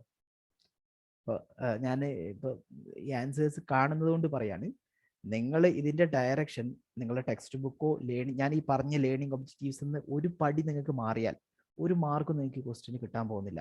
അപ്പൊ നിങ്ങൾ ഇതൊക്കെ വെബ്സൈറ്റിൽ അടിച്ചാൽ ഈ ഇൻഡിവിജ്വൽ ഹ്യൂമൻ ഫാക്ടേഴ്സ്, ഈ നെഗറ്റീവ് ഇൻഫ്ലുവൻസ് എന്നൊക്കെ വെബ്സൈറ്റിലൊക്കെ അടിച്ചിട്ട് ഓരോരുത്തർ ആൻസർ എഴുതാൻ നോക്കും. വേറെ എന്തൊക്കെയോ കാര്യങ്ങളാവും നിങ്ങൾ എഴുതുന്നത്. കഴിഞ്ഞ എക്സാമിന് ഞാൻ അങ്ങനെ എഴുതിയത്. അതാ സംഭവിക്കാൻ പോകുന്നത്. കാര്യം ഇത് ഇന്റർനെറ്റിൽ അടിച്ചു നോക്കും നിങ്ങൾ, എല്ലാ സാധനത്തിനും ആൻസർ ഉണ്ട്. ഗൂഗിളിന്റെ പ്രത്യേകത പറഞ്ഞാല് ഗൂഗിളാണ് ഏറ്റവും വലിയ ട്രാപ്പ് ഈ ഓപ്പൺ ബുക്ക് എക്സാമിനേഷന്റെ. ഈ സെയിം ക്വസ്റ്റ്യൻ അതേപോലെ ഉണ്ട്, ഇതേപോലെ ആ സിനാരി ശരിക്കും അതേപോലെ വന്നിട്ടുണ്ടായിരുന്നു. എന്നിട്ട് ഞാൻ അതേപോലെ കുറെയൊക്കെ എന്റെ വേർഡ്സിലൊക്കെ എഴുതിയതാണ്. അതാണ് പ്രശ്നം. ഓക്കെ. അപ്പൊ ഇത് നെബോഷ് എന്ന ഇൻസ്ട്രക്ഷൻ ആണ്. ഈ ലേണിംഗ് ഒബ്ജക്റ്റീവ്സ് ഈ പറഞ്ഞ രൂപത്തിൽ ആൻസർ ചെയ്തില്ലെങ്കിൽ ഒരു മാർക്കും നിങ്ങൾക്ക് കിട്ടില്ല. സോ ഞാൻ പെട്ടെന്ന് ആൻസർ കാണിച്ചു തരാം. ഓൾറെഡി എക്സ്പ്ലെയിൻ ചെയ്തു, ഞാൻ പെട്ടെന്ന് പറയാം. ലാക്ക് ഓഫ് കോമ്പിറ്റൻസി പോയിന്റ് ചെയ്താൽ ലാക്ക് ഓഫ് ട്രെയിനിങ്. നിങ്ങൾക്ക് ഇനിയിപ്പോ ഞാൻ കുറച്ച് സമയം ഇത് വായിക്കുകയാണെങ്കിൽ സ്ക്രീനിൽ പിന്നെ വായിക്കാം റെക്കോർഡ് ചെയ്തതിനു ശേഷം. Lack of training, lack of experience, lower ability, low skill. നമുക്ക് പോസ് ചെയ്തിട്ട് എന്ത് ചെയ്യാം, വേണമെങ്കിൽ വായിക്കാനുള്ള സമയമാണ്. അതുപോലെ തന്നെ ആറ്റിറ്റ്യൂഡ് എന്ന് എഴുതുന്ന ഒരു ചെറിയ തിരുത്തുണ്ട് ഇവിടെ, നെഗറ്റീവ് ആറ്റിറ്റ്യൂഡ് അങ്ങനെ എഴുതാം. കറക്റ്റ് ഒക്കെ നെഗറ്റീവായിട്ട് പറയാം, അയാൾക്ക് പെട്ടെന്ന് മാർക്ക് ചെയ്യാനുള്ള അവസരം. നെഗറ്റീവ് അല്ലെങ്കിൽ poor attitude toward safety by ignoring safety measures. Poor risk perception, skewed perception from fatigue. Negative motivation, അത് പറയാം, നെഗറ്റീവ് മോട്ടിവേഷൻ. കാര്യം അയാൾ ഓവർ ടൈം ഡ്യൂട്ടി ആണ്, അയാൾ ഇൻകോമ്പിറ്റന്റ് ആണ്, എന്നിട്ട് അയാൾ ഇത് ഓവർ ടൈം ഡ്യൂട്ടി ചെയ്യുന്നു. അപ്പോൾ അത് അല്ലെങ്കിൽ ലാക്ക് ഓഫ് മോട്ടിവേഷൻ ആയിട്ട് പറയാം. സേഫ് ആയിട്ട് ചെയ്യാനുള്ള ഒരു മോട്ടിവേഷൻ അയാൾക്കില്ല. അതൊരു ഇൻഡിവിജ്വൽ ഹ്യൂമൻ ഫാക്ടർ. അല്ലെങ്കിൽ അയാൾക്ക് നെഗറ്റീവ് മോട്ടിവേഷൻ ഉണ്ട്, ഇത് ആ ബോണസ് പോയിന്റ് കിട്ടണം എന്നുള്ളത്. That is negative in this case because he is young, he is incompetent and he is tired. Poor personality. Okay, നമ്മളിപ്പോൾ ഡിസ്കസ് ചെയ്ത കാര്യം, അതുകൊണ്ട് ഞാൻ വായിക്കുന്നില്ല, നിങ്ങൾക്കത് പിന്നെ വായിക്കാം. Eager to show willings. പിന്നെ നിങ്ങൾ പറയാത്തൊരു point, communication skill is low, less developed communication skill. അത് മറ്റൊരു ഇൻഡിവിജ്വൽ ഹ്യൂമൻ ഫാക്ടർ. സാർ ഒരു ഡൗട്ട്, ഈ ഓവർ എൻതൂസിയാസ്റ്റിക് നമ്മൾ പറഞ്ഞു, ഈഗർ ടു ഷോ വില്ലിങ്നെസ് വർക്കല്ലേ നമ്മൾ എൻതൂസിയാസ്റ്റിക് എന്നുള്ള ഇതിൽ പോയിന്റ് വരിക? യെസ്, അത് നമ്മൾ രണ്ട്, അപ്പോ ഇൻഡ്യൂസിയാസ്റ്റിക് എഴുതിയിട്ട് അത് അങ്ങനെ എഴുതിയിട്ട് നമ്മൾ ഓവർ ഷോ ഓഫ് വർക്ക് എഴുതിയിട്ടും പിന്നെ ഈ ഓവർ ഷോ ഓഫ് വർക്കിന് അങ്ങനെ 2 പോയിന്റ് ആയിട്ട് എഴുതാൻ പറ്റുമോ? ഇവിടെ 2 പോയിന്റ് എഴുതിയിട്ടില്ലല്ലോ ഞാൻ ഇവിടെ ആൻസർ. അല്ലല്ല, ഞാൻ ചോദിക്കും, നമ്മൾ രണ്ടും ഒന്നാണ്. അത് റിപ്പീറ്റഡ് ആൻസർ അതിൽ മാർക്ക്. അത് രണ്ടും ഒരേ കാര്യമല്ലേ, ചിന്തിക്കൂടെ മനസ്സിലാവണില്ലേ? അത് രണ്ടൊരു കാര്യമാണ്, നമുക്ക് പോയിന്റ് ആയിട്ട് എഴുതാൻ പറ്റും. അത് മാർക്ക് കിട്ടൂല. അത് എക്സാമിനർക്ക് അത് ചെക്ക് ചെയ്യാനുള്ള സാധനം ഉണ്ട്. എന്ത് റിപ്പീറ്റഡ് എന്ന് പറഞ്ഞാൽ അങ്ങനെ തന്നെ അവർ പോയിന്റ് ഔട്ട് ചെയ്യും. Less developed communication, peer group pressure, negatively influence ചെയ്യാൻ പറ്റുന്ന ഒരു കാര്യമാണ്. അതാണ് എന്ത്, ഇപ്പൊ എല്ലാവരും ഇങ്ങനെ വർക്ക് ചെയ്യുന്നു, സോ എല്ലാവരും ക്വിക്കായിട്ട് വർക്ക് ചെയ്യുന്നു, അത് നെഗറ്റീവ് പ്രഷറാണ്. ആക്ച്വലി നെഗറ്റീവ് പ്രീ ഗ്രൂപ്പ് പ്രഷറാണിത്. ഇപ്പൊ കമ്പനി ബേസ് നോക്കുമ്പോൾ നല്ല കാര്യമാണെങ്കിലും that's a negative peer group pressure. Okay, ഇനി അടുത്ത ചോദ്യം, നോളജ്. ചോദിച്ചോളൂ. ടൈം ഉണ്ടോ? ഓ, ചോദിക്കാം. സാർ, ഈ പിയർ പ്രഷർ എന്ന് പറയുമ്പോൾ ചില സമയത്ത് നെഗറ്റീവ് ആയിട്ടുള്ളത് നമുക്ക് അത് ഇപ്പൊ ട്രെയിനിങ് സെന്ററിലൊക്കെ അത് പോസിറ്റീവായിട്ട് നമുക്ക് എഴുതാൻ പറ്റൂലേ? ഞാനതാ പറഞ്ഞേ, ചില സ്ഥലത്ത് നമ്മൾ എന്ത് ചെയ്യും, പോസിറ്റീവ് പറയുന്നിടത്ത് എല്ലാം പോസിറ്റീവ്, ഭയങ്കര പോസിറ്റീവ് പിയർ ഗ്രൂപ്പ് പ്രഷറാണ് വർക്ക് പ്ലേസിലുള്ളത്, കാര്യം കുറെ എക്സ്പീരിയൻസ് ഉള്ള വർക്കേഴ്സ് ഉണ്ട്, അത് എഴുതാം ഈ സിനാരിയോ തന്നെ. പക്ഷെ ഇവിടെ നമ്മൾ എഴുതുമ്പോൾ നമ്മൾ എന്ത് ചെയ്യും, നെഗറ്റീവ് പിയർ ഗ്രൂപ്പ് പ്രഷർ ഉണ്ട്, കാര്യം യങ് പീപ്പിൾ ആണ്, സോ ഇറ്റ്സ് മോർ അല്ലെങ്കിൽ it's more likely to be influenced by the peer, negative peer, അങ്ങനെ എഴുതാം. बोले सही है, लेकिन वो लड़की बोला तो लड़की है उधर, लड़की हाँ ടാസ്ക് 5 നോളജ്. ഓക്കെ, പുള്ളി വോയിസ് വന്നത് എല്ലാവരും ക്ഷമിക്കണം, പുള്ളി ഡ്യൂട്ടിയിലാണ്, തിരക്കിലാണ് എന്ന് പറഞ്ഞിരുന്നു, അതിൻ്റെ ഇടയിലാണ് ക്ലാസ് അറ്റൻഡ് ചെയ്യുന്നത്, അതുകൊണ്ടാണ് അവിടെ പറഞ്ഞിട്ടുള്ള കാര്യമാണ്. അഞ്ചാമത്തെ task knowledge of emergency procedures, 10 മാർക്കിനാണ് ചോദ്യം ചോദിച്ചിട്ടുള്ളത്. What are the possible reasons for a general lack of knowledge about emergency procedure across the organisation? ഈ ഓർഗനൈസേഷനിൽ, നമ്മുടെ കമ്പനിയിൽ എന്തിന്റെ കുറവുണ്ട് എന്നുണ്ട് അവർ സ്റ്റേറ്റ്മെന്റ് ചെയ്തതാട്ടോ, പിന്നെ അത് തിരുത്താൻ നിൽക്കരുത്. What are the possible reasons for a general lack of knowledge about emergency procedures across the organisation? ഈ ഓർഗനൈസേഷനിൽ ഇങ്ങനെ ഒരു ജനറൽ ലാക്ക് ഓഫ് എമർജൻസി പ്രൊസീജിയറിന്റെ നോളജ് ഉണ്ട്, ശരി, lack of knowledge about emergency procedure ഉണ്ട് എന്നുള്ളത് എന്തൊക്കെ കാരണങ്ങളെ കൊണ്ടായിരിക്കും? Note, you should support your answer where applicable using relevant information from the scenario. 10 mark. പറ, ചോദ്യം മനസ്സിലായില്ലേ? എന്തൊക്കെ റീസൺസ് ആണ് ഇവിടെ എമർജൻസി പ്രൊസീജിയർ ഒക്കെ ഇവര് അണവെയർ ആയി പോയിട്ടുള്ളത്? What's your thought? പ്രൊസീജിയേഴ്സിന്റെ റിട്ടൺ ഇൻഫർമേഷൻ മാത്രമേ കൊടുത്തുള്ളൂ, അതിന്റെ ഒരു പ്രാക്ടിക്കൽ ട്രെയിനിങ്സ് ഒന്നും കൊടുത്തിട്ടുണ്ടായിരുന്നില്ല. Very good. Lack of practical training in the organisation. പിന്നെ ഒരു എമർജൻസി ഉണ്ടായി കഴിഞ്ഞാൽ എങ്ങനെ അതിന് പ്രിപ്പയർ ആവണമെന്നുള്ള സംഭവമാണ്. കാരണം ഇപ്പോ ആക്സിഡന്റ് ഉണ്ടായപ്പോ അതിലൊരാൾ മാത്രമാണ് വന്നിട്ട് അവിടെ വന്നത്, വേറെ ഫസ്റ്റ് എയ്ഡറോ അങ്ങനെ കാര്യങ്ങളാരും വന്നില്ല. Very good. ഞാൻ പുള്ളി പറഞ്ഞൊരു സാധനം ഒന്ന് കൺക്ലൂഡ് ചെയ്യാം. അങ്ങനെ ആരും വന്നിട്ടില്ല എന്ന് പറഞ്ഞാൽ അങ്ങനെ ഒരാളെ അപ്പോയിന്റ് ചെയ്തിട്ടില്ല, അങ്ങനെ ഒരാൾക്ക് അതോറിറ്റി കൊടുത്തിട്ടില്ല. എമർജൻസി റെസ്പോൺസ് ടീം എന്ന് പറഞ്ഞിട്ടുള്ള ഒരു ടീമിനെ അവർ അപ്പോയിന്റ് ചെയ്യുന്നില്ല, അവർക്ക് അതിനുള്ള പ്രാക്ടിക്കൽ ട്രെയിനിങ് കൊടുക്കുന്നില്ല, അതിനുള്ള ഡ്രില്ല് കണ്ടക്ട് ചെയ്യുന്നില്ല റെഗുലർ ആയിട്ട്. ഇതൊക്കെയാണ്. പിന്നെ ഒരു ഫസ്റ്റ് എയ്ഡ് റൂം ആ ഭാഗത്ത് എവിടെയില്ല. നമുക്ക് ചോദ്യത്തിന് വളരെ വ്യത്യാസപ്പെടാൻ പാടില്ല. ലൈക്ക് ചോദ്യം ഇതാണ്, ജനറൽ ലാക്ക് ഓഫ് നോളജ് ഉണ്ടാകാനുള്ള റീസൺ, പോസിബിൾ റീസൺസ് എന്താന്ന് ചോദിച്ചു. അപ്പൊ അതിൽ ഫസ്റ്റ് എയ്ഡ് റൂം ഇല്ല എന്ന് പറഞ്ഞാൽ അത് ഡയറക്റ്റ് ഉത്തരവാവില്ല. പകരം നമുക്ക് ഫസ്റ്റ് എയ്ഡ് വെൽഫെയറിലും ഫസ്റ്റ് എയ്ഡ് പ്രത്യേക കാര്യമായിട്ട് നമ്മൾ ഡിസ്കസ് ചെയ്യുന്ന കാര്യം, അതിലേക്ക് പോകും. പക്ഷെ നമുക്കത് ഇൻഡയറക്റ്റ് ആയിട്ട് വേറെ ഏതെങ്കിലും പോയിന്റിന്റെ കൂടെ എന്ത് പറയാം, ഫസ്റ്റ് എയ്ഡ് അറേഞ്ച്മെന്റ് പോലത്തെ എമർജൻസി അറേഞ്ച്മെന്റ്സുകൾക്ക് വേണ്ട ഒരു സിസ്റ്റം അവിടെ ഇല്ല, അങ്ങനെ പറയാം. നമ്മളെ ചോദ്യത്തിൽ തന്നെ മാറിപ്പോരും. അടുത്ത്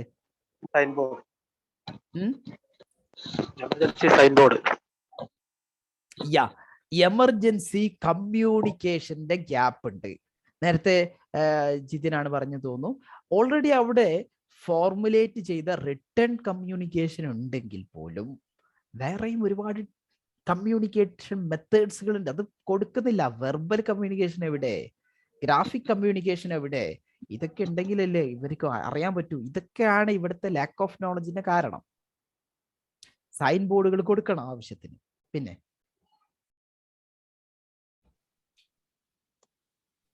ലാക്ക് ഓഫ് പൂർ ഇൻസ്പെക്ഷൻ, ഒരു ഇൻസ്പെക്ഷൻ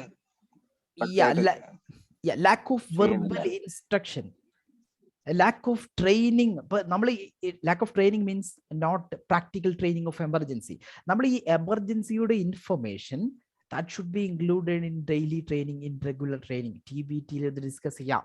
ബാക്കി ജനറൽ റെഗുലർ ട്രെയിനിങ്ങിലൊക്കെ ഈ ഇൻഫർമേഷൻ, എമർജൻസിയുടെ ഇൻഫർമേഷൻ കൂടെ എന്ത് ചെയ്യണം, ഇൻക്ലൂഡ് ചെയ്യണം. പിന്നെ നോട്ടീസ് ബോർഡിലൊക്കെ ഇത് ഒട്ടിച്ചു വെക്കണം. നമ്മുടെ എമർജൻസി പ്രൊസീജിയർ ഇത് ഇവർക്ക് ആദ്യം വരുമ്പോൾ കൊടുത്താൽ മാത്രം പോരാ. പിന്നെ റിസ്ക് അസസ്മെന്റ് കണ്ടക്ട് ചെയ്യാം. ഓക്കെ, ഞാൻ ആ പോയിന്റ് ഒന്ന് കൺക്ലൂഡ് ചെയ്യാം. അതായത് നമ്മുടെ എമർജൻസി പ്രൊസീജിയർ അത് റിവ്യൂ ചെയ്യേണ്ടതുണ്ട്. അത് റിവ്യൂ ചെയ്യാത്തത് കൊണ്ടാണ് അതിൻ്റെ കമ്മ്യൂണിക്കേഷന്റെ ലാക്ക് നമ്മൾ മനസ്സിലാകാതെ പോയത്. നമ്മുടെ സിസ്റ്റം റിവ്യൂ ചെയ്യണം, നമ്മൾ റിസ്ക് അസസ്മെന്റ് റിവ്യൂ ചെയ്യണം, നമ്മുടെ പോളിസീസ് റിവ്യൂ ചെയ്യണം. ഇതൊക്കെ റിവ്യൂ ചെയ്യാത്തതാണ് ലാക്ക് ഓഫ് നോളജിന്റെ ഒരു കാരണം. ഇങ്ങനെ നടത്തിയിരുന്നെങ്കിൽ, ഇപ്പൊ റിസ്ക് അസസ്മെന്റ് നമ്മൾ റിവ്യൂ ചെയ്തിരുന്നെങ്കിൽ, പുതിയൊരു ഡീറ്റെയിൽഡ് റിസ്ക് അസസ്മെന്റ് നടത്തിയിരുന്നെങ്കിൽ, ഇങ്ങനെ ഇവർക്ക് ലാക്ക് ഉണ്ട്, നോളജ് അവർ അണവെയർ ആണ് എന്ന് മനസ്സിലാക്കാനും അതിനെതിരെ ആക്ഷൻ എടുക്കാനും കഴിയുമായിരുന്നു. അത് കഴിയാതെ പോയത് ഈ സിസ്റ്റം റിവ്യൂ ഒക്കെ ലാക്കായത് കാരണമാണ്. പിന്നെ ഇതിനകത്ത് സിനാരിയോ ഓൾറെഡി പറഞ്ഞിട്ടുണ്ടല്ലോ, അവരൊരു PTW ഫോളോ അപ്പ് ചെയ്തില്ലെന്ന്. അപ്പൊ അത് നമുക്ക് എന്തോന്ന് പറയാൻ പറ്റും? ഓൾറെഡി സിനാരിയോ പറയുന്നുണ്ടല്ലോ. PTW എങ്ങനെ നമ്മൾ ഈ എമർജൻസി അവയർനെസ്സിന്റെ വെരി ഗുഡ്, അത് കണക്ട് ചെയ്യാൻ പറ്റും. നല്ലൊരു ഇൻസൈറ്റ് ആണ്. അതായത് ഇപ്പൊ നമ്മുടെ കമ്പനിയിൽ PTW സിസ്റ്റം ഇഫക്റ്റീവ് അല്ല, നമ്മുടെ കമ്പനിയിൽ safe system of work effective അല്ല. അപ്പൊ നമ്മളൊരു PTW ഉണ്ടായിരുന്നെങ്കിൽ നിങ്ങൾ നോക്ക്, അവിടുത്തെ എമർജൻസി എന്ത് ചെയ്യും? ഇവർക്ക് കമ്മ്യൂണിക്കേറ്റ് ചെയ്തിരിക്കും. Very very good point. അതായത് ഇതിന്റെ എമർജൻസി പ്രൊസീജിയർ എന്താണെന്ന് ഈ പെർമിറ്റ് എടുത്ത ഒരാൾക്ക്, ഒരു ടീമിന് തീർച്ചയായിട്ടും അറിഞ്ഞിരിക്കും, അല്ലാതെ പെർമിറ്റ് കൊടുക്കൂലല്ലോ.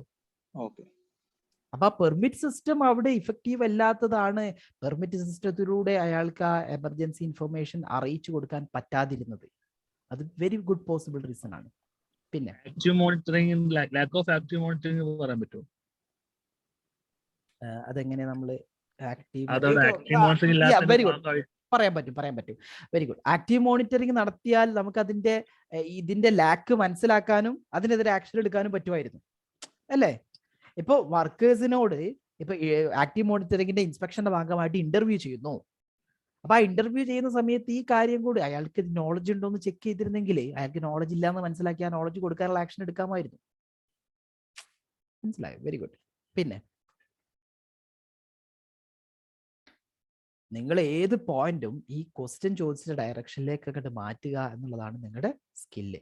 സോ നമുക്ക് നോക്കാം എന്തൊക്കെയാണ് ഇതിന്റെ ആൻസേഴ്സ് എഴുതാൻ പറ്റുന്നതെന്ന്. അഞ്ചാമത്തത് ആൻസർ ആണ്, പെട്ടെന്ന് വായിക്കാം. In the organization, there is a lack of properly developed policies and procedures. Lack of education and training. General emergency procedures apart from written ഒന്നുമില്ല. Okay. Lack of practical training sessions. This the idea of stopping by press the emergency stop by and no mock drill is carried out to ensure the competency of the workers. The top management is unaware of its legal requirement and the requirement of its education. അത് എങ്ങനെ പറയാൻ പറ്റും? അത് പറയാൻ പറ്റും. അതാണ് ഞാൻ പറഞ്ഞത്, ചില പോയിന്റുകൾ വളരെ കണക്ട് ചെയ്തിട്ടുള്ളതാണ്. ആ കണക്ട് ചെയ്തിട്ടുള്ള പോയിന്റുകൾ എന്ത് ചെയ്യാ, നിങ്ങൾക്ക് പറയാനായിട്ട് പറ്റും. ഇനി language barrier or that they can't read could be the issue, although the written information was given during the induction പ്രോഗ്രാമിൽ നമ്മൾ കൊടുത്തിട്ടുണ്ട്, പക്ഷെ അത് വായിക്കാൻ അറിയണ്ടേ? അതായിരിക്കാം മറ്റൊരു പ്രശ്നം. The workers were not aware of it. Incompetent trainers. Training കൊടുത്തിട്ടുണ്ട്, പക്ഷെ ആ ട്രെയിനിങ് ഇൻകോമ്പിറ്റന്റ് ആയിരുന്നു. Conducting training during induction and other events. Risk assessment was insufficient. Risk assessment ഈ പ്രശ്നം കണ്ടെത്താൻ കഴിഞ്ഞിട്ടില്ല. Because it couldn't find the scope of emergency procedure. അതാണ് മറ്റൊരു ലാക്ക് വരാനുള്ള കാര്യം. Lack of proper inspection from an external enforcement agency and insurance company enforcing the emergency arrangements. Enforcement agencyയും അതുപോലെ insurance കമ്പനിയൊക്കെ inspection നടത്തുമ്പോൾ ഇൻസ്പെക്ഷന്റെ എമർജൻസി അറേഞ്ച്മെന്റിന്റെ ഒരു ലാക്ക് തിരിച്ചറിയണമായിരുന്നു. അത് അറിഞ്ഞില്ല. Because there had been no previous history of emergency situation in the organization, they felt there was no need of an emergency. That's the point. All forms of communication are not available for emergency procedure communication.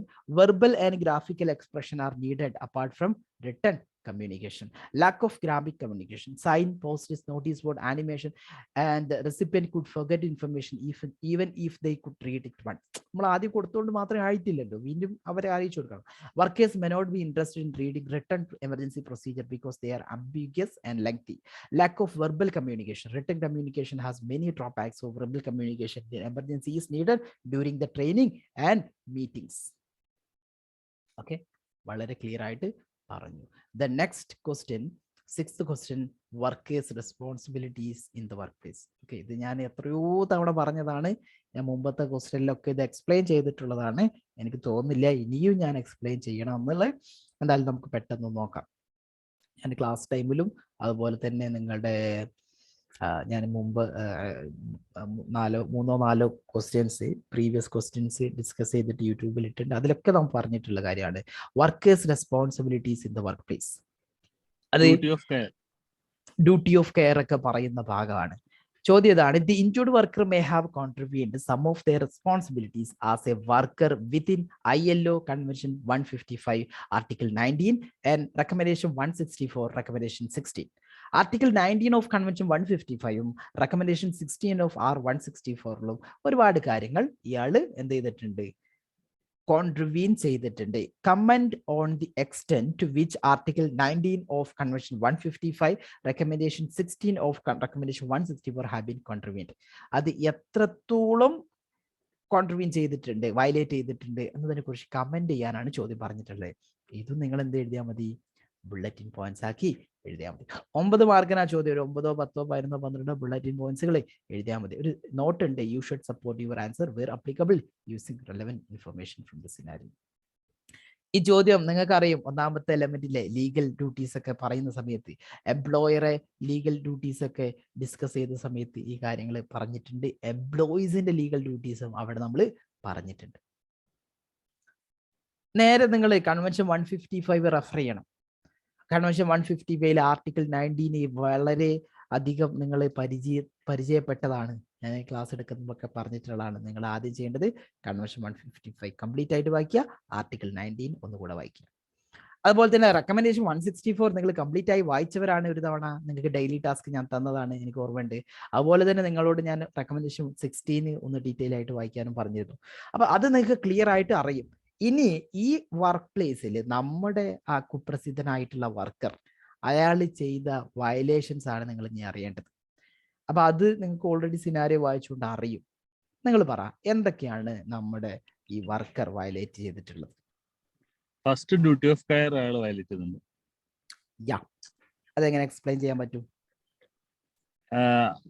ആള് എന്താ പറയാ, ആള് അങ്ങനെ ഒരു incident ഉണ്ടാവുന്ന ആലോചിക്കാതെ കൂടുതൽ വർക്കറിന്റെ കാര്യം നോക്കാതെ അയാള് ചെയ്തത്. Very good. അതായത് ഡ്യൂട്ടി ഓഫ് കെയർ എന്ന് പറഞ്ഞാൽ അയാളുടെ സ്വന്തം ശരീരത്തിന്റെ സംരക്ഷണം ഉറപ്പുവരുത്തണം, മറ്റൊരാളുടെ സംരക്ഷണം ഉറപ്പുവരുത്തണം. അത് കൺവെൻഷൻ 155 പറയുന്ന കാര്യമാണ്, റെക്കമെൻഡേഷൻ 164 പറയുന്ന കാര്യമാണ്. അത് അയാള് വയലേറ്റ് ചെയ്തിട്ടുണ്ട്. അയാളുടെ സ്വന്തം ശരീരത്തിന്റെ സംരക്ഷണം നോക്കാതെയാണ് അയാൾ ഐസൊലേഷൻ പോലും പവർ ഐസൊലേറ്റ് പോലും ചെയ്യാതെ മെഷീനറിയിലേക്ക് എൻറ്റർ അല്ലെങ്കിൽ അതിലേക്ക് ഓവർറീച്ച് ചെയ്തിട്ടുള്ളത്. പിന്നെ employee should know about the മെഷീനറീസിന്റെ അതിന്റെ എന്താ പറയാ ത്രെട്ട് ഉണ്ടാകുന്ന കാര്യങ്ങൾ എന്തൊക്കെയാണെന്നുള്ള അതിനെ കുറിച്ച് ട്രെയിനിങ് അറിഞ്ഞിരിക്കണം. അതിനെ കുറിച്ച് അറിഞ്ഞിരിക്കണം, എന്തൊക്കെയാണ് അതിന്റെ ആക്ഷൻ സാധ്യതകൾ. അത് അവെയർ അല്ലായിരുന്നു. ഓക്കെ, നമ്മളത് നമ്മുടെ ഡയറക്ഷനിലേക്ക് എഴുതുമ്പോൾ അത് തെറ്റാണ്. ഐ മീൻ അത് അയാൾക്ക് കൊടുക്കണം, ട്രെയിനിങ് കൊടുക്കണം, അയാൾ അറിഞ്ഞിരിക്കണം എന്നുള്ളതൊക്കെ അയാളെ അറിയിക്കണം എന്നുള്ളതൊക്കെ എംപ്ലോയറുടെ ഭാഗത്ത് നിന്ന് ചിന്തിക്കുമ്പോൾ എംപ്ലോയി അറിഞ്ഞിരിക്കേണ്ടതല്ലേ ഡ്യൂട്ടീസിന്റെ, എംപ്ലോയിന്റെ എംപ്ലോയി അറിഞ്ഞിരിക്കണം എന്നല്ല നമ്മുടെ കൺവെൻഷൻ പറയുന്നത്, എംപ്ലോയി ഫോളോ ചെയ്യണം എന്നാണ് പറയുന്നത്. അപ്പൊ നമ്മളത് പറയുമ്പോ എന്ത് പറയാ, അത് ഫോളോ ചെയ്തില്ല. ഇൻസ്ട്രക്ഷൻ എംപ്ലോയർ കൊടുത്തിട്ടും ആ ഇൻസ്ട്രക്ഷൻസ് ഫോളോ ചെയ്തില്ല, അതാണ് അയാൾ ചെയ്ത വയലേഷൻ. മനസ്സിലായോ? പിന്നെ പ്രോപ്പർ PPE യൂസ് ചെയ്തില്ല. Very good. അത് കൺവെൻഷൻ റെക്കമെൻഡേഷൻ വളരെ പറഞ്ഞോളൂ, കംപ്ലീറ്റ് ആയിക്കോളൂ. ഹാൻഡ് ഗ്ലൗസ് യൂസ് ചെയ്തിരുന്നെങ്കിൽ ആ ആക്സിഡന്റിന് ഒരു ഇഞ്ചുറിയുടെ ഒരു എഫക്ട് കുറയ്ക്കായിരുന്നു. Very good, good insight. അതായത് PPE ധരിക്കണം എന്നുള്ളത് സിനാരിയോയിൽ എവിടെയും പറയുന്നില്ല, അത് പറയണ്ട. പക്ഷെ PPE ധരിക്കണം എന്നുള്ളത് റെക്കമെൻഡേഷനിൽ പറയുന്ന കാര്യമാണ്. ആ PPE ധരിക്കാത്തത് അയാളുടെ വയലേഷനാണ്. ഹാൻഡ് ഗ്ലൗസ് ധരിച്ചിട്ടുണ്ടായിരുന്നെങ്കിൽ ഈ കാര്യങ്ങളൊന്നും ഉണ്ടായിരുന്നില്ല, പീലിംഗ് ഓഫ് പാം ഉണ്ടാവുമായിരുന്നില്ല, ഇത്ര ഇഞ്ചുറി വേഴ്സ് ആകുമായിരുന്നില്ല. Very good. പിന്നെ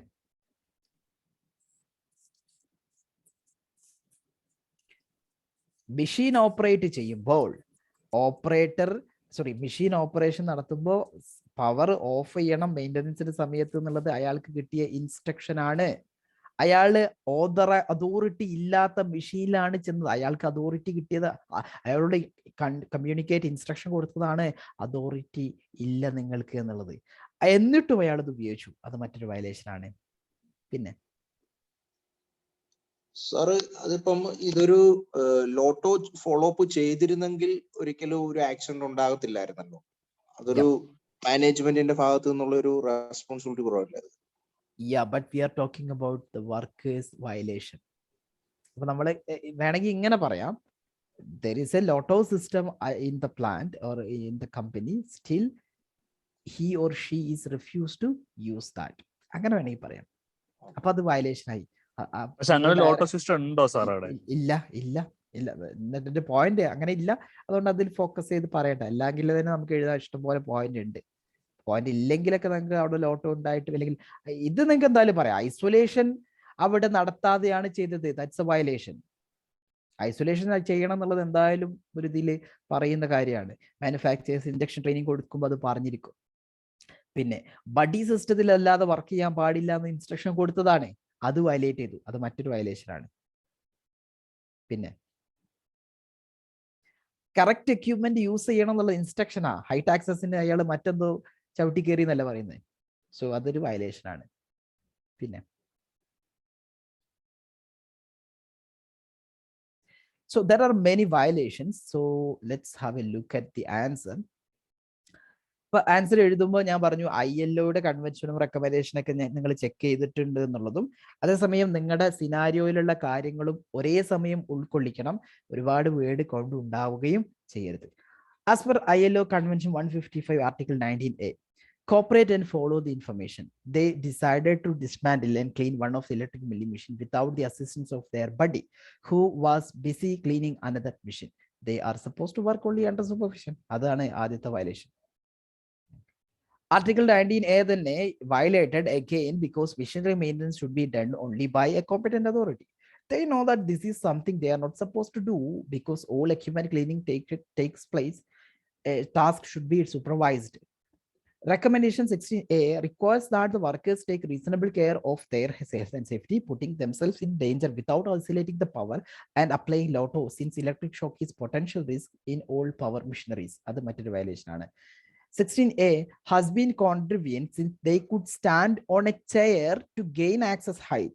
They lean over the side of the large funnel structure and reach inside the both side hands to remove the spiker drum. They didn't comply with safety instruction procedure as per the recommendation 16B, failed to follow procedures work buddy system, and failed to comply with the instruction for safe cleaning of the machine. Recommendation 16B has been failed, which requires to follow the instructions information given the user's manual and handbook. Recommendation 16C is failed, which requires that all safety devices should be in place. For instance, they failed to turn off the power and use isolators and apply lotto. Recommendation 16C, they failed to use protective devices such as suitable PPE like suitable hand gloves before work. In 164, recommendation 16D is contravened. Report any hazard situation that is violated by not reporting to the supervisor. അതായത് ഇത് supervisor report ചെയ്യണം. അപ്പൊ ഇങ്ങനെ ഒരു സാധനം അവിടെ Hazard situation ആയിട്ട് അയാൾ കാണുന്നുണ്ടെങ്കിൽ അയാള് സമയത്തായി അത് ക്ലീൻ ചെയ്യല്ല വേണ്ടത്. That should be reported. അത് വയലേറ്റ് ചെയ്തിട്ടുണ്ട്. Then the last question I think second last question PTW സിസ്റ്റത്തിനെ കുറിച്ചാണ്. How A PTW system works in practice. Some of the essential features, 6 essential features already പറഞ്ഞിട്ടുണ്ട്. Some of the essential features that need to be in place for a PTW system to work in practice were agreed at the emergency meeting. Suggest 10 additional essential features. ചോദ്യം മനസ്സിലായോ? Already 6 essential features സിനാരിയോയിൽ പറഞ്ഞിട്ടുണ്ട്. അതിന്റെ പുറമെ വേറെ ഏതൊക്കെ 10 essential features ആണ് നിങ്ങൾക്ക് PTWSനെ കുറിച്ച് പറയാനുള്ളത് എന്ന്. PTWSന്റെ ക്ലാസ് നമ്മുടെ ഡിസ്കഷനൊക്കെ കേട്ട ഒരു കാൻഡിഡേറ്റിനെ സംബന്ധിച്ചിടത്തോളം ഈസിയാണ് അല്ലേ? നമ്മളതിന്റെ ഓപ്പറേഷനും അതിന്റെ ഒരു അപ്ലിക്കബിലിറ്റിയും നിങ്ങളുടെ എക്സ്പീരിയൻസ് ഒക്കെ നിങ്ങൾ അന്ന് ഷെയർ ചെയ്തിരുന്നു. നിങ്ങൾ പറ, എന്തൊക്കെ ഫീച്ചേഴ്സ് ഈ PTWക്ക് ഉണ്ടായിരിക്കണം അഡീഷണൽ ആയിട്ട്?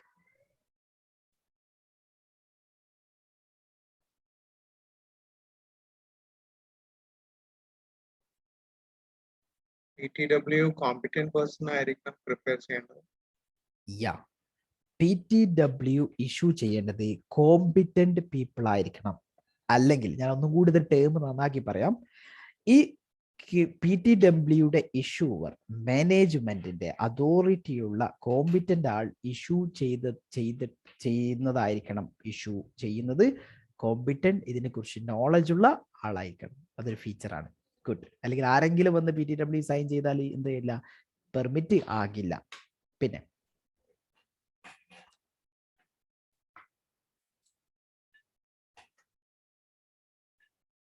വർക്കർ ഓൾസോ സ്കിൽഡ് വർക്കർ ആയിരിക്കണം. ഈ ഹൈ റിസ്ക് ആക്ടിവിറ്റീസ് ചെയ്യുന്ന എല്ലാ വർക്കേഴ്സും കോമ്പിറ്റന്റ് സ്കിൽഡ് വർക്കേഴ്സ് മാത്രമായിരിക്കണം. അത് മറ്റൊരു ഫീച്ചർ ആയിട്ട് വെക്കേണ്ടതാണ്.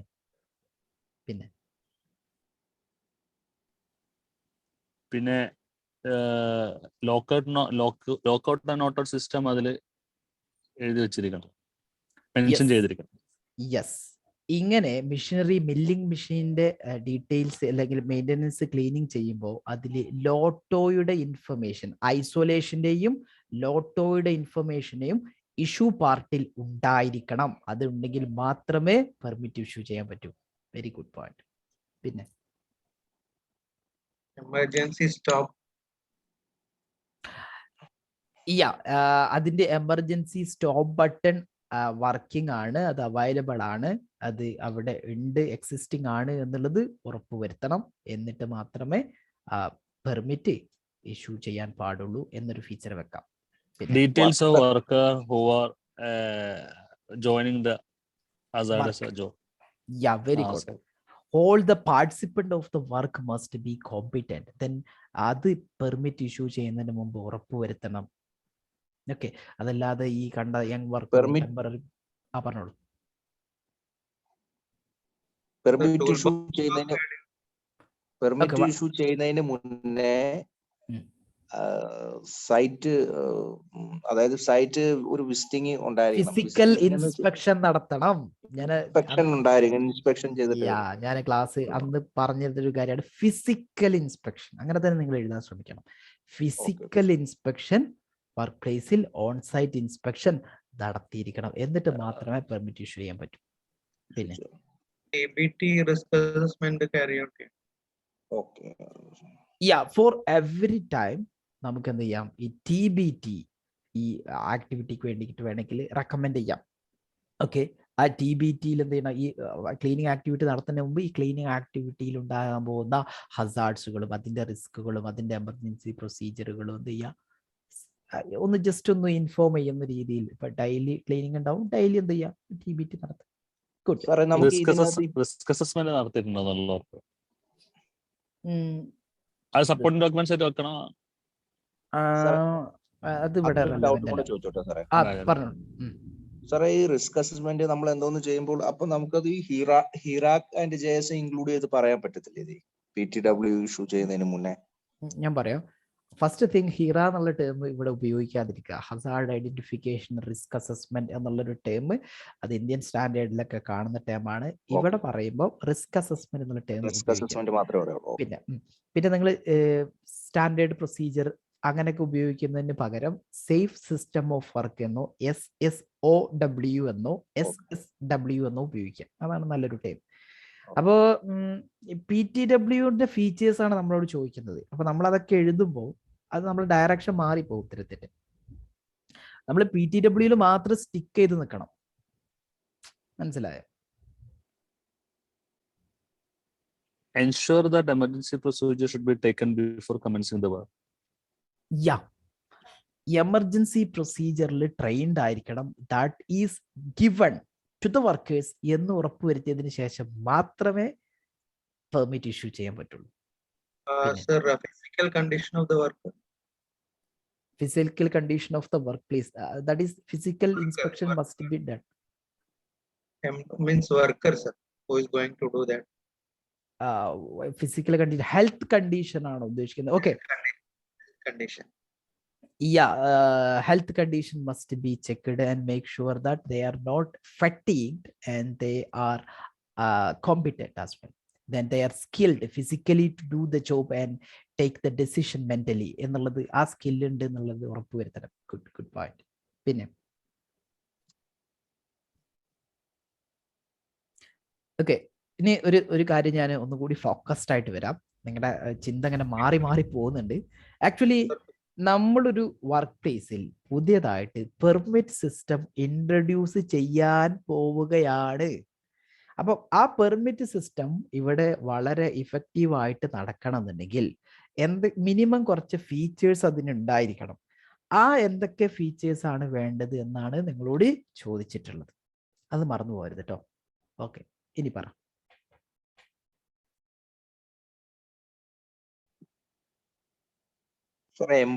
എംപ്ലോയീസിന് പിന്നെ PTW ട്രെയിനിങ് കൊടുത്തിരിക്കണ്ടായോ? അത് ഇമ്പോർട്ടന്റ് ആയിട്ടുള്ള ഒരു മെയിൻ അല്ലേ സാർ? ഒരു മെയിൻ ഫീച്ചറാ. കാരണം ആദ്യമായിട്ട് ഇൻട്രൊഡ്യൂസ് ചെയ്യണം. അപ്പൊ ഈ PTW എങ്ങനെയാണ് ഒബ്റ്റെയിൻ ചെയ്യേണ്ടത്, ഏതൊക്കെ ആക്ടിവിറ്റീസിനാണ് ഈ PTW വേണ്ടത്, ഈ PTWയുടെ ഓപ്പറേഷൻ എത്രയാണ്, ഇതിന്റെ ഡ്യൂറേഷൻ എത്രയാണ്, ഇത് ആരാണ് ഒബ്റ്റെയിൻ ചെയ്യേണ്ടത്, ആരാണ്, ഇങ്ങനത്തെ കാര്യങ്ങളൊക്കെ ട്രെയിനിങ് ഇൻഫർമേഷൻ കൊടുത്തിരിക്കണം. അത് ഇൻഡക്ഷൻ ട്രെയിനിങ്ങിൽ പറഞ്ഞിരിക്കണം ഇതിന്റെ നീഡ്. ബാക്കിയുള്ള ട്രെയിനിങ് ഇതിന് സ്പെഷ്യൽ ആയിട്ട് എന്ത് ചെയ്യണം, ട്രെയിനിങ് കൊടുത്തിരിക്കണം. ഗുഡ്. പിന്നെ ആ ഒരു ലെവലിൽ ചിന്ത വരട്ടെ.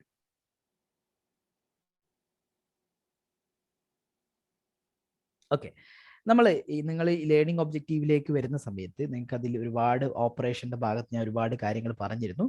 ഞാനത് പെട്ടെന്ന് എക്സ്പ്ലെയിൻ ചെയ്യാം. ആദ്യം PTW ഷുഡ് ബി സിസ്റ്റമാറ്റിക്. അതൊരു ഫീച്ചറാണ്. It must have the following parts: issue, receipt, clearance, cancellation. നമ്മുടെ എന്തിൽ പറയുന്നത്, ലേണിംഗ് ഒബ്ജക്റ്റീവിൽ പറയുന്നത് അതിനൊക്കെ മാർക്ക് ഉണ്ട് കേട്ടോ. അപ്പോൾ അത് സിസ്റ്റമാറ്റിക്കലാകണം എന്നുള്ളത് കാര്യം ഉറപ്പിക്കാം. ഇപ്പോൾ ക്യാൻസലേഷന്റെ ഒരു ഭാഗം സിനാരിയോയിൽ ഒന്ന് പറയുന്നുണ്ട്. എന്ത്, ഹാൻഡ് ഓവർ ചെയ്യുന്ന സമയത്ത് അത് എന്ത് ചെയ്യണം, ചെക്ക് ചെയ്തിട്ട് കംപ്ലീറ്റ് ചെയ്യുന്ന ഉറപ്പ് വരുത്തും. അതേപോലെ തന്നെ ബാക്കി സിസ്റ്റംസ് ഒക്കെ എന്താ, അപ്രോപ്രിയേറ്റഡും വെൽ ഡോക്യുമെന്റഡും ആയിരിക്കണം. എന്നിട്ട് ഓരോന്ന് പറയാം. Development of PTW should be considered before, during and after any high risk activity. PTW should be issued only by the competent authority after physical examination of the site. Education on its arrangements for its operation, its benefit during the induction, and special training should be arranged. The issuer must be familiar with the process and requirements. The issue part should be explained with the date, time, location, nature of the work, so that the conflict of the work can be eliminated. അതായത് നമ്മൾ issue പാർട്ടിൽ ഇത്ര കാര്യങ്ങൾ ഉണ്ടായിരിക്കണം എന്നുള്ളത് നേരത്തെ തന്നെയുള്ള ഒരു ഫീച്ചറാ. എന്തൊക്കെ വേണം, ഡേറ്റ് വേണം, ടൈം വേണം, ലൊക്കേഷൻ വേണം, നേച്ചർ ഓഫ് ദ വർക്ക് വേണം. എന്നാലേ അടുത്ത വർക്ക്, അതേ ഇപ്പം നമ്മൾ മില്ലിംഗ് മെഷീനിന്റെ മെയിൻ്റനൻസിന് വേണ്ടിയിട്ടാണ് അത് നടത്തുന്നത്. ഓക്കെ, ഇനി വേറെ ഏതെങ്കിലും PTW നമ്മൾ ഇൻട്രൊഡ്യൂസ് ചെയ്യാൻ പ്ലാൻ ഉണ്ടെങ്കിൽ അത് കോൺഫ്ലിക്റ്റ് ആയി പോകരുത്. Then workers competency should be mentioned in the issue section, because all high risk activity must be performed by experienced and trained personnel, and the type and details of the equipment they could use during the work should be mentioned in PTW, so that suitability of the machinery can be ensured. Well inspected and maintained ആയിരിക്കണം. Training should be done.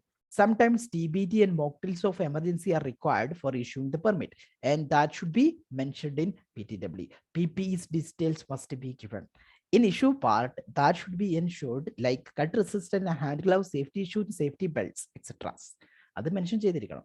Confined space entry ആവശ്യമാണെന്നെങ്കിൽ such as entry into the reactor and vessel during the maintenance requires special PTW and should be addressed by considering atmospheric monitoring and use of breathing apparatus. Okay, Riyas ചോദിച്ചോളൂ. സാറേ ഇവിടെ confined സ്പേസിന്റെ എൻട്രിയുടെ ആവശ്യം വരുന്നില്ലല്ലോ ഈ സിനാരിയോയില്. ഞാൻ പറയാം. ഇവിടെ ചോദ്യം ഒന്നുകൂടെ വായിക്കാം. Some of the essential features that need to be in place for a PTW system to work in practice were agreed at the emergency meeting. അവർ എമർജൻസി മീറ്റിംഗിൽ PTW സിസ്റ്റം വേണം എന്ന് തീരുമാനിച്ചു കഴിഞ്ഞു. അപ്പോൾ ഒരു ഫീച്ചേഴ്സ് ഒക്കെ അവർ പറയുന്നുണ്ട്. അതായത് നിങ്ങൾ പുതിയതായിട്ട് വർക്ക് പ്ലേസിൽ ഒരു PTW സിസ്റ്റം ഇൻട്രൊഡ്യൂസ് ചെയ്യുകയാണ്. ഇപ്പോൾ ആദ്യമായിട്ട് അവർ പ്ലാൻ ചെയ്തിട്ടുള്ളത് ഈ മിഷനറി മെയിൻ്റനൻസിന്റെ കാര്യത്തിന് വേണ്ടിയിട്ടുള്ളത് മാത്രമാണ്. ഏത് ഈ മില്ലിംഗ് മെഷീൻ ക്ലീൻ ചെയ്യുന്നതിന്റെ കാര്യത്തിന് വേണ്ടിയിട്ടാണ് ആദ്യമായിട്ട് അവർ ഇൻട്രൊഡ്യൂസ് ചെയ്യുന്നത്. സ്വാഭാവികമായിട്ടും അവിടെ ഇനിയും ഹൈ റിസ്ക് ആക്ടിവിറ്റീസ് ഉണ്ട്. ഇപ്പോൾ ഇത് വലിയ ടാങ്കറിൽ ഒരുപാട് മിൽക്ക് സ്റ്റോർ ചെയ്യുന്ന വലിയ സ്റ്റോറേജ് വെസൽസുകൾ അവിടെ ഉണ്ട്. കാര്യം ലാർജ് ക്വാണ്ടിറ്റിയിൽ സ്റ്റോർ ചെയ്യുന്നതാണ്. ഒരുപാട് റിയാക്ടേഴ്സ് അവിടെ ഉണ്ടായിരിക്കും, ഓഫ് കോഴ്സ് അവിടെ ഉണ്ടായിരിക്കും. ഇപ്പൊ ഏതൊക്കെ വലിയ റിയാക്ടേഴ്സ്, അപ്പൊ അതിന്റെ മെയിൻ്റനൻസിന്റെ സമയത്തൊക്കെ അതിന്റെ ഉള്ളിലേക്ക് ഇറങ്ങേണ്ടി വരും. സോ അവിടെ കൺഫൈൻഡ് സ്പേസ് എൻട്രി ഉണ്ട് എന്ന് നമുക്ക് എന്ത് ചെയ്യാം, അനുമാനിക്കാനായിട്ട് പറ്റും. അപ്പൊ അങ്ങനത്തെ റിയാക്ടറുകൾ, അങ്ങനത്തെ സ്റ്റോറേജ് വെസൽസുകളിൽ മെയിൻ്റനൻസിന് ഇറങ്ങുന്ന സമയത്ത് അവിടെ എന്ത് വേണം, എക്സ്ട്രാ കാര്യങ്ങൾ കൂടെ പരിഗണിക്കേണ്ടതുണ്ട് എന്ന് നമുക്ക് മെൻഷൻ ചെയ്യാം.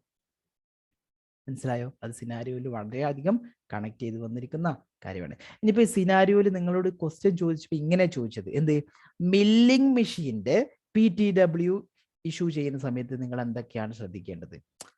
അങ്ങനെ ഒരു ചോദ്യം ചോദിച്ചാൽ പിന്നെ നിങ്ങൾ എന്ത് ചെയ്യരുത്, അപ്പുറത്തേക്ക് പോകരുത്. ഇവിടെ ക്വസ്റ്റ്യനിൽ എന്ത് ചെയ്തിട്ടില്ല, ആ ഒരു ടേം ഉപയോഗിച്ചിട്ടില്ല. Clear?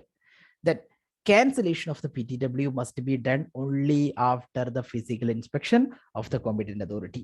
Allow the work to resume the service and give permission to do the work only after the cancellation of the PTW. Okay. Then the last question, review of the health and safety management system. Review health and safety. Why does this organization need to urgently review its health and safety management system? ഈ ഒരു ചോദ്യം ഒരു കുറച്ച് ചിന്തിച്ച് എഴുതേണ്ട ഉത്തരമാണ്. നമ്മൾ 4ാമത്തെ എലമെന്റിൽ വളരെ ഡീറ്റെയിൽ ആയിട്ട് പറഞ്ഞിട്ടുള്ള ആൻസർ ആണ്. 4ാമത്തെ എലമെന്റ് മാത്രമല്ല, നിങ്ങൾക്ക് 2ാമത്തെ എലമെന്റിന്റെ മൊത്തത്തിലുള്ള കാര്യങ്ങളൊക്കെ അറിഞ്ഞിരിക്കണം. എന്നാലേ നിങ്ങൾക്ക് ഒരു ഡെവലപ്ഡ് ആൻസർ എഴുതാൻ പറ്റും. ചോദ്യത്തിൽ ഒരു നോട്ട് ഉണ്ട്, you should support your answer where applicable using relevant information from the scenario. മുകളിലത്തെ ചോദ്യത്തിന് ആ നോട്ട് ഉണ്ടായിരുന്നില്ല, ബേസ്ഡ് ഓൺ ദ സിനാരിയോ എന്നുള്ളൊരു ഇൻസ്ട്രക്ഷനും ഉണ്ടായിരുന്നില്ല. അതുകൊണ്ട് നമുക്ക് കുറച്ചൊക്കെ ജനറിക് ആയിട്ട് എഴുതാൻ പറ്റും. ഓക്കെ, അതുകൊണ്ടാണ് ആ കൺഫൈൻഡ് സ്പേസ് പോലത്തെ കാര്യങ്ങൾ കൂടെ ആഡ് ചെയ്തിട്ടുള്ളത്. ഇനി ടാസ്ക് 8 വരാം. നിങ്ങൾ പറ, എന്തിനാണ് health and safety management system review ചെയ്യുന്നത്? ക്വസ്റ്റ്യൻ മാറിപ്പോരുത്. Why does this organisation need to urgently review its health and safety management? എന്തിനാ അർജന്റ് ആയിട്ട് health and safety management system review ചെയ്യുന്നത്? നിങ്ങൾ പറ, വൈ? ആക്സിഡന്റ് നടക്കുന്നുണ്ട്. ഒരുപാട് ആക്സിഡന്റുകൾ നടക്കുന്നില്ല, ബട്ട് ഒരു നിയർ മിസ്, വളരെ വലിയ ഒരു മേജർ കോൺസിക്വൻസ് ഉള്ള നിയർ മിസ് നടന്നു. അവരെ ക്വസ്റ്റ്യന്റെ ഇത് ഉപയോഗിച്ച് ഞാൻ പറയുന്നത്, but it's an accident as per the definition ഞാൻ പറഞ്ഞു. അതുകൊണ്ട് നിങ്ങൾക്ക് പറയാം, ഇവിടെ ഇങ്ങനെ ഒരു ഇൻസിഡന്റ് നടന്നിട്ടുണ്ട്, ഒരുപാട് ലോസ് ഉണ്ടായിട്ടുള്ള ഒരു ആക്സിഡന്റ് നടന്നിട്ടുണ്ട്. സോ അത് നമുക്ക് എന്ത് ചെയ്യാൻ പറ്റും, തടയണം എന്നുണ്ടെങ്കിൽ നമ്മുടെ സിസ്റ്റം റിവ്യൂ ചെയ്യണം. പിന്നെ അവിടുത്തെ റിസ്ക് അസസ്മെന്റ് എഫക്റ്റീവ് ചെയ്തിട്ടില്ല, ആ റീസൺ കൊണ്ട് ആക്സിഡന്റ് ഉണ്ടായി. യെസ്, അവിടുത്തെ റിസ്ക് അസസ്മെന്റ് സഫീഷ്യന്റ് അല്ല, അവിടുത്തെ റിസ്ക് അസസ്മെന്റ് സൂട്ടബിൾ അല്ല. എല്ലാ ഹസാർഡിനെയും അവർക്ക് അഡ്രസ് ചെയ്യാൻ കഴിഞ്ഞിട്ടില്ല. ഓക്കെ, റിസ്ക് അസസ്മെന്റ് അവർ റിവ്യൂ ചെയ്തിട്ടും ഇല്ല. പിന്നെ ഈ റിവ്യൂ ചെയ്തില്ല, ഹെൽത്ത് ആൻഡ് സേഫ്റ്റി റിവ്യൂ ചെയ്തിട്ടില്ലെങ്കിൽ വർക്കേഴ്സിന്റെ മൊറാലിറ്റി കുറയും. ഓക്കെ, അത് ആൻസർ കറക്റ്റ് ആണത്. ആൻസറിലേക്ക് വരുമ്പോൾ എങ്ങനെ ആയിട്ടും വർക്കേഴ്സിന്റെ മൊറാലിറ്റി കൂട്ടാൻ നമുക്ക് ഇതൊക്കെ എന്ത് ചെയ്യേണ്ടി വരും? റിവ്യൂ ചെയ്യേണ്ടി വരും. റിവ്യൂ ചെയ്യാം. ബെഞ്ച് മാർക്കിംഗ് കൂട്ടാന് ബെഞ്ച് മാർക്ക് ഇപ്പൊ നമ്മൾ റിവ്യൂ ചെയ്താലാണ് അപ്പൊ ലൈക്ക് നമ്മൾ വേറൊരു കമ്പനിയെ ബെഞ്ച് മാർക്കിങ്ങിനെ പ്രൊമോട്ട് ചെയ്യാം. നമുക്ക് വേറൊരു കമ്പനിയെ ബെഞ്ച് മാർക്ക് ഒക്കെ ചെയ്തതിന്റെ ഭാഗമായിട്ട് നമുക്ക് എന്ത് ചെയ്യേണ്ടി വരും? റിവ്യൂ ചെയ്യേണ്ടി വരും. സോ ഇൻഡയറക്ട്ലി ഓർ ഡയറക്ട്ലി നമുക്ക് എന്ത് ചെയ്യാം? ബെഞ്ച് മാർക്കിങ്ങിനെ പ്രൊമോട്ട് ചെയ്യാൻ ഇതുകൊണ്ട് സാധിക്കും. പിന്നെ സർട്ടിഫിക്കേഷൻ കിട്ടുന്ന ISO പോലെ സർട്ടിഫിക്കേഷൻ കിട്ടുന്നതിന് അസസ്മെന്റ് അപ്ഡേറ്റഡ് ആവണം. യെസ്, നമുക്ക് സർട്ടിഫിക്കേഷനും ആക്സെപ്റ്റൻസിയും റെക്കഗ്നീഷനും ഒക്കെ കിട്ടണമെന്നുണ്ടെങ്കിൽ ഈ മാനേജ്മെന്റ് സിസ്റ്റം എന്ത് ചെയ്യണം? അപ്ഡേറ്റ് ചെയ്യണം. പ്രത്യേകിച്ച് പറഞ്ഞോളൂ. അതെ, പുതിയ ക്ലയൻസിന്റെ അടുത്ത് നമുക്ക് പുതിയ കോമ്പിറ്റൻസി ആയിട്ടുള്ള ആ ഒരു ഇത് കിട്ടണമെങ്കിൽ ഓക്കെ, നമ്മളത് പ്രൊഡക്ഷൻ പ്ലാന്റ് ആണ്. അപ്പൊ ആ ഒരു ഭാഗത്തുനിന്ന് ചിന്തിച്ച് പറയണം. നമ്മളെ കോമ്പറ്റീറ്റേഴ്സിന്റെ ഒരു ഇത് കിട്ടുക അങ്ങനെ പറയാം. കോമ്പറ്റീറ്റേഴ്സ് പറയാൻ പറ്റും, പ്രൊഡക്ഷനിൽ കോമ്പറ്റീറ്റേഴ്സ് ഉണ്ടാവും. എന്നാലും നമുക്ക് പറയാം നമ്മുടെ പ്രൊഡക്ഷൻ കൂടും സ്വാഭാവികമായിട്ടും ഹെൽത്ത് ആൻഡ് സേഫ്റ്റി മെയിൻറ്റെയിൻ ചെയ്യുമ്പോൾ. അപ്പൊ നമുക്ക് മാർക്കറ്റിൽ ഒരു ബിസിനസ് വൈസ് നോക്കുമ്പോൾ വലിയ മെച്ചം ഉണ്ടാക്കാനായിട്ട് കഴിയും. ഓക്കെ, പിന്നെ ഒരു സേഫ് മാൻ ഹവർ അച്ചീവ് ചെയ്യാൻ പറ്റില്ല. എങ്ങനെ ഒരു സേഫ് മാൻ ഹവർ അച്ചീവ് ചെയ്യാൻ പറ്റില്ല? അതുകൊണ്ട് പോളിസി റിവ്യൂ ചെയ്യേണ്ടി വരും, സേഫ്റ്റി പോളിസി. നമ്മുടെ ആക്സിഡൻസിന്റെ റേറ്റ് കുറക്കാൻ, ആക്സിഡന്റ് ഇൻസിഡന്റ് റേഷ്യോ കുറക്കാനായിട്ട് നമ്മൾ തീർച്ചയായിട്ടും നമ്മുടെ മാനേജ്മെന്റ് സിസ്റ്റം റിവ്യൂ ചെയ്യണം. എന്നാൽ മാത്രമേ നമ്മുടെ ആക്സിഡന്റിന്റെ നമ്പർ കുറയൂ. അപ്പോൾ സേഫ് മാനവേഴ്സ് ഒക്കെ കൂട്ടാൻ അങ്ങനെയേ നമുക്ക് കഴിയൂ. So review is needed. Employee turn over കുറക്കാൻ നമുക്ക് പറ്റില്ല. ഞാൻ അത് പറയാം. അതായത് മാനേജ്മെന്റ് സിസ്റ്റം റിവ്യൂ ചെയ്താൽ സ്വാഭാവികമായിട്ടും അവിടുത്തെ വർക്ക് പ്ലേസ് സേഫ് ആകും. സ്വാഭാവികമായിട്ടും വർക്കേഴ്സിന്റെ മൊറാലിറ്റി കൂടും, ആബ്സെന്റീസം കുറയും, സ്റ്റാഫ് ടേൺ ഓവർ കുറയും, പ്രൊഡക്ഷൻ കൂടും. അതൊരു ബെനിഫിറ്റാണ്, അല്ലെങ്കിൽ അത് അർജന്റായിട്ട് ചെയ്യാനുള്ള ഒരു കാരണമാണ്. വൈ എന്ന് ചോദിച്ചുകൊണ്ട് ആൻസർ തന്നെയാണ്. ഗുഡ്. പിന്നെ ഒരുപാട് ആൻസേഴ്സുകൾ നിങ്ങൾക്ക് പറയാനുണ്ടാവും. സോ ഞാനിപ്പോൾ നിങ്ങളെല്ലാവരും മ്യൂട്ട് ചെയ്യാണ്. ഞാനത് പെട്ടെന്ന് ഡിസ്കസ് ചെയ്യാൻ ഒരുപാട് സമയമായിട്ടുണ്ട്. First of all, health and safety management system is the foundation of any health and safety management. It should be dynamic, not static. As per the PDCA cycle, the act is an unavoidable part of the management that is reviewing. Then only we can achieve continual improvement. അതൊരു വളരെ rigid ആയിട്ടുള്ള point ആണ്. The current management system is weak in many areas. First of all, the company has no formal and certified system. അതെവിടെയും പറയുന്നില്ലല്ലോ. So there is no formal certified system such as ISO 45001, even though it has been working for the last 100 years and has high production rate. ഒരുപാട് production rate ഒക്കെ കൂടിയിട്ടുണ്ട്, 100 വർഷമായിട്ട് work ചെയ്യുന്നുണ്ട്, എന്നിട്ട് ഒരു ISO 45001 management system ഇല്ല എന്ന് നമുക്ക് പറയാം. കാരണം സിനാരിയോയിൽ പറയുന്നില്ല. Their policies and procedures are not well developed. Particular emphasis is not placed on emergency procedures and manual handling training. ആ മാനുവൽ ഹാൻഡ്ലിംഗ് ട്രെയിനിങ്ങിൽ അവിടെ പോളിസി വളരെ വീക്കാ. കാര്യം എന്താ? ഇവർക്കൊന്നും ട്രെയിനിങ് കൊടുക്കുന്നില്ല, ടെമ്പററി വർക്കേഴ്സിനൊന്നും കൊടുക്കുന്നില്ല എന്നാണ് പറയുന്നത്. Roles and responsibilities were not allocated suitably. So organizing section of the management is very weak. Then ERT, emergency response team, is not appointed and trained. The maintenance crew is not appointed. Emergency response അവിടെ കാണുന്നില്ല. Planning is not done effectively. Safe system of work is not developed for all activities, and only the cheese making recipe has a procedure, whereas emergency procedure are not well developed and communicated. Resources are not allocated, and many administrative controls have to be implemented at the workplace. Training is not effective without special training such as emergency training, induction training, maintenance training, housekeeping training, or first aid training. Supervision is not effective even though there are vulnerable group of people at the place.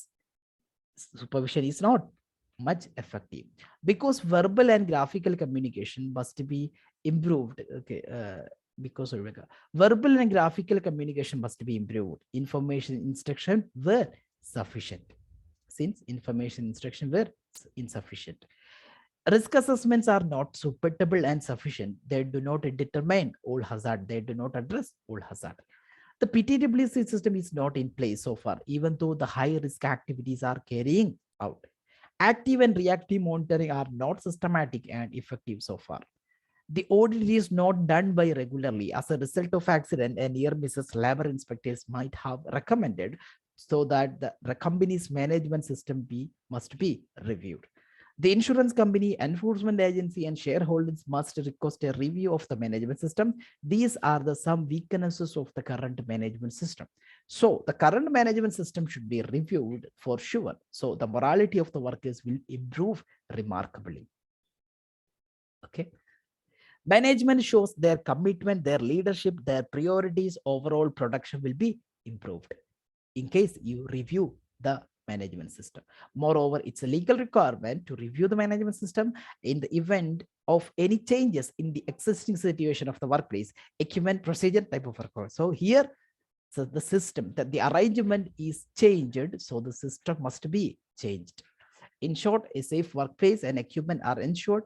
Business expansion and other certification require a well-developed management system. Hence, it should be reviewed urgently. Business expansion so overall, continual improvement can be achieved. Displaying the updated health and safety management system among the public will boost the public image as many customers come directly to the outlet, to the shop for cheese. Public image കൂടുന്ന മാർഗം വളരെ വ്യക്തമായിട്ട് പറഞ്ഞു. കാരണം കുറെ ആളുകൾ എന്ത് ചെയ്യുന്നു, ഓൺ സൈറ്റ് ഷോപ്പിലേക്ക് വരുന്നുണ്ട്. അവർക്കൊക്കെ എന്ത് ചെയ്യും, നമ്മുടെ സിസ്റ്റത്തിന്റെ ഡെവലപ്മെന്റ് കാണിക്കാനായിട്ട് പറ്റും. അപ്പൊ നിങ്ങളൊരു ഏകദേശം 3000 വേർഡ്, ഏകദേശം 3000 അങ്ങനെ ചുരുക്കി എഴുതിയാൽ മതി. നിങ്ങൾ 3000 മുകളിലേക്ക് എഴുതാൻ ഞാനിപ്പോൾ റെക്കമെൻഡ് ചെയ്യുന്നില്ല. ഒരു ഏകദേശം 3000 വേർഡ് ഞാൻ മുമ്പ് നിങ്ങളോട് പറഞ്ഞിട്ടുണ്ടാവും 3000 മുകളിലായിരിക്കണം എന്നത്. ഇപ്പോൾ കുറെ വേർഡ് എഴുതിയത് കൊണ്ട് വലിയ കാര്യമില്ല. ആ വേർഡ് ചുരുക്കി അത് കൺസൈസ് ആക്കി എഴുതാം, കൂടുതൽ പോയിന്റുകളാക്കി എഴുതാൻ നിങ്ങൾ ശ്രമിക്കാം. That is the best way to get more marks. Okay, അപ്പൊ വേർഡ് കൗണ്ട് ഇവിടെ എഴുതാം. ശേഷം റെഫറൻസ് ചെയ്തത് ഇപ്പൊ ഈ ആൻസർ ഒക്കെ റെഫർ ചെയ്യാൻ നമുക്ക് കോഴ്സ് മെറ്റീരിയലും റിവിഷൻ നോട്ട്സും ILOയുടെ കൺവെൻഷൻ 155 റെക്കമെൻഡേഷൻ 164 ഇത് ക്വസ്റ്റ്യൻ ചോദിച്ചുകൊണ്ടാണ് റെഫർ ചെയ്തിട്ടുണ്ടാവുക. അപ്പൊ അത് മാത്രം റെഫർ ചെയ്താൽ നിങ്ങൾക്ക് ഇത്ര ഡെവലപ്ഡ് ആൻസർ എഴുതാനായിട്ട് പറ്റും. ഓക്കെ, ഇതാണ് ഈ വീഡിയോയിൽ എനിക്ക് പറയാനുള്ളത്. Any doubt please ask. Any doubt? No doubt. So ഒരുപാട് ടൈമായി, ഞാൻ ഒറ്റ സ്ട്രെച്ചിലാണ് വീഡിയോ റെക്കോർഡ് ചെയ്തിട്ടുള്ളത്. ഒരുപാട് ടൈം ആയിട്ടുണ്ടാവും. ഇതുവരെ വീഡിയോ നിങ്ങൾ കണ്ടിട്ടുണ്ടെങ്കിൽ തീർച്ചയായിട്ടും നിങ്ങൾക്ക് ഉപകാരപ്പെട്ടിട്ട് ആ വീഡിയോ മറ്റൊരാൾക്ക് ഈ വീഡിയോ റെക്കമെൻഡ് ചെയ്യാനും നിങ്ങൾ മറക്കരുത്. So bye, take care. Wish you all the best in your examination.